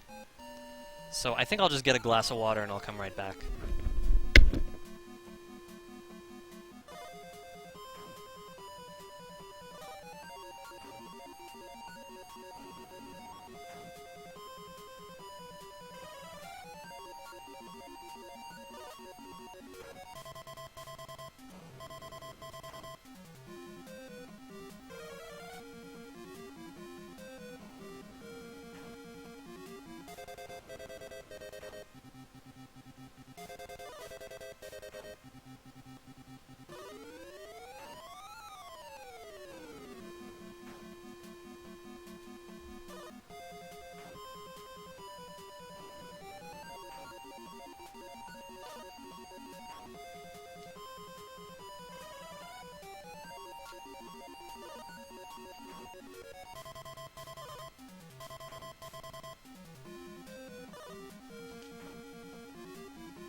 Alright, there we go.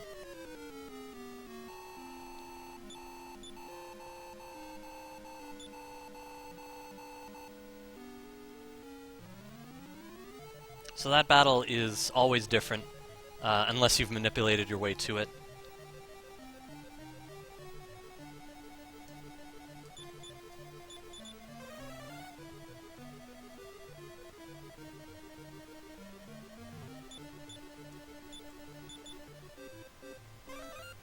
Okay, want to be here and heal. And here, heal.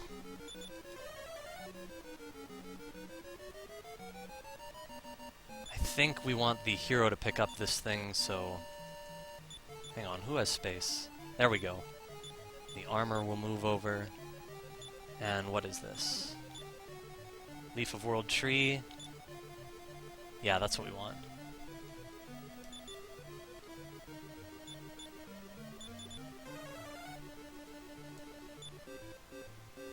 And then this, what's this? Sage's Stone. Oops. And the Wizard's Ring. Okay.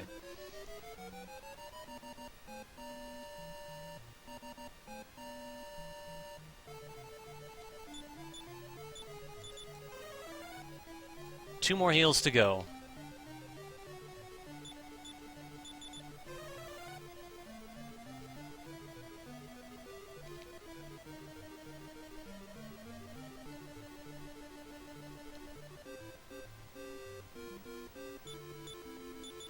That should be it.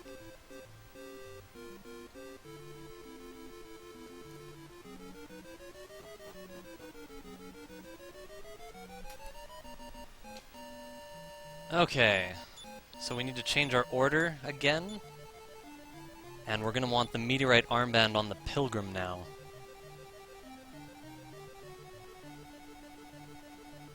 So we need to move something over.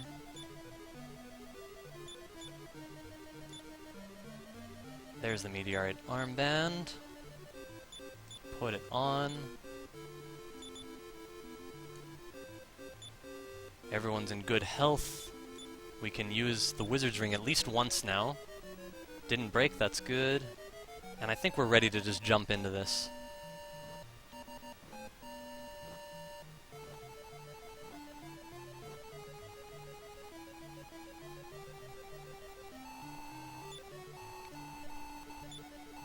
It is still possible to finish in under 4 hours, so it's going to be close. We'll see what happens.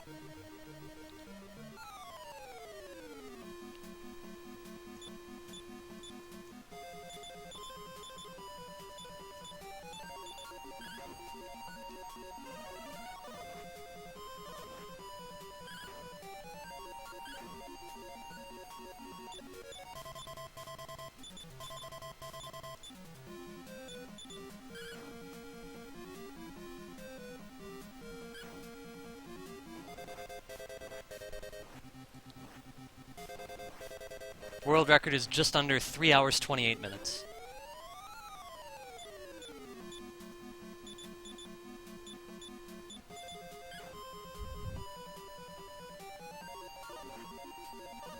And that is my PB. 3 hours, I believe it's 27 minutes 56 seconds. Even now we still get levels, which is nice.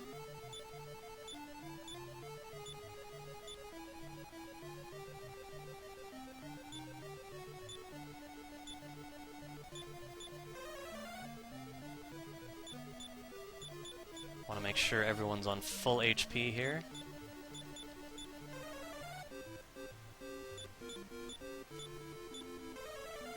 It's a shame I don't have heal all. That would be so nice in a situation like this. Now this battle is actually dangerous. The first one wasn't, but things can go wrong in this battle if you get really unlucky distribution from the enemy. For one thing, he sometimes attacks twice, but not always. And he sometimes does more dangerous attacks than other times.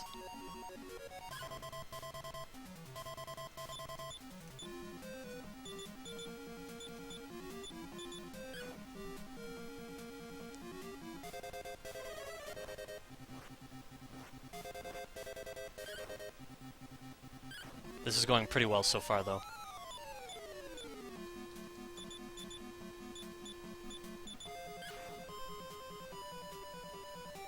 Nice critical hit there, so we're going to get 2 large damage hits this round. We're a little low on HP, but as long as the pilgrim with his... Oh, never mind, we don't even have to. It's already over.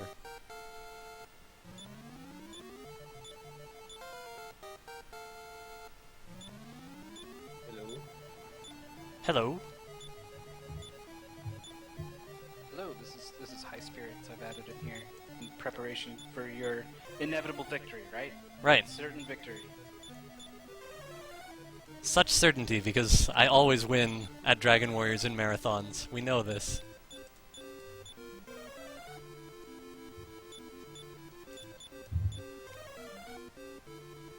That looks good.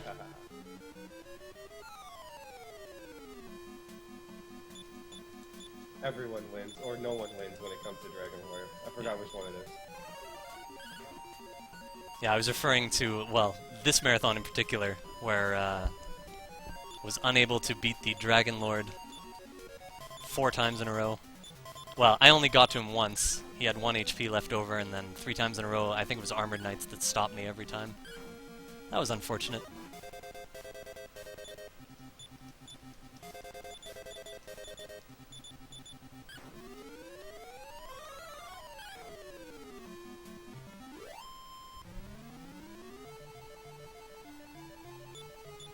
Alright, you have the Sphere of Light.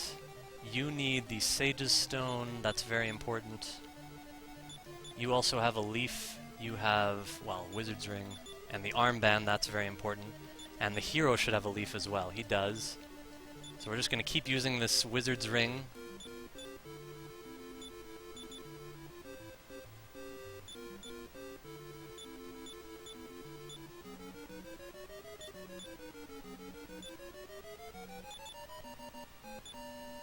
Alright, that's it for the ring. We'll move one herb over to the hero, and we should be ready to go. Hopefully I didn't forget anything. I put the Sage's Stone on the fighter, that's the most important thing. Here we go.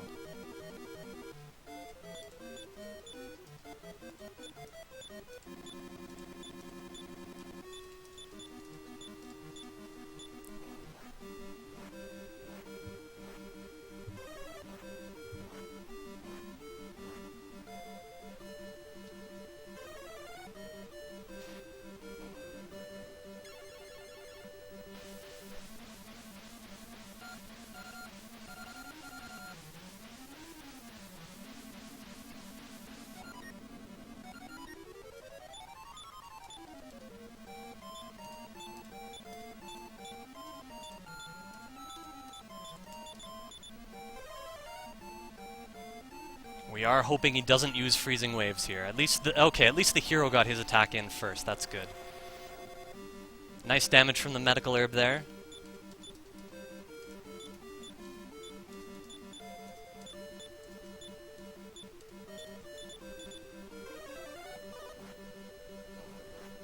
Another good safe round. Didn't take too much damage. And huge damage from the herb. That's so nice to see.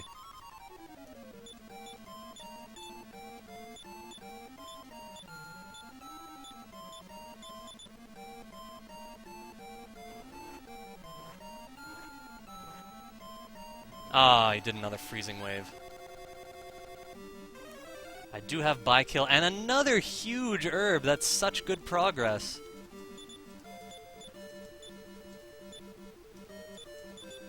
So the hero still has his strength boost here. Hopefully we don't get freezing waved here again. Good. So big damage from the hero, and wow, a critical from the soldier. So we're very close to the end here. Good damage all around so far.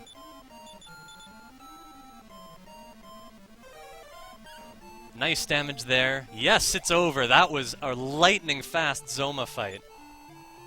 That is probably the fastest Zoma fight I've ever had, honestly, and by, like, a significant amount, like, maybe by a minute. That was nice job. Yeah, so this is another sub 4 hour run, which is awesome given I literally had zero practice. Last time I played this game was about 2 months ago. Good times.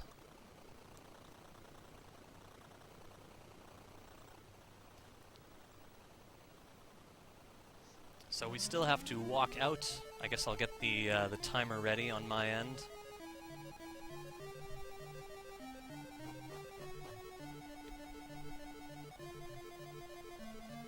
In this cave, this is the cave that has the Shield of Heroes, and you're not allowed to use any magic in this cave, so I actually have to walk all the way out before I get out to cast Return.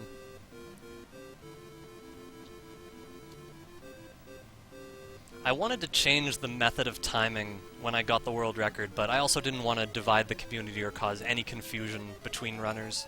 So I decided it was best, if it was in everyone's interest to just keep it the same, and it's not that big a deal. Basically, the beginning of the game would be about maybe 20 seconds longer, and the end would be maybe another 15-20 seconds.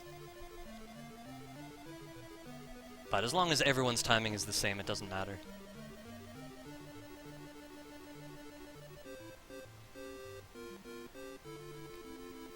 And there's the exit.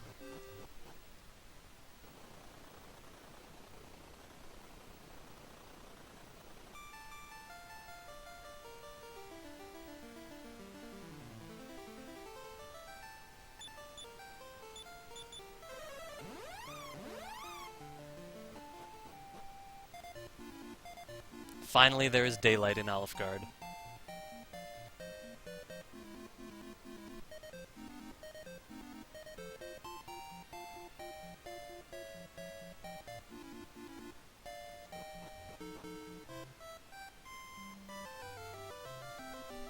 So yeah, I lose control of my characters once I touch this staircase. And that's where we stop the timer. So they're sort of on auto walk right now. I still have to hold the A button to advance the text, which is why I would have chosen to stop after this message, but very small difference. Congrats. Thank you.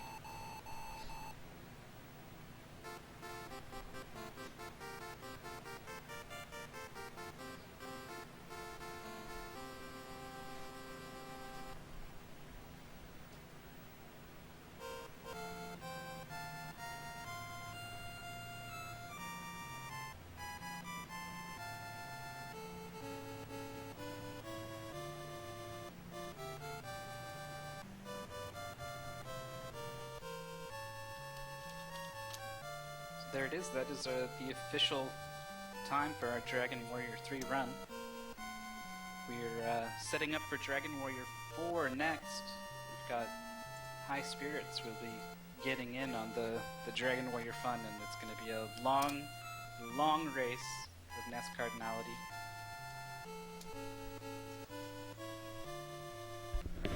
Hey.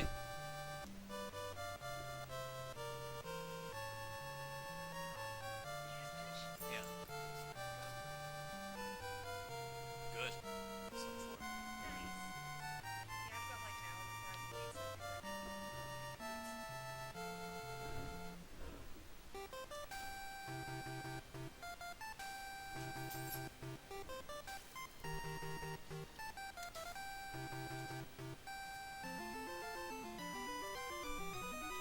Setup is going to take a little bit here. Yeah, fortunately we have a long set of credits here to enjoy while that's happening.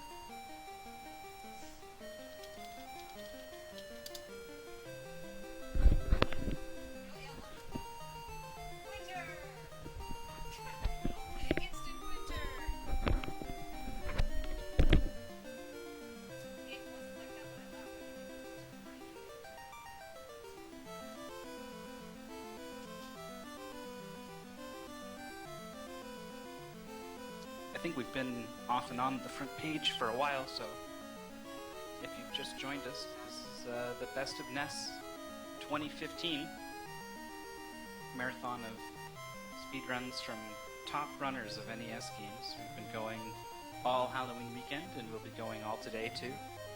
We'll probably be finishing around 2 in the morning, I think, and then we'll be doing the worst of NES afterwards. It should be fun.